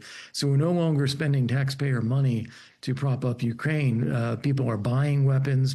We have a minerals and natural resources deal where we can put money into an investment fund in Ukraine. So he's made this much more of a commercially viable proposition. And he thought that offering a good deal to Vladimir Putin is something Putin would take up and it would end the war. And I think what he has now realized is that Putin is never going to accept a deal. He's never going to end the war. And so we do have to turn up the pressure the way we've just been discussing. So I think that change in Trump's attitude has really been since that failed summit in Alaska in middle of August. Right. So President Trump feels like he's done everything he could reasonably be expected to do. Concessions have been made on Ukraine's behalf by President Trump. And you're quoted as saying that, in fact, President Putin's real goal here is simply to absorb Ukrainian territory into Russian territory. Do correct me if I'm misquoting you. But would you say it's fair to say that the Trump administration is just entirely fed up with the stalemate and the sort of going around in circles here? Yes, absolutely. In fact, going around in circles, I think that is actually a quote from President Trump, or being led around in circles, I believe is what he said. He has tried, as you said, everything. He's met with Putin. He's called Putin. He's offered things to Putin. He's offered lifting of sanctions. He's offered restoring the G8. He has invited Putin to meet with him in Alaska. And every step of the way, Putin has rejected any reasonable offers and insisted on continuing the war, and continuing the war really in some of the most atrocious ways, bombing kindergartens, bombing hospitals, taking out civilian infrastructure, hitting apartment buildings. This is a brutal attack by Russia on Ukraine. And as you say, I think President Trump, having tried everything, is now very, very frustrated and has said many times now that he has nice conversations with Putin, but then they don't amount to anything. One thing he hasn't tried, though, is, really dialing up the temperature here and providing Ukraine with significantly more material support to, try and win this battle and repel the invading forces. Do you think that's something that he might entertain as an idea? Yeah, he certainly has not taken that off the table. He was musing publicly about 2 weeks ago about sending Tomahawk cruise missiles to Ukraine, which would be a significant step if he did. He didn't do it when Zelensky visited. He thought that Putin was making one more effort to negotiate. That evaporated, and Trump has not taken the idea of Tomahawk missiles or other military support off the table. It's still out there. I think he wants to avoid that. He doesn't want to be in a direct confrontation with Russia, but he is capable and prepared if necessary. So were you to advise President Trump, which road would you suggest he went down? Would it be the road of concessions, negotiations, appeasement, or brute force, or perhaps a combination of all of them? Well, I think he has tried all of the appeasement side of that you just described, and it hasn't worked. So he has to try the other. And the other is going to be not only the sanctions on the oil companies that we just did, but secondary sanctions on anyone who is doing business with those oil companies. So it would have to be hitting vessels, ports, refineries, banks, insurance companies in China, in India, anyone who's doing that kind of trade with Russia, which is what's funneling the money to the Kremlin to continue the war. And I would provide much more military equipment, particularly the long-range Tomahawk missiles, to Ukraine. But I would tell the Ukrainians, don't use them right now. And if we get a ceasefire, keep them, and that'll be your deterrent. But if Putin continues to refuse a ceasefire, then we're not going to have a choice but tell the Ukrainians, okay, then go ahead, hit longer range, take out those things in Russia, the drone factories, the missile factories that are being used to hit you. And just lastly, would you say the Americans and the Europeans have now come rather closer together, let's say, than they were back in January, February, on the issue of how to end this conflict? Definitely. One of the things that President Trump did, we talked about getting the U.S. and Ukraine aligned politically, about ending the war, and aligned economically. Another thing President Trump did was to rebalance the U.S.-European military relationship. He has always felt, and every president has felt, the U.S. was doing too much and Europe too little. Europe is now committed to spend 5% of their GDP on defense. They are buying weapons in order to provide them to Ukraine. They are talking about a coalition of the willing to be present on the ground in Ukraine to deter future Russian attacks. So Europe has stepped up quite a bit now, and we are much better aligned between the U.S. and Europe than we were at the beginning of this administration. Okay, well, on that note, we're going to have to wrap up. Thank you very much indeed. Really appreciate you taking the time to talk to us. Kurt Volker, President Trump's former special envoy for Ukraine negotiations. Thank you, sir.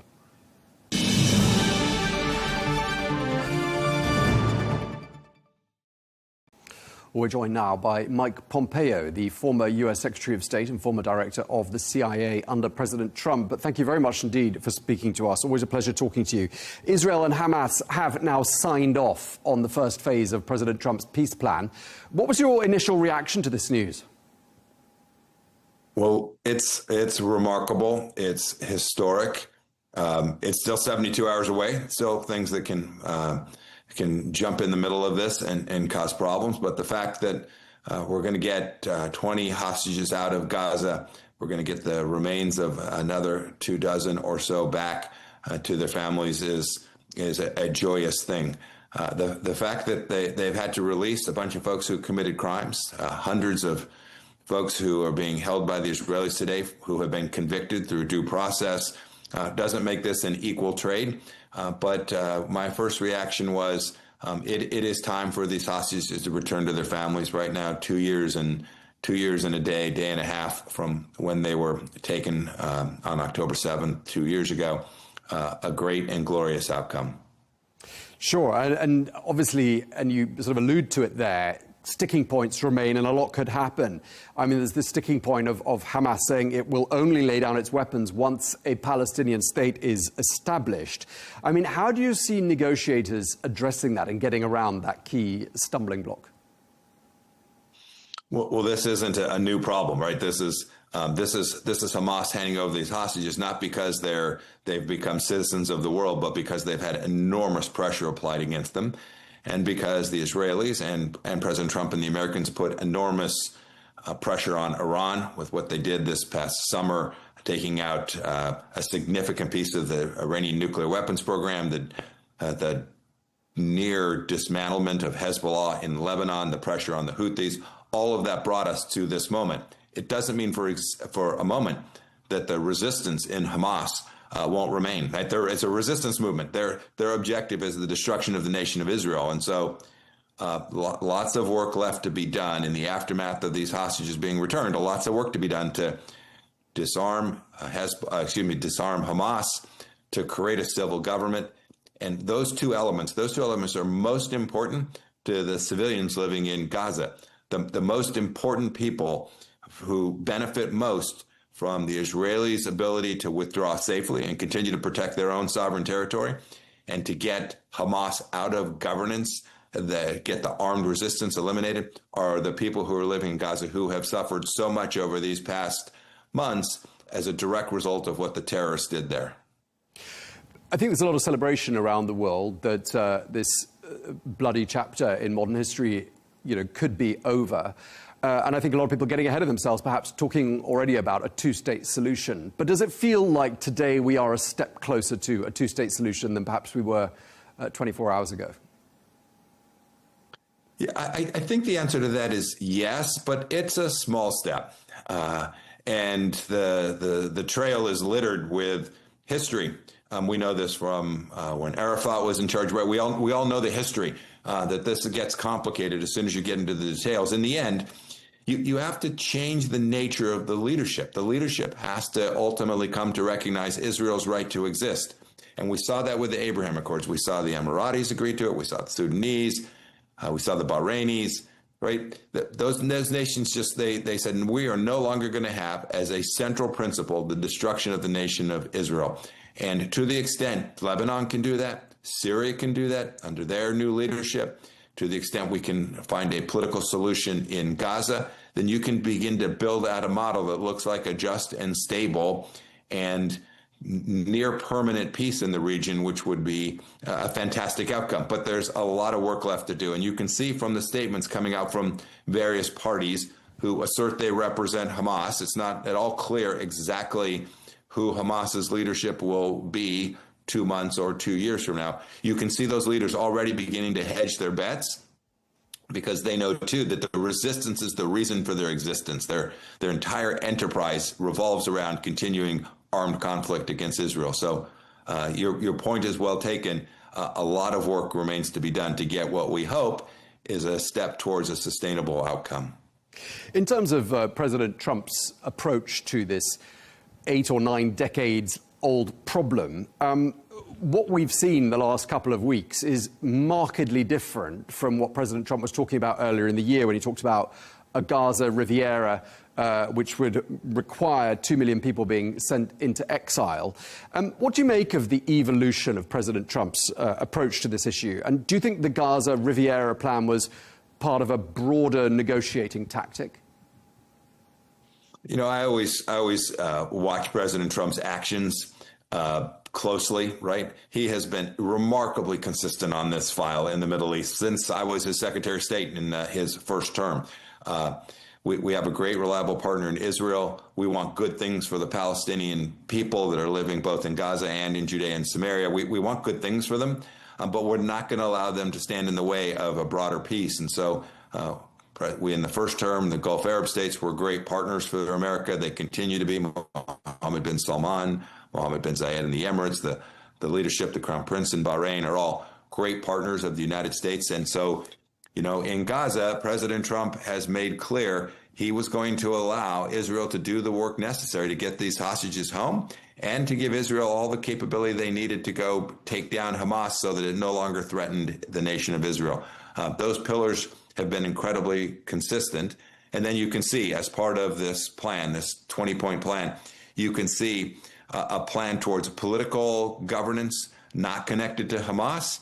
And second, a theory of the case on how you're going to rebuild Gaza and make it a peaceful, livable place for the civilians that live there. That's been his mission. When he talks about, you know, Gaza, on the Trump on the Mediterranean, all the Trump Tower stuff, a lot of that was theatrics that the media brought on. President Trump has been remarkably consistent here. These were, of course, not direct talks that took place in Sharm el-Sheikh. Lots of parties were involved. From the US side, Steve Witkoff, Jared Kushner, and, of course, senior officials from Qatar, from Egypt, from Turkey. Do you think there was anything or anyone that stands out as having been a winning ingredient or a winning player to bringing us to the point we're at today? Oh, goodness. No, I think lots of credit. And President Trump said this, right? It took many nations coming together and many leaders who were very bold. The Egyptian folks did great work in hosting this.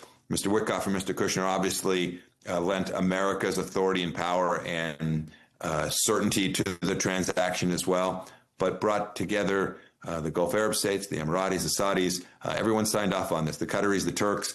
That's a remarkable act of diplomacy. It's a really good outcome. And so I don't know that there's any one individual, but lots of leaders who worked tirelessly to get an outcome that gets us at least a point where those hostages can be returned home. Do you think we have here in front of us the blueprint for perhaps solving other conflicts, as some geopolitical analysts have suggested? I think the whole world will be watching what President Trump did in the Middle East. He gave the Iranians space. He told them there was a deadline, and when they didn't comply with the deadline, he took a strike and decimated their nuclear program. I think for Xi Jinping or for Chairman Kim or for the Ayatollah himself in Iran or for even Vladimir Putin in Europe, I think they can see that, you know, the storyline somehow that President Trump is an isolationist president who puts America first and ignores the rest of the world is belied by the actions that President Trump and his administration have taken. I think that was true in his first term. I think it's equally true in this one. He is judicious in how we use American power, but he understands America's best interests are creating peace and stability in these regions. Certainly where we have friends and partners, we're going to do everything America can do to deliver those outcomes. And I do think that others will have observed this, and I hope we'll adopt something that looks like this, recognizing that America remains the most preeminent power in the world, and it's prepared to use its good offices to deliver great outcomes for not only America, putting America first, but for the world. Clearly, the president has put a huge amount of energy into this old issue between the Palestinians and the Israelis. If he can solve it once and for all and bring about a lasting solution, how do you think he's going to go down in U.S. history? Oh, how many presidents have we had try to accomplish just that? I can go back a long ways, almost since the Nation of Israel's founding. So, yeah, to the extent we get something that's the accomplishment of getting these hostages home is good. But if we get something more than that, we get a delivered outcome that looks like a just and lasting peace. I think President Trump and, frankly, all of the leadership in the region will go out in history as having delivered an amazing outcome for mankind. And just lastly, Mr. Pompeo, do you think President Trump is deserving of the Nobel Peace Prize? Oh, I'll leave that to the Nobel Committee. They can sort through it. But if you ask if we get a just and lasting peace in the Middle East that fundamentally reshapes that region and keeps our young boys, our American young boys' lives from being at risk, and the lives of citizens all across the region, from Kuwait to Oman to the Emirates, if we get that just and lasting peace, it will be an historic achievement, certainly worthy not only of a Nobel Prize, but worthy of accolades from people all across the world. It's not about a particular trophy. It's about delivering the peace, and I pray that it's the case that this is a good first step towards achieving that. Okay, Mike Pompeo, former U.S. Secretary of State, thank you very much indeed for speaking to Yes, sir. Arabiya Thank you. English. Have a great day. Thank you.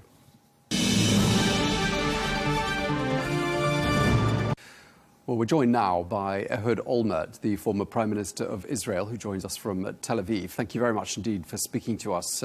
I'd just like to start by asking a very basic question, but what was your initial reaction when you got the news that this deal had been reached? A great joy. Just joy and relief.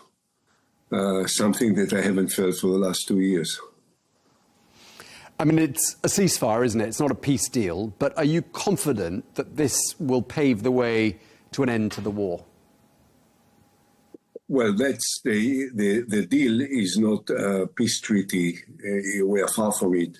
This is just end of the war and return the hostages and release the prisoners and starting to pull out from Gaza. And this is what I was preaching for and campaigning for in the last more than a year.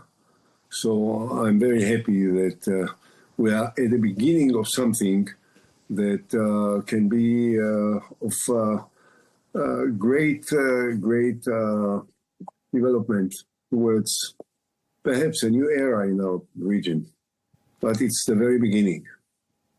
We understand that the US envoy Steve Witkoff and President Trump's son-in-law Jared Kushner are heading to Israel today. What sort of a welcome do you think they're going to get there?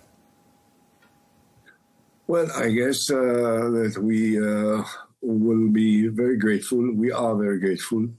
The efforts that were made by them and primarily by President Trump is certainly unusual. It's extraordinary.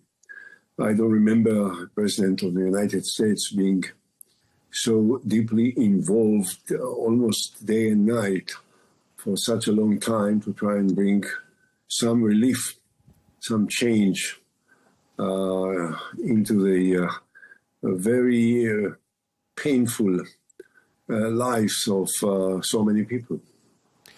These were, of course, not direct talks that were held in Sharm el-Sheikh. They were indirect talks. We've mentioned Steve Witkoff and Jared Kushner, but there were also senior officials from Egypt, Qatar, Turkey, to name some of the other countries. I mean, does any one person or any one country stand out in your mind as having played a really pivotal role? Certainly, all of the ones you mentioned, the Egyptians, the Turks, the Qataris, contributed a great deal, and we have to be grateful to them as well. But there is no question that it depended entirely on one person, Donald J. Trump. He was the one that had the power to make this happen. And we have been waiting quite a long time, I have to say. I thought, I said it on the day that he was elected, that he's the only person on earth that can force this change. It took time because of many different circumstances, but the outcome at the end seems to be very successful, which is that the war is ended, and the hostages that we are so much waiting for are going to come back within 2-3 days, and that there will be no more bombings and no more attacks and no more people killed on both sides, on our side, on the Palestinian side.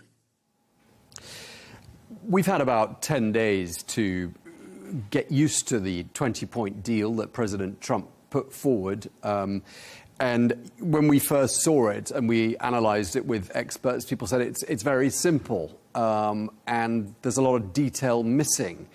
But do you think this deal succeeded where perhaps others did not because of that simplicity? Do you think that was its main asset? Well, let's face it. The truth is that the thing was very simple from the beginning. It was very simple. We had to stop the war, and they had to bring back the hostages. The rest is outcome of this. And the only person that had the power to force us to stop the war and to force them to bring the hostages back is Donald Trump.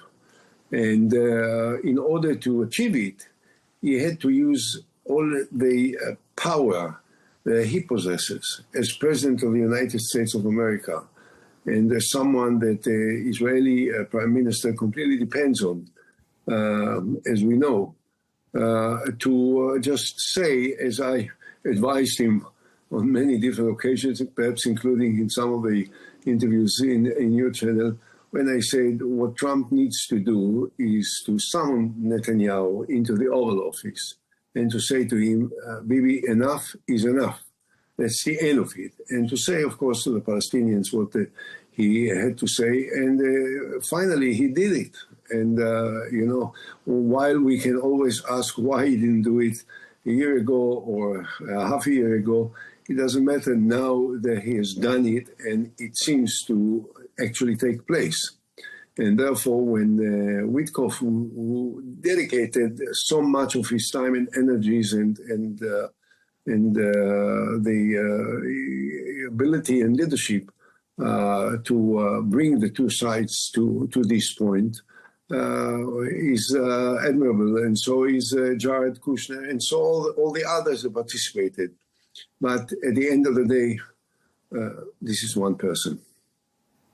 How do you think the hardliners in Prime Minister Benjamin Netanyahu's coalition are feeling today?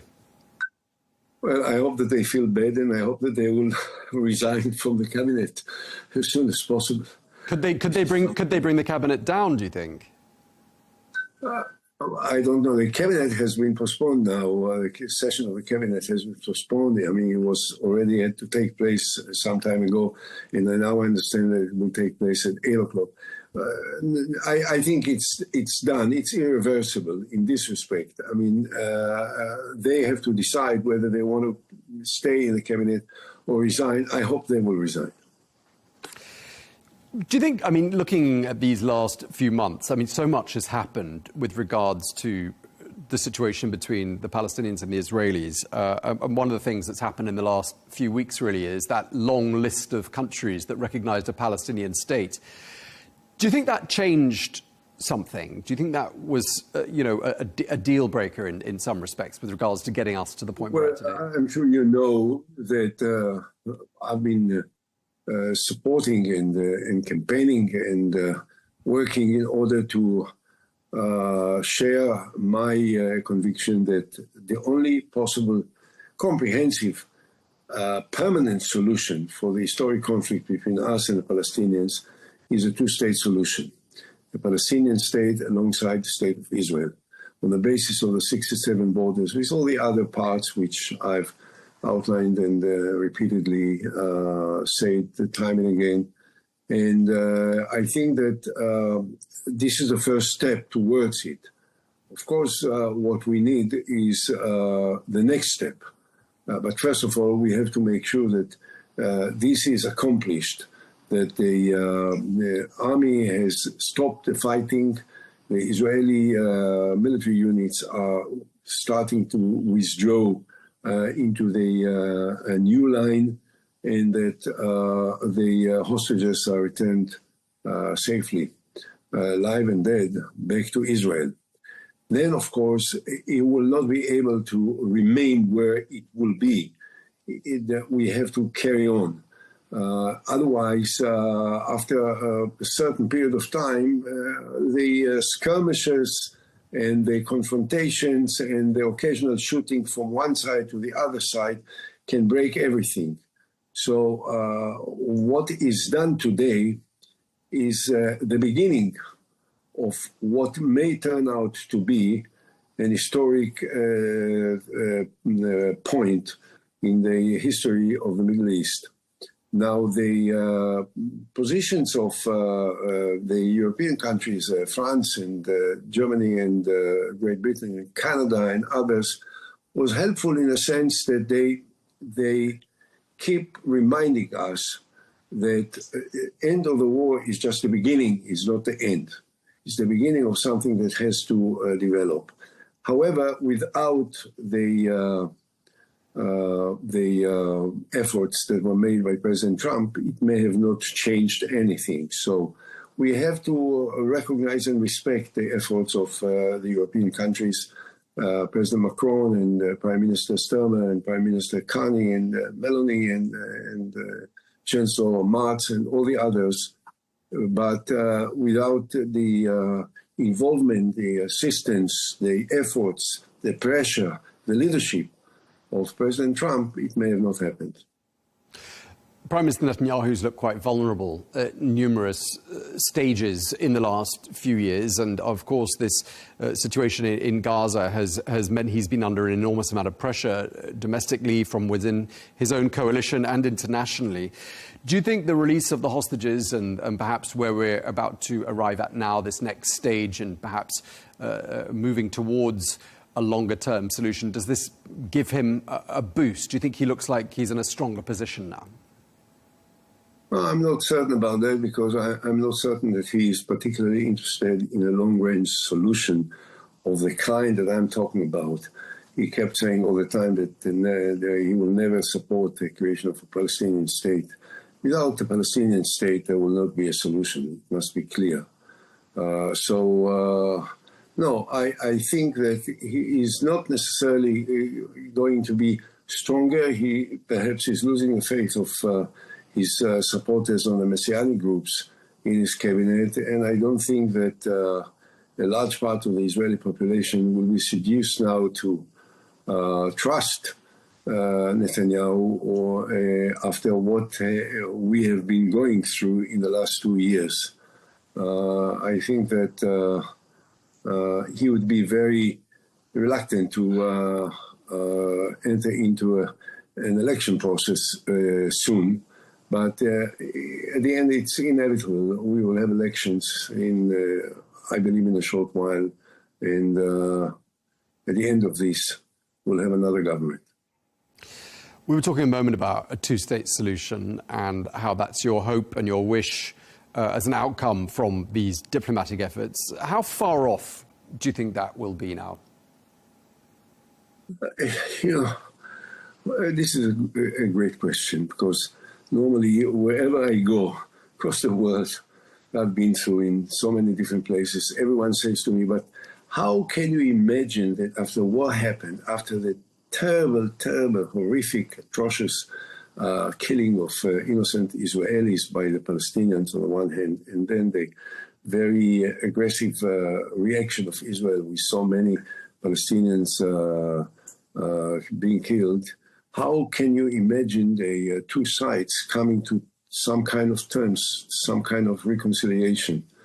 I think it's possible, and I believe that it may be sooner than most people think, because at the end of the day, what's the alternative? What are we going to do with 6 million Palestinians living in the West Bank and in Gaza? Are we going to be the occupiers forever? Is it going to change something in the emotional attitude of the Palestinians to us and us to them? No. So there must be something else, and the only possible way is a comprehensive understanding about the right of Palestinians to exercise self-determination, and for us to pull out from territories which are now occupied, most of the territories that are occupied by us in the West Bank, and in Gaza we are starting now, and we have to continue. And I think that I always remember that after the Second World War, had someone told the French and the Germans that the time will come that France and Germany will be the best of friends in the world. No one would have taken it seriously, and yet it happened sooner than most people thought it could. So I believe, but first of all, we have to believe. Then we have to work for it. Then we have to come forward and not hesitate to make every possible effort in order to understand that these are the realities. And at the end of the day, a military victory is much less significant, in my mind, than peace that will end wars and hostilities and bloodshed between the two sides. Just lastly, Mr. Olmert, I mean, this is clearly a diplomatic victory for President Trump, who incidentally may visit the Middle East during the course of this weekend, including Israel, although that's not yet confirmed. Would you say that these developments of the last couple of days boost his chances of getting a Nobel Peace Prize? How do I know? I wish I could answer you. Whether he will receive awarded a Nobel Prize for Peace or not, he will be recognized as someone that has contributed greatly to the good life of many peoples, both in Israel and amongst the Palestinians. And this is a great award which he can take with him for wherever he goes. And he still has a long way to go as President of the United States. Okay, well, we really appreciate you taking the time to speak to us. Thank you very much indeed, Ehud Olmert, former Prime Minister of Israel. Thank you again. Thank you.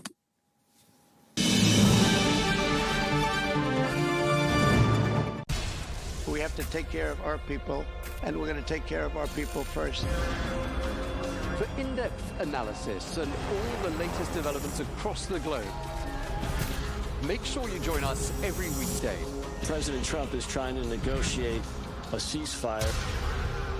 With so much happening, so much information, and so much noise, International law will have no part in his administration. It can be hard to keep track. Tariffs will just fuel inflation. We're going to fight these tariffs.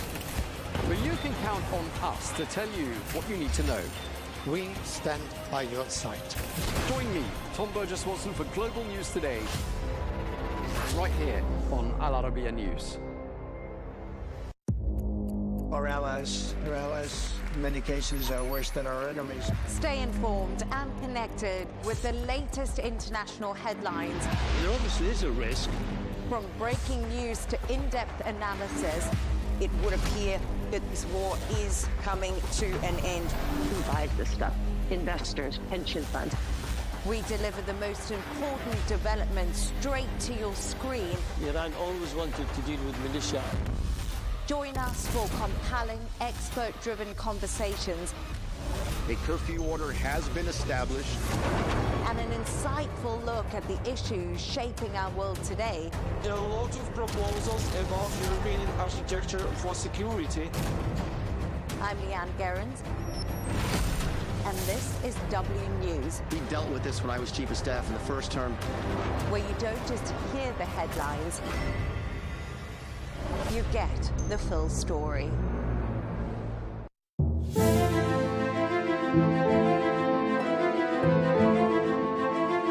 It is the oldest crop known to humanity.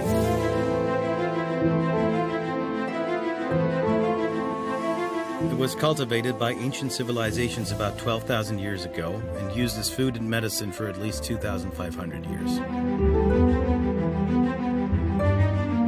Cannabis was once believed to be a natural remedy for pain, nausea, and muscle spasms, and was sometimes used as an appetite suppressant and for post-traumatic stress disorder.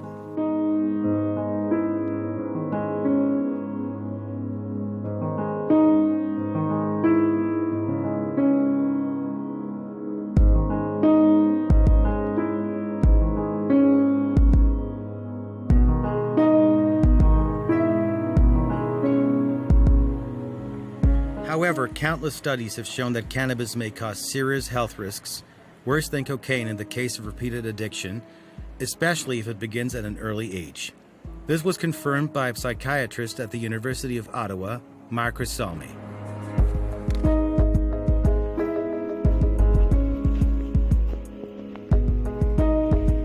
Dr. Salmi says that some people believe that cannabis is a plant that comes from Mother Nature and cannot cause any harm.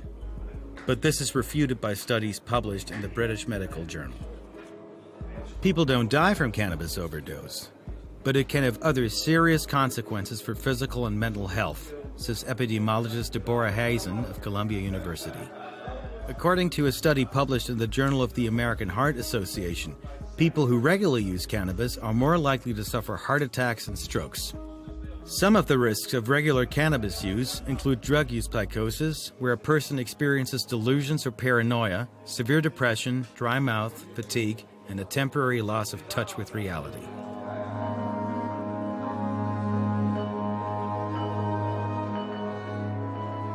Now we've noticed that people who are using cannabis are using stronger cannabis than, for example, the type of cannabis that was available in the 60s and 70s in terms of the THC content, or the actual active ingredient that make people hallucinate or feel relaxed or feel that they're going through a good time.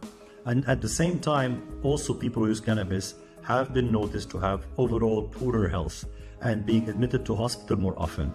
They're also associated with smoking or with more drinking or with more use of other drugs.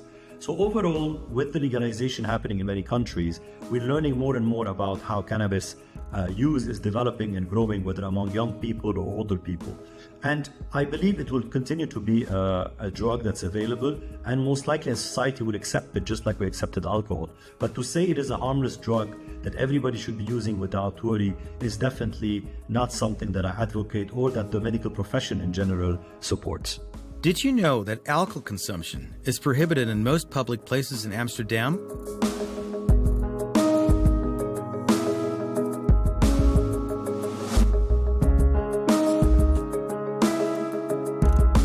Contrary to popular belief, cannabis is not legal in the Netherlands, but since the 1970s, it has been tolerated to a certain extent.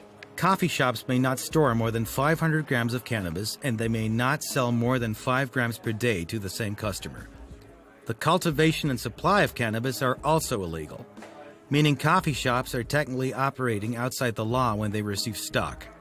Sometimes the suppliers are opaque and may even be affiliated with criminal gangs.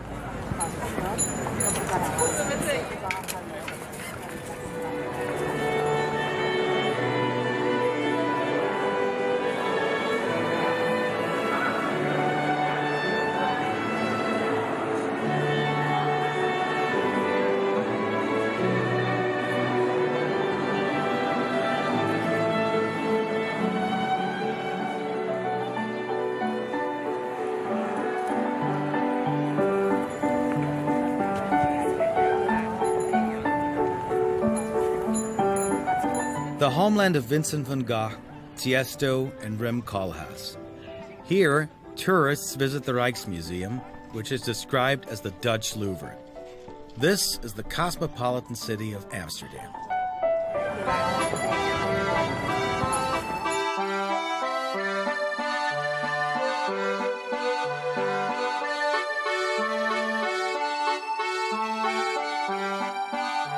The Netherlands, despite its small size, is a global agricultural powerhouse and a major exporter, earning it the nickname the grocery store of Europe.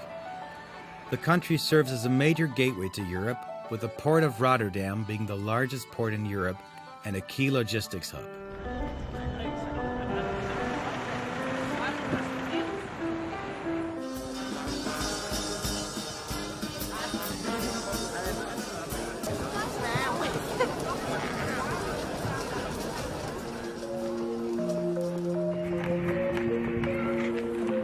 Amsterdam, the Netherlands' most famous city and cultural capital, is also one of Europe's most prominent financial centers.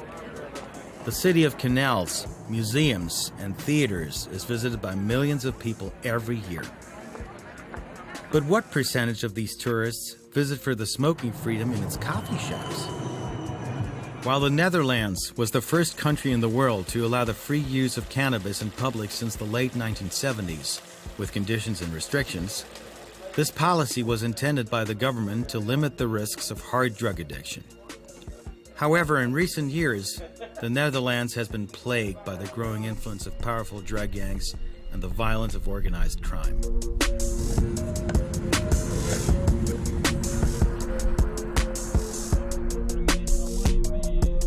To investigate, our Arabiya English team went to the cafes, streets, and even cannabis farms of the Netherlands, especially since other countries have followed suit in recent years and legalized the cultivation and trade of cannabis. We traveled to Tiel, a town located 85 kilometers from Amsterdam, to meet the first person to sell soft drugs in a cafe he once owned. Soft drugs is cannabis, hash, and marijuana.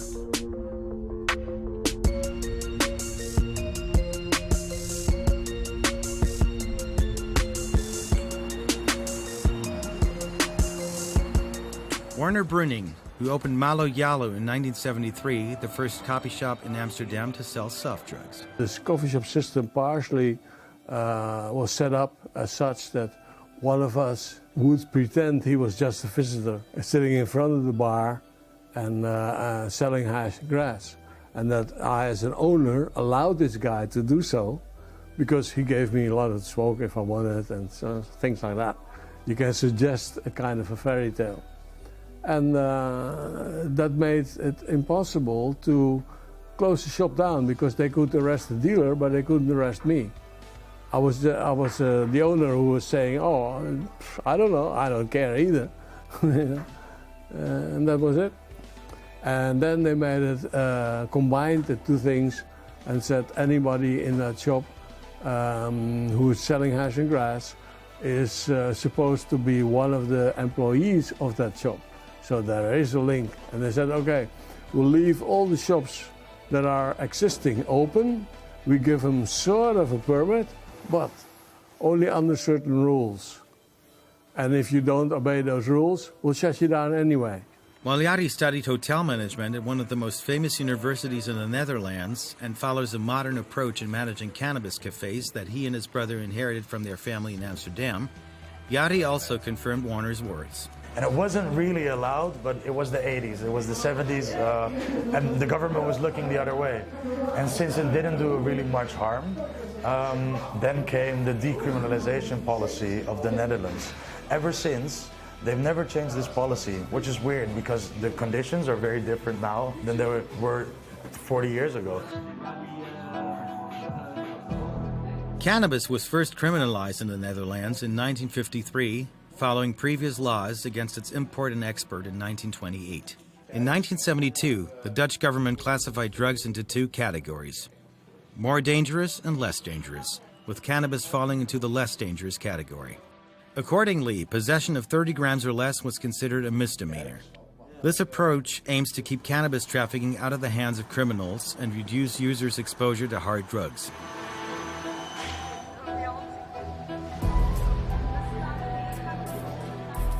Dan van Gogh, we spoke with via Zoom, is a researcher at Trimbos, the National Research Institute for Mental Health Care, Addiction Care and Social Work, responsible for informing government policymakers about mental health issues affecting the Dutch. It's a loophole. It's a clear loophole in our current policy for many years already. You are allowed to buy cannabis from a coffee shop, but nobody knows what actually it is that you are buying, since there is no control whatsoever or criteria whatsoever, and this needs to be improved, of course. And this is why other countries, they have moved forward. They are doing that already from the start.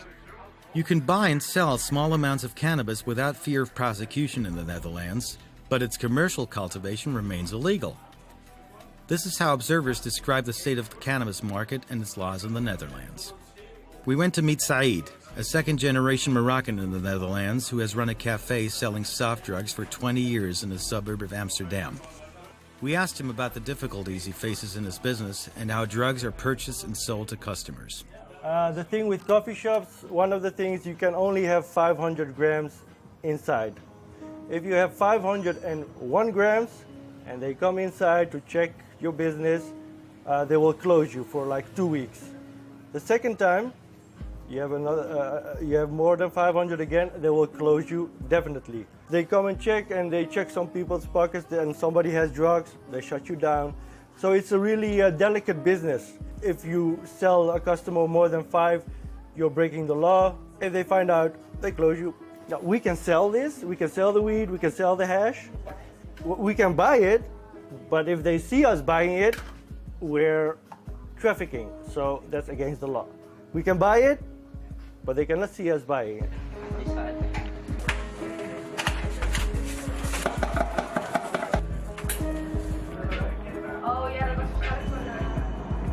The Dutch opium law prohibits the cultivation, sale, delivery, carrying, and transportation of narcotics within or outside the Netherlands, except for the use and sale of cannabis under specific circumstances and conditions.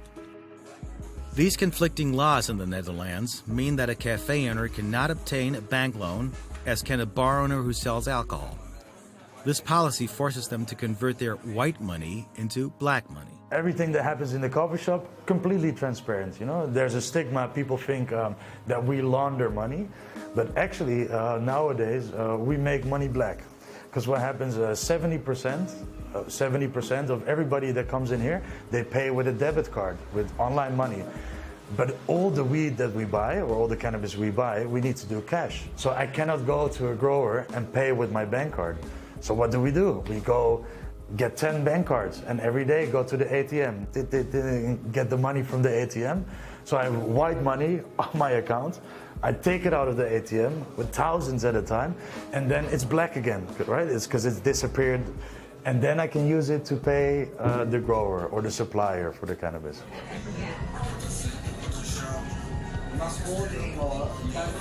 I would love to just get an invoice or buy my product legally from a known reseller who does fair trade cannabis with the highest quality. However, the government has made things more difficult in recent years due to the growing cocaine trade. Amsterdam municipality has banned the opening of new cafes there, and the only way to do so is to purchase an existing one. This is known in the Netherlands as the Cannabis Cafe Ban Policy.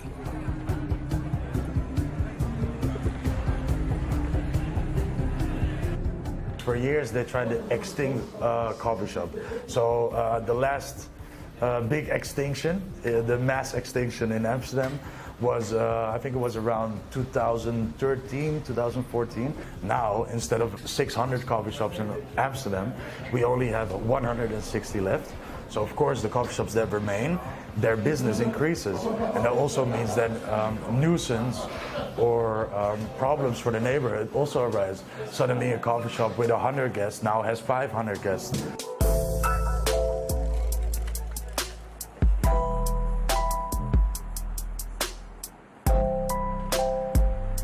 The mayor of Amsterdam wants to attract tourists to the city's wealth, beauty, cultural institutions, and art museums.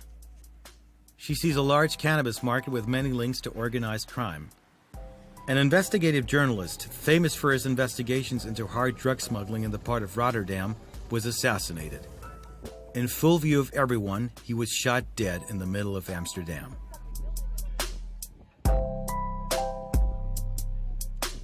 Drug policy is targeting public health, basically, so it takes care of the people who use drugs.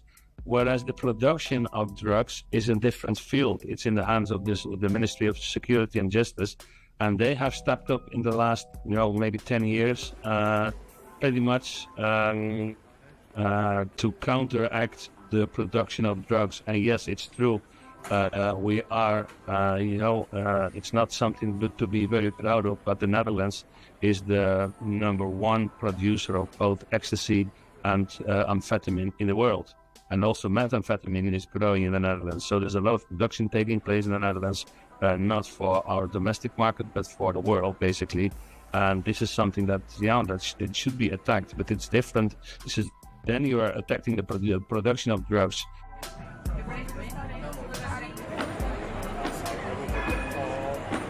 Nightlife in Amsterdam is distinguished and noisy in the city center. Although smoking cannabis is prohibited on the street, those walking here often smell the lingering odor of drugs emanating from the ubiquitous cafes. As we wandered around the city, we found numerous shops selling smoking paraphernalia, narcotic mushrooms, and cannabis oils. We also found several private museums that chronicle the history of cannabis smoking tools throughout the ages. At the end of the visit, visitors could purchase seeds of various varieties.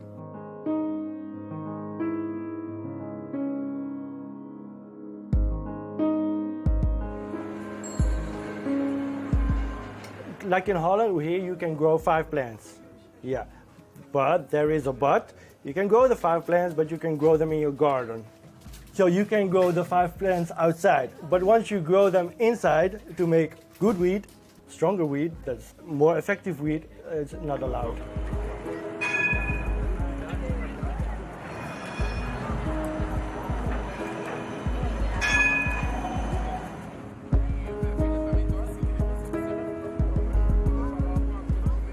The Al Arabiya English team attempted to visit one of these illegal farms and interview one of the farmers. However, the cafe owners denied knowing anyone, but confirmed the high-quality narcotic herbs they purchased from Canada, the United States, and Spain due to the legalization of their cultivation there.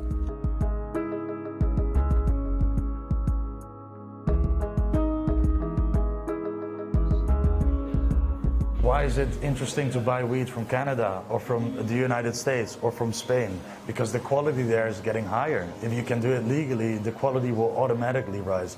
But because of the law, we can sell a space cake here in Holland, but that's about it.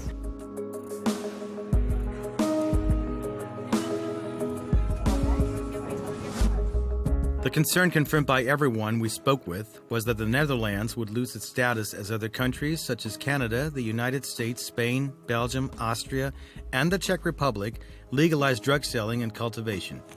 Everyone emphasized that the only way to change the current status is through a clear legalization policy so that the Netherlands does not lose millions of dollars in income due to this tourism.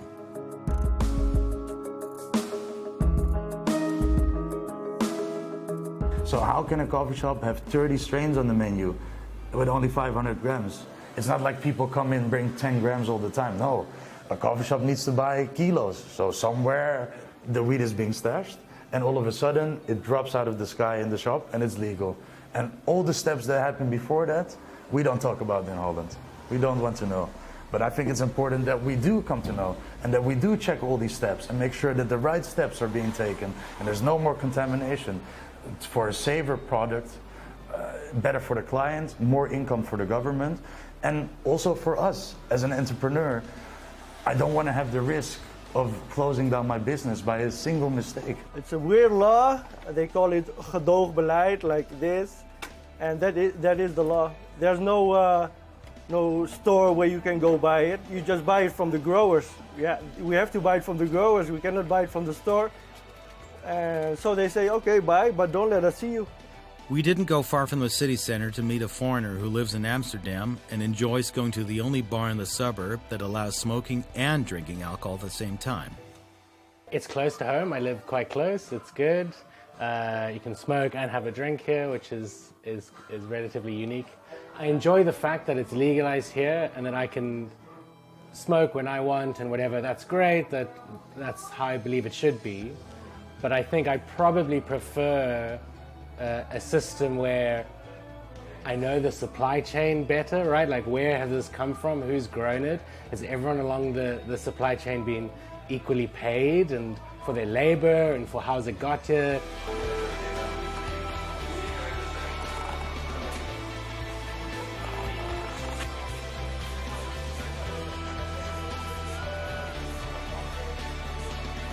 We live in an individualistic world where we all are forced into our own bubble in our cell phone, and it all revolves around Instagram and the metaverse. Nothing is about the real world anymore. And there's many people, especially people of age, for who it's a great addition to their life to come to the coffee shop every day, have their cup of coffee, be among the people, be in society. And I think there's social cohesion and safety when people come together and talk together. This project, the legalization of cannabis in the Netherlands, represents a pivotal moment in the history of drug policy in the country, and its success or failure could ultimately shape the future of cannabis policy, not only in the Netherlands, but also in other parts of the world. We spoke with researcher Dan van Ka about the government's future policy regarding the legalization and cultivation of cannabis. We're doing experiments with the municipalities, whatever the supply of the cannabis will be regulated by a few cultivators, so to speak, and we will see what the effects will be of that. Also in terms of health, because the quality of the cannabis being sold. We do that because we run a THC monitor at the Klimas Institute, but it's only a few coffee shops that are involved in that. And so we aim to improve that in the end. So the coffee shops have to buy the weed from the government to sell it. And this is something they're going to try, and they will see what happens.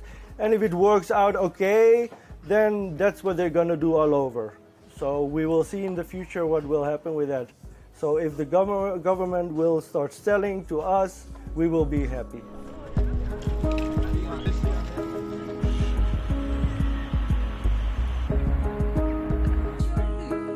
The Dutch Cannabis Legalization Project, which launched its pilot phase in late 2023, required regulating the sale of permitted cannabis.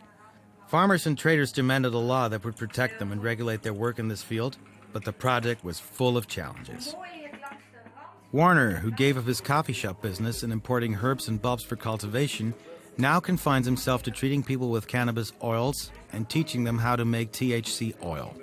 I do medical marijuana, and I promote the usage of medical marijuana oil because these people don't do it for fun.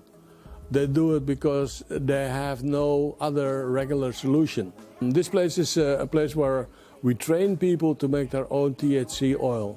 I developed an apparatus, a machine, that's called the cannulator, and we teach people how to make it themselves. The course is 2 hours. People come to this course, we tell them to go to the coffee shop first, buy 5 grams of grass, and process it while we're here during the class. Then they've made their own oil for the first time in their life.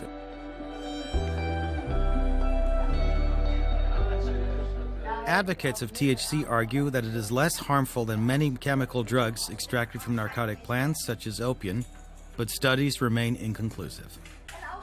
I realized that the active substance THC was mainly present in the oil that covers the cannabis, and then you have a very strong oil which you dilute again with olive oil so that you can take it per drop exactly, and thus avoiding getting high and at the same time gaining the medical benefits of it. Cannabis has been used for centuries as a recreational and medicinal plants in many cultures. But over the last 15-20 years, there's been more interest in expanding its use to more complex medical problems such as cancer, epilepsy, mental health problems, and it has been tested. Unfortunately, the results are not up to the expectations. So it's true that it does help some people sleep, it does help with anxiety, it does help with encouraging people to eat in cancer, or with people who, for example, had HIV/AIDS. But overall, it still remains a very limited use compared to what was hoped for it. We also spoke with Gabriella, a Dutch Muslim of Italian descent who has worked with Warner for more than 10 years. She met him when her husband suffered from drug poisoning, while she herself was diagnosed with cancer. We arrived at contact with Werner because we were searching for alternatives for normal medication. I believe that God created for each sickness, He gave us a medicine, and cannabis, it's a holy plant, you know, it's a gift from God for humanity in general. So it doesn't matter what I am, and also the people who are coming here, it doesn't matter what they are. We are there for everybody. My husband and me, we use it every day. It helps me against the pain, but normally I had strong painkillers. And my husband has, he was poisoned by medication. So now we only use natural things that God gave us. Some illnesses drive their sufferers or their families to seek any means to alleviate their physical and psychological pain and suffering, even if the methods aren't guaranteed or reliable. This is part of what Gerard, a retired pharmacist, had to say when he came to learn how to make oil because he hadn't learned it in his academic studies. He believes herbal medicine can greatly help people. So that's the reason that I'm here, because I have a friend. He has prostate cancer. He has a lot of pain.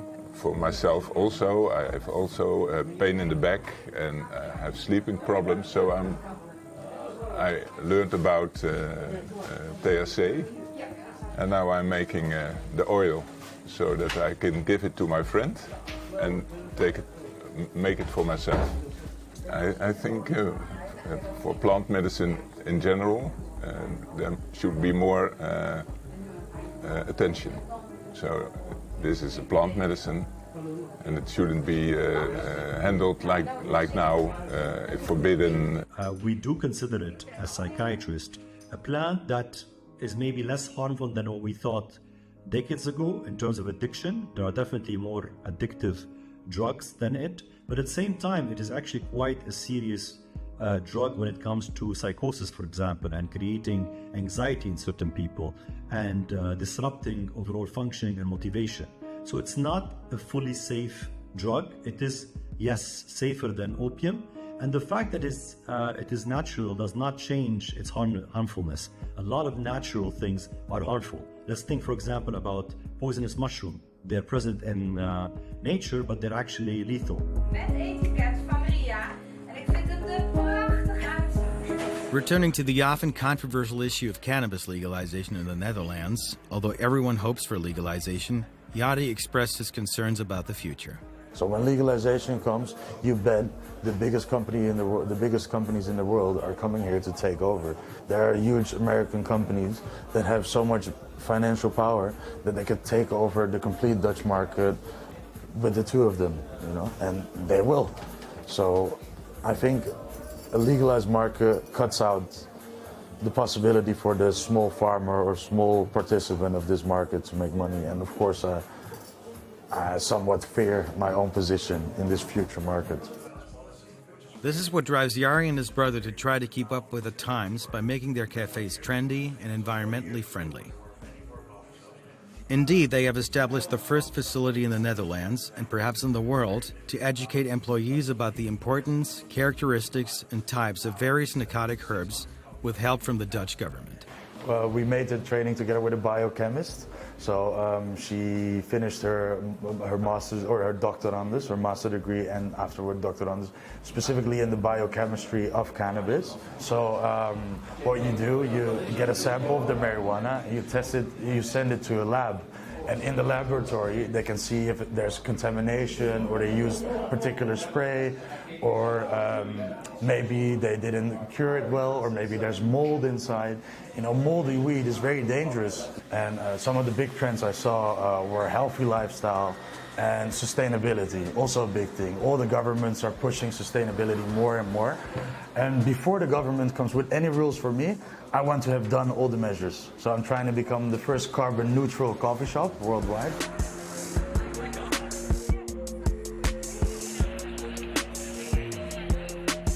We try to meet with our contact officials at the Ministry of Justice, but were unable to do so.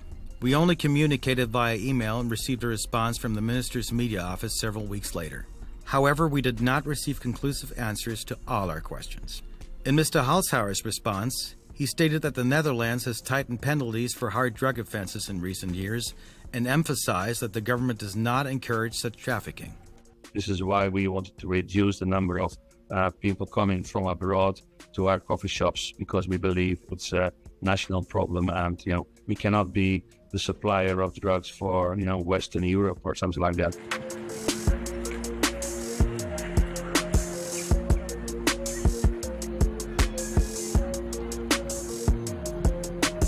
The Dutch government is doing everything it can to combat crime and is pursuing a policy of separating soft and hard drugs, which has already contributed to reducing the number of hard drug addicts, stabilizing their number at around 25,000. In the Netherlands, addicts are classified as patients, not criminals. Therefore, hard drug use is a health problem that is addressed through a rehabilitation program for addicts, which provides free drug doses and helps them gradually wean themselves off these drugs. But the Netherlands wants to change this image. What it is now focusing on is encouraging cultural and artistic tourism and strolling through its streets and historic neighborhoods, rather than drug tourism.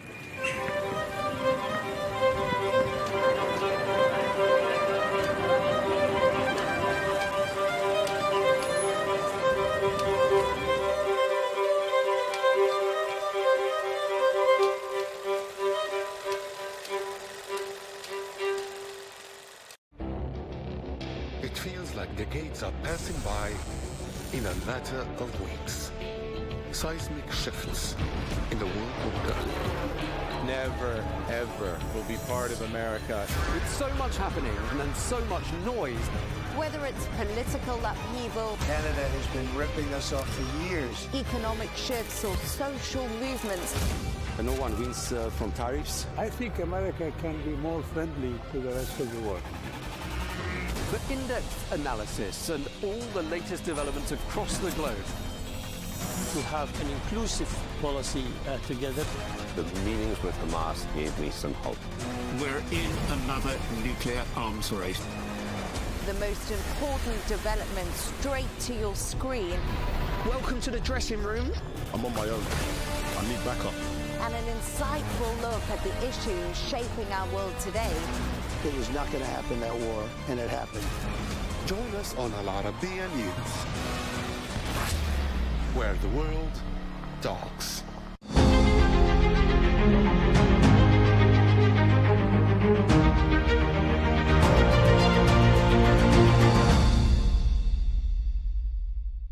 Jamie, thank you for having us and welcome to Riyadh, and also happy 90 years in doing banking in Saudi Arabia. My first question to you, the Gulf, especially Saudi Arabia, is deploying massive capital globally. How strategically important is Saudi and the region for JP Morgan's future? So Fatima, first, happy to be here. Hello to everyone there. Look, I'm thrilled to be back again, and the Gulf has been growing well for a long time, and you have real development of economies, and obviously Saudi Arabia, which you could see from the window. Anywhere you look, you can see it. But you have it in the UAE, Qatar. So we're quite optimistic, and our job is to serve the clients here and serve the country over an extended period of time. And so I'm quite optimistic about the future. FII is on its 9th year, and you have a roundtable tomorrow, quite an important one in the morning. Who are you looking forward to meet? What sectors are you interested in and most excited about in Saudi? Yeah, so I got here last night, and I was really touched because we had our 90th anniversary. Half the ministry came to it, and obviously employees and 300 people. And it just reminded, we've been here, when I first came here, there was one person working here. One person? One. And now there's 140, of which 40% are women.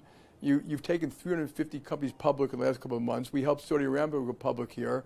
So our history here, and our capital deployed is like $14 billion. So our history has been to grow the country. The country has gone through enormous transformation, economically, culturally, things you wouldn't have expected. But the education system, which drives a lot of growth, you have more and more. I did run some technology companies last night. I had this wonderful lunch at a person's private home, and it reminded me of the enormous hospitality of the Saudi people. And so it'll be each industry. Obviously, we're a lot of petrochemicals, oil, gas, but you have chemical companies, some fintech companies, you have banks, you have a lot of retailers here. So we'll grow with them. And when I visit, I always ask the people here, what more can we do to help your clients and your country? And PIF, obviously, it's a huge successful fund who we call on at almost every level. The other thing I should point out, we bank 350 companies here. We bank a lot of Saudi companies when they travel the world. So an institution like PIF, which is huge, we bank them here. We also bank them in Europe, Brazil, United States, China. PIF is a big engine, and it has played a key role in the transformation we've seen at the financial economic front.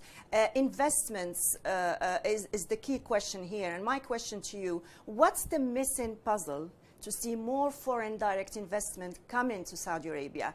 The numbers are good, but they could be better. So what's missing in your view? Yeah, first of all, I think it will be going up. I mean, there's a focus on it. You're building data centers now, and the incentives but I think one of the huge things that's going to help drive it is peace in the Middle East. I mean, and I give Saudi Arabia a lot of the credit for that, maybe the sole credit, the breakthrough. That peace in the Middle East will give people much more comfort to invest in it, in Saudi Arabia, but the GCC writ large. And I think that's the door that opens up. If you have the whole region can continue to grow aggressively and develop new industries like technology and. I think that might be the key. So you do expect it to go up going forward? I think it'll go up either way. But if you have real peace in the region, which I'm hoping, I know it's hard, but I think that would make a big difference. Let's talk about the hot topic today, and it's the US-China deal. There was a huge advancement in the talks between the Chinese and the Americans on the Asian summit before the Trump-Xi summit and meeting. Do you expect a deal? And do you think that deal can actually materialize and not go back again? Yeah, so that's a great question. We've gotten used to a little volatility in this. And you played a key role in persuading Trump to talk to the Chinese. I'm not sure that's true. No, I think we should talk to them. I think there are things which are unilateral, things that America needs to do for its own national security, like rare earths, fentanyl, which I don't think we should trade off with them. But like every nation has the right to look at what gives them national security, and it's different for every country. I think on other matters, yeah, we should make sure trade is fair. It's not always, but that's obviously a legitimate thing to talk about with China. And I hope they do engage and come up with an understanding that's meaningful. I think it'll just be a step. I don't think it'll be the end of the deals. And I think and the Chinese are quite methodical, so I expect them to be quite methodical. And we want to get everything done overnight. They could take 20 years. So it's a step further towards a deal at some point, and not a step further and a step back. I hope so. You hope so. The chance of it being 2 forward and 1 back is pretty high, both because of American policy or Chinese policy. I think there is a complication here, which is war. The little bit they do, not a little bit, what they do to help Russia, puts us in different sides in this one, and that should be very important to America and to the people negotiating this trade deal. I would like to pick your brain on tariffs. If tariffs are eased, how do you see that affecting U.S. companies that rely on Chinese supply chains? Could this trigger a real shift? I think companies, people are adjusting to tariffs. Originally they started very high, and I think people are surprised, but they've mostly come down. I think it's good that the president and his staff have responded to things that changed, and they backed off it and they modified. So I think they're quite sensitive to what it does. But companies were changing their supply chains anyway, and tariffs will kind of accelerate that. I do hope, and they know that I hope that they finish and settle the trade deals. Whatever they are, it's better for companies to invest and be thoughtful about it than if they're constantly changing. So, but I think most companies seem to have adjusted pretty much. There are some who are going to have a tough time, and I think the government's aware of that. Like the farmers, they understand that the farmers may need a little help, support, because some of these tariffs have hurt them more than maybe was expected. Who's the winner of this deal, do you think? China, the U.S.? Well, I hope it's both. I mean, I don't think you go into a deal and always say you have to win. Sometimes it's a win-win. Like, what do you need? What do I need? What's fair? What's unfair? Acknowledge differences and. Let's move to the global economy. You've had a statement a few days ago, and you said warning of cockroaches. If we see one cockroach, more cockroaches will follow. And that applies to what's happening in the global economy. You've warned for years about economic headwinds. Are we already in the storm? Are we not yet there? Are we still waiting for it? Where are we? Yeah, I wish I hadn't said the cockroach thing. It got far more attention than it deserved. So here's what it was. And we'll go to the United States for now. Yes. And I'm going to put geopolitics aside. That is the most important thing for the future of the world, that we keep the world safe and free and bar nothing and dwarfs. Whether you have a recession or not, I consider that the weather. I don't worry about that. Whether we have a recession or not, we're going to continue to invest exactly the same way in Saudi Arabia, just like we continue to invest exactly the same way with their clients around the world. So what you had in the United States, you've had very good growth for a while. We've been in the soft landing. Markets seem to expect a soft landing, which partially explains why asset prices are quite high. And you have, I think you do have some tailwinds, which is, a very pro-business president, which is good, a pro-deregulation president. I think regulations just in America and elsewhere have been really damaging the ability to grow and innovate. And those things are free. Good policy, deregulation is free. They want to unleash the banks. I think the banks can do more to help countries in general. And then you do have some of these other headwinds, like we don't really know the outcome of inflation yet. The restructuring of trade will be a little inflationary. The world is remilitarizing. So there are, and the deficits are too high. Now, I don't know what that's going to do or when it's going to do it, but one day, the market will balk at buying more and more, not just our side, we're the worst, but private credits, are you worried about that? I'm not really. I never blamed private credit for the cockroaches. What I was talking about is there was fraud, but put fraud aside, there is issues in subprime auto in the United States. There are some issues, weakening of consumer. Labor demand is a little bit less. There have been some real credit losses in wholesale, not huge, but maybe a little worse than you might have expected when you have such low unemployment. So yeah, my antenna up that we should be looking for things out there that may surprise you. It's not private credit. The private credit people say it's the bank, though they're right. But I expect that we have a recession, and we will. I don't know when, that credit loss will be a little bit worse than people expect in a recession. Where do you see oil prices, gold prices going further? Oh God, that's almost impossible for an answer. I mean, the world is expert. You've had it wrong on the golds, though. Well, I've never been a gold investor. Yeah, Actually, exactly. but I said recently, now's the time to buy gold. You know, gold it's not replicatable. So there's only I forgot how much, it's 10 trillion in the world or 11 trillion. And it costs, you have to pay 4% or more to carry it. But I understand why people use it to diversify. I don't feel like I need to do that. Exactly. You see some central banks doing it. You see some investors doing it. You know, it easily could go up. It could easily go down. I have no idea. Oil is a little more complicated because there's short-term supply and demand. There's long-term supply and demand. If you ask me, when I look at the studies, I'm going to talk about just the longer term, oil will be in short supply. The world is going to need more safe, affordable, secure energy supplies, which includes oil, gas, renewables, which you're going to be a leader in. And that may, over time, push these prices up, not down. And, you know, some people think that's good. I actually don't think it's so good because, you know, the alternative to clean gas is coal. And that's all that happens. And I do think that technology will help fix the CO2 issue, but we should be very careful about wasting a lot of money on stuff which isn't going to work.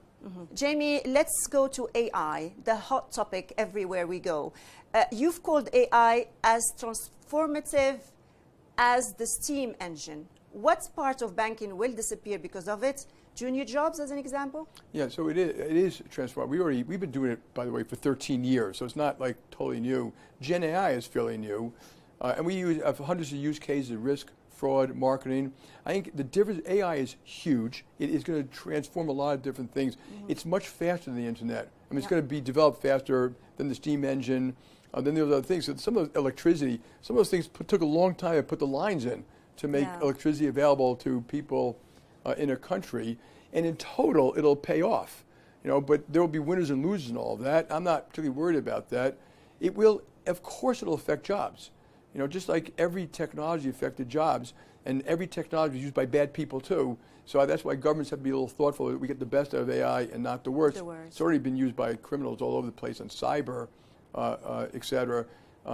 Yeah, and so for jobs, it'll create more productivity. Like you could have done an LLM model to do your notes and ask questions. It may eliminate some jobs, but my view is let's retrain people and redeploy them and income assistance, and we're going to be fine. Like mankind, I really believe this. Like in 30, 40 years, you know, my grandkids will be working 3.5 days a week. That's what we want. Yeah, they'll be spending more time in family and art and nature and wonderful things. It'll cure a lot of cancers. It'll come up with stronger materials. It'll eliminate a lot of crashes and plane crashes. Why would you not be in favor of that? The only risk is that it happens too fast for society, in which case we need to adjust. You know, that government and business should say, okay, let's slow down the development of this. We just can't take all these people and put them on the street. And I think that's easily doable and thoughtful. And most people, we redeploy most people that if we find they don't need them anymore. If they're talented, we just find something else for them, give them a little training, and move them to something else. That's a good side of AI, but what's happening in stock markets and the bull that's going on with AI stocks, do you think this is a bubble? Where is it heading? Are we talking about an overvaluation? People are too optimistic, too excited about holding AI stocks in the market? I really don't know, because I want to go back to the internet bubble. And you know, looking back in 2001, you said, my God, the bubble burst and valuations came down. But remember, out of all of that, we got Google and Facebook and YouTube and gaming, and we provide that big loan to PIF, by the way, to buy electronic arts. So all these things came out. The 50 billion one? 20, but 20. That made the whole thing worthwhile, even though in all the players there were a lot of winners and losers. So in this thing, there may be winners and losers, but the whole thing will probably be worthwhile. You've led JP Morgan for nearly 2 decades. You've been there since 2006, and we're nearly closing 20 years. What's the one decision you wish you hadn't made? Oh, God. Look, I've made lots of mistakes. And because anyone who works for me here, they say, yeah, well, he put these people in the job he shouldn't have, and he did this thing. And we did a lot of tough stuff, which was good for society, which, you know, you can question a little bit. But the toughest mistakes are always when I make people mistakes, because then it takes a while to figure it out, and you subject your own people or clients to, you know, to bad advice or bad people and all that. And that's the most important. You know, people point to some other stuff, but to me, that's the one that sets you back the most. If you weren't a banker, what would you be today? What would you be doing? I don't know. I love financial services because when you open the paper every morning, I may get up early every morning to read 5 newspapers, and everything affects you. It affects your clients. You're always trying to figure out how the world's going to change and how you can adjust to it. And I really don't know. You know, I love one of my daughters said, "Dad, you need some hobbies." And I said, "Not really. You're my hobby. Family. We barbecue, history, hiking. You know, we do a lot of family stuff. And but it probably." Maybe something in technology or something like that. You have kids, you have grandkids, and you have babies coming. How many beautiful loved ones do you have in the family? A wonderful wife, 3 wonderful daughters. One of the daughters has 4 girls. She lives in my building, and I love when your families live together here. I think Amazing. that's I love. I wish Yes. one has a serious boyfriend, and the youngest one has 3 kids and a 4th coming. And the family gathers all the time. I'm lucky to have all of them. They're obviously probably the most important thing in my life. Jamie, we're looking up this exclusive interview for Al Arabiya News, and I would like to end it with a message you can give to many people who actually look up high to you, Saudi young people, whether women or men. There's a huge transformation going on. I've seen walk into JP Morgan, Riyadh, a lot of female doing their best and excited about these times. What's a key message you would like to give to them and to give to Arab youth? Yeah. So look at you got to first of all read history, you know, and the world is getting better and better, even with all the problems we have, and be part of that. Be part of the solution, not part of the problem. Learn. Don't have opinion. Don't let yourself be weaponized, and if you have an opinion, make sure you really think it through. Because I talk to a lot of people, both adults and kids. It's a belief. It's not thought through at all if they have a set of facts. And try to make the world a better place. And there are things we should never assume we have a divine right to success. But I think if we work hard, yeah, we do. Like the progress made in this country alone is one of the most uplifting things I've seen. And when I make a list of positives and negatives in geopolitics, the possibility for Middle East peace, I mean, I don't think people thought it was possible 5 years ago. So, good things happen too. And there are always going to be tough things, but keep the faith.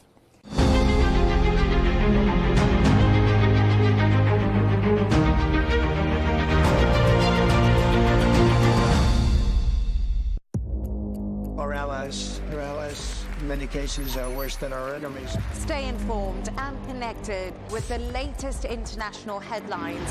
There obviously is a risk. From breaking news to in-depth analysis, it would appear that this war is coming to an end. Who buys this stuff?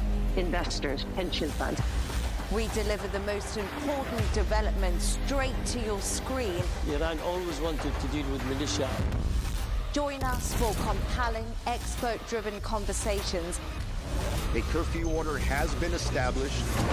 And an insightful look at the issues shaping our world today. There are a lot of proposals about European architecture for security. I'm Leigh Ann Gerrans, and this is W News. We dealt with this when I was Chief of Staff in the first term. Where you don't just hear the headlines, you get the full story.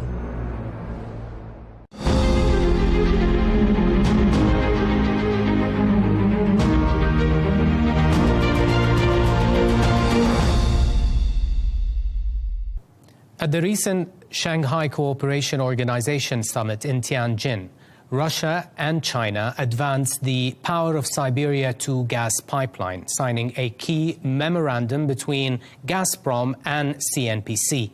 The project, routed through Mongolia, is designed to supply 50 BCM a year, nearly the same volume once set to Germany via Nord Stream 1. For Russia, this is a strategic reorientation of gas exports away from Europe towards Asia post the Ukraine war.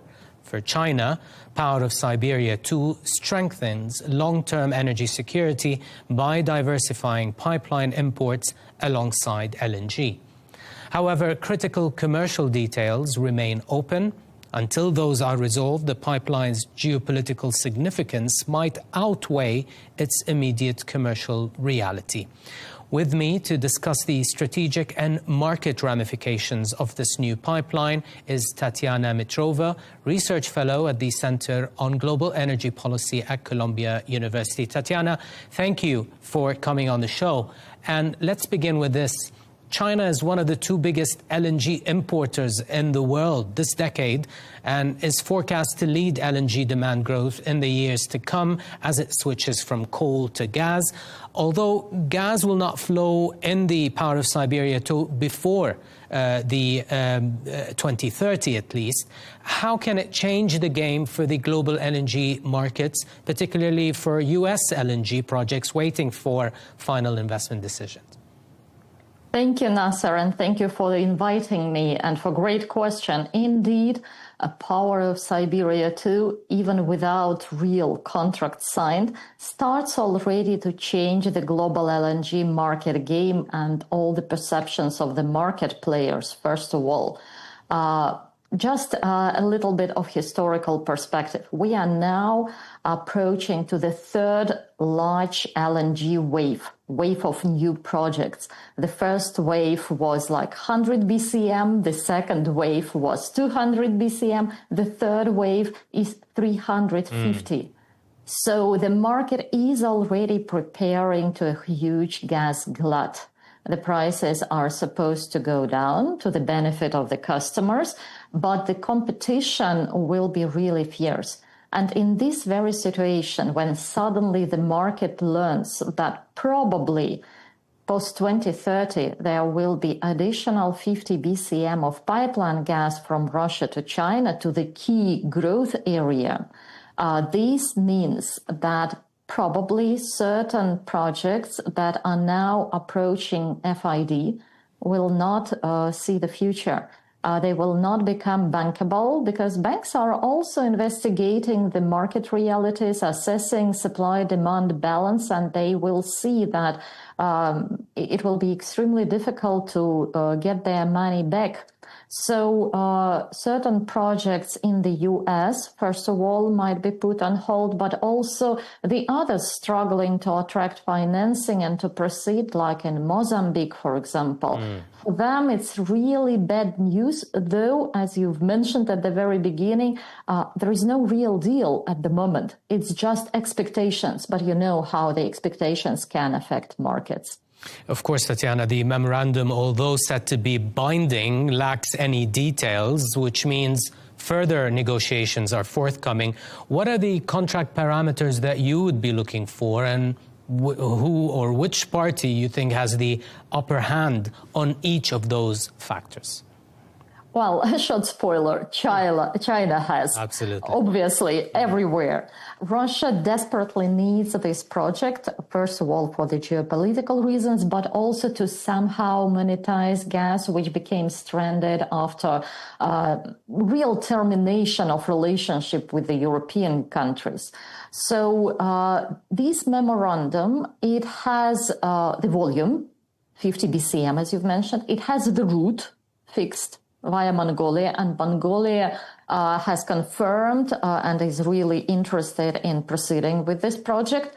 What is missing is, first of all, price, the key parameter. And here, as far as I can see from all the rumors and leakages, you know, it's always very confidential issue.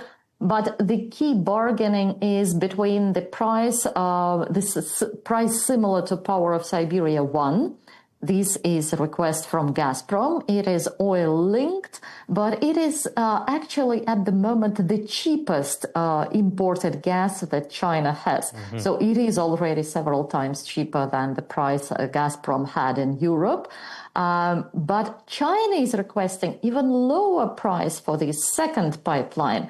They are actually talking about the price equal to the Russian domestic gas tariff for the industrial consumers, which is about $120 per 1,000 cubic meters. It's like $1.5 per MMBtu. It is extremely low. So somewhere in this range, they will find a balance. The second key parameter is take-or-pay volume.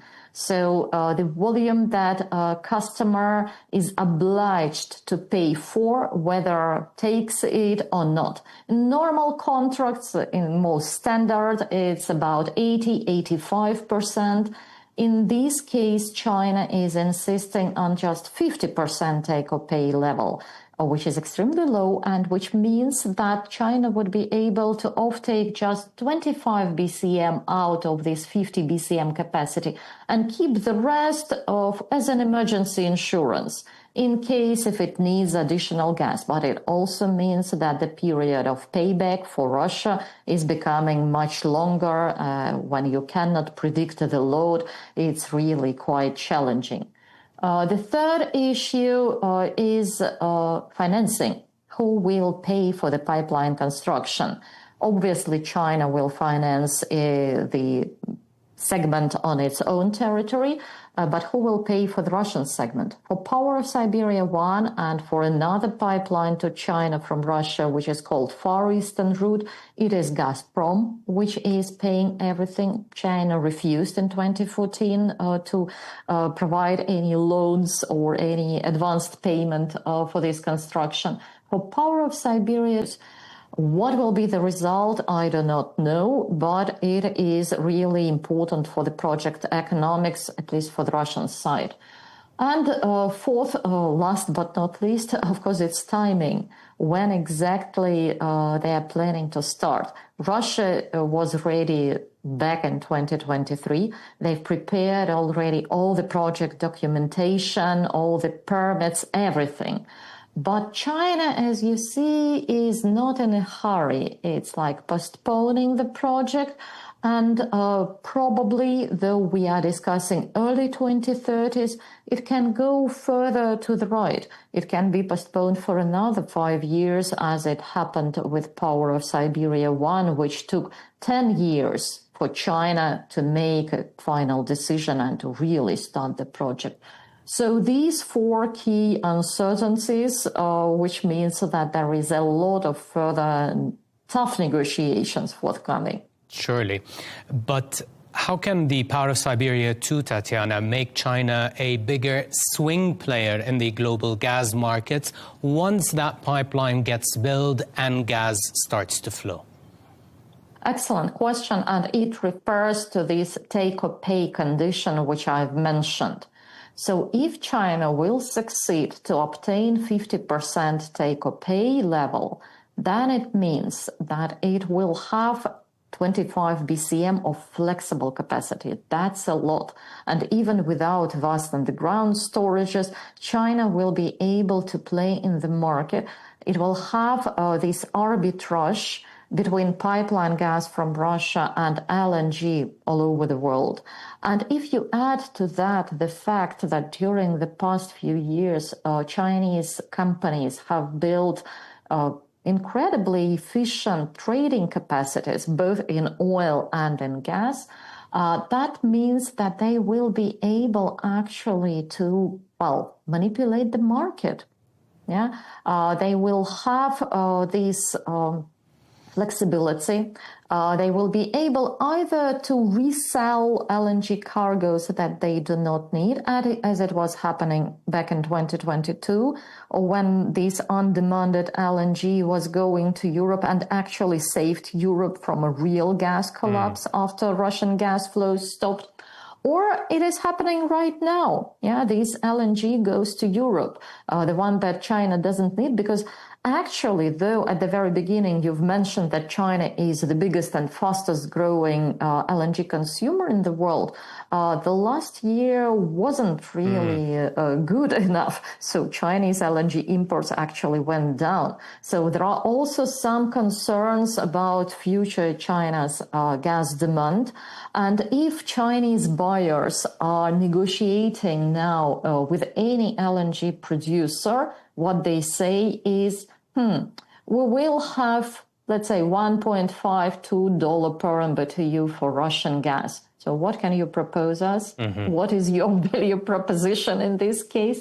Yeah, so it's a lot of bargaining Gives them a power. lot of leverage, indeed. Exactly. Tatiana, let's move from the market implications to the strategic implications. Strategically, vis-a-vis the United States, what does POS2 mean from Russia's standpoint, especially after the overtures from Trump and the Alaska summit between Trump and Putin? Well, the broader context of all these dances between Putin and Trump is, I think, led by Trump's desire to split China and Russia strategically, because this alliance is really becoming threatening. Russia having not only enormous resources, not only energy, but also materials, minerals, everything, and nuclear weapons, and China with all its economic and military capacity. That already looks like quite a frightening bloc. So agreeing to give some concessions via Ukraine, sanctions, Trump seemed to be hoping to actually attract Putin to the other side. And their Alaska summit, when they've mentioned different Arctic economic cooperation projects and all this stuff, it looked like a signal that probably Putin is turning to the US. But 10 days later, with all these Shanghai Cooperation Organization summit rhetorics, with the military parade, which Putin also attended, and with Power of Siberia 2 memorandum, for me it looks like a clear signal that Putin has chosen China's side at the moment. Maybe he is waiting for additional concessions from the US. Maybe it is like the final word. We will see. But for China, which was very slow to confirm this memorandum, by the way, on the official level, while Russia immediately started to celebrate, China was not actually confirming for a period. So China definitely leaves some window for further negotiations, both with Russia and with the US. So it's this big trilateral geopolitical game ongoing. Okay, so despite Tatiana, China having the upper hand on the POS2 negotiations, isn't it safe to say that China also does need Russian gas, given that the US LNG is stuck in that trade war currently taking shape between Washington, D.C. and Beijing? Also, Qatar LNG is susceptible to the Hormuz closures in any future wars on Iran. And furthermore, Australian LNG is not so politically dependable either for China. So does Beijing need to secure the reliability of the Russian piped gas, especially before Putin could be swayed by Trump towards the West with promises of sanctions relief and so on?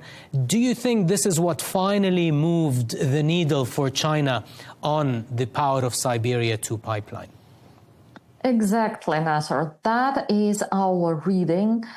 So we were asking ourselves at Columbia, why now? What changed? For so many years, China was actually putting this project on hold, and now suddenly they decided to make quite a significant step, though not final, but still. As you've mentioned, first of all, Iran-Israeli war and this threat of Hormuz closure, it really became quite a wake-up call for Chinese authorities, who were always very much preoccupied by energy security, but now it was so close that they started to reassess reliability of the supplies from the Gulf. Then the U.S. trade war. And again, during the last year, actually, China stopped importing U.S. LNG. They've already basically refused from it. So, as I mentioned, there is a lot of LNG around the world. forthcoming in the next couple of years. So I think China will be able to replace the US LNG by the other suppliers, but they need an insurance. They need some hedge.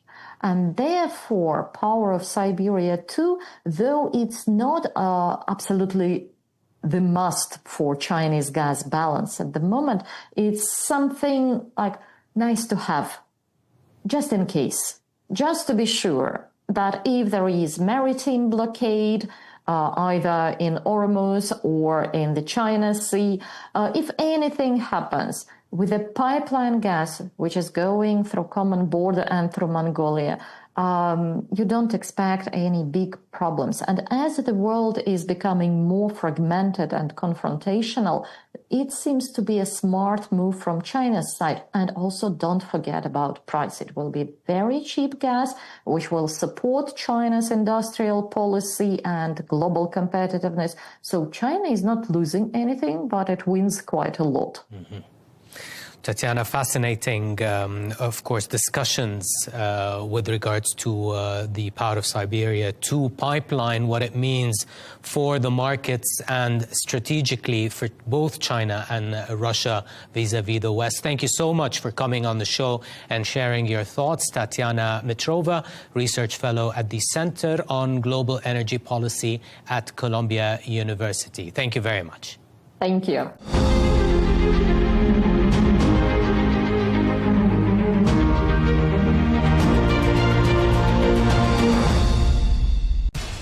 We have to take care of our people, and we're going to take care of our people first. For in-depth analysis and all the latest developments across the globe, make sure you join us every weekday. President Trump is trying to negotiate a ceasefire. With so much happening, so much information, and so much noise, international law will have no part in his administration. It can be hard to keep track. Tariffs will just fuel inflation. We're going to fight these tariffs. But you can count on us to tell you what you need to know. We stand by your side. Join me, Tom Burges Watson, for Global News Today, right here on Al Arabiya News.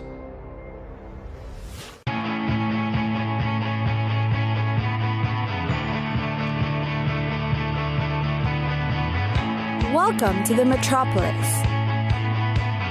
the big city. This is where tech, trends, and culture meet. Meet the people. See the sights. Walk the city streets. And experience the lifestyle.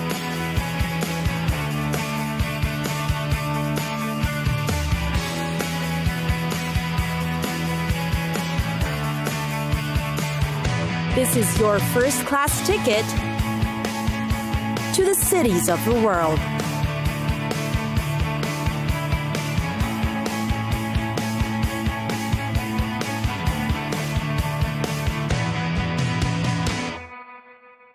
Cairo, one of the world's greatest megacities, Cairo.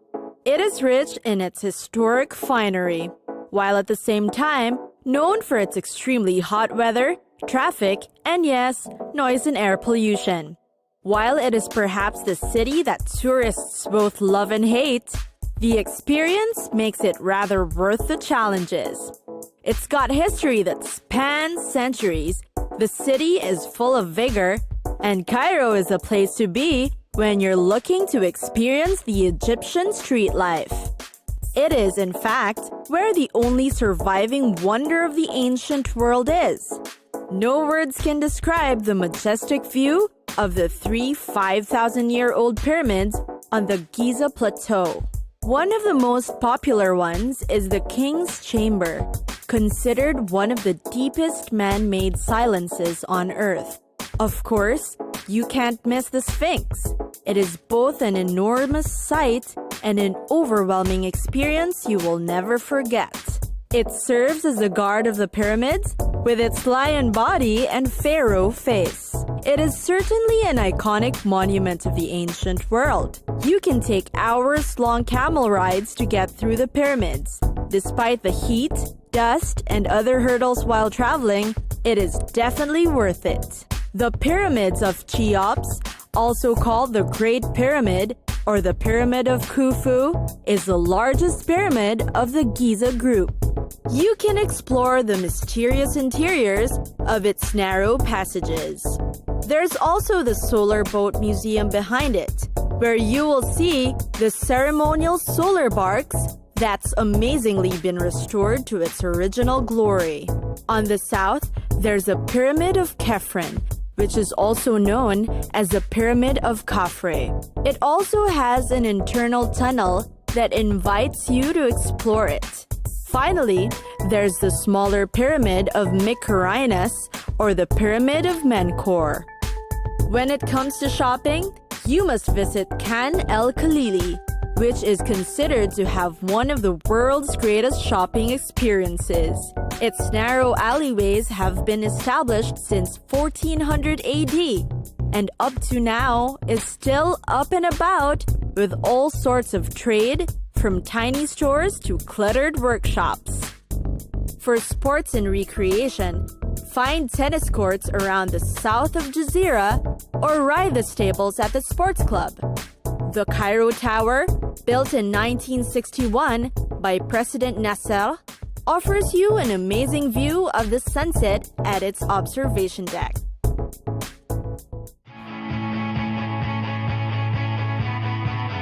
It's time for us to go. Pack your bags and get your tickets ready.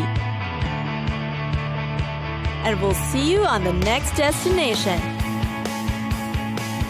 Catch us again next time on Cities of the World.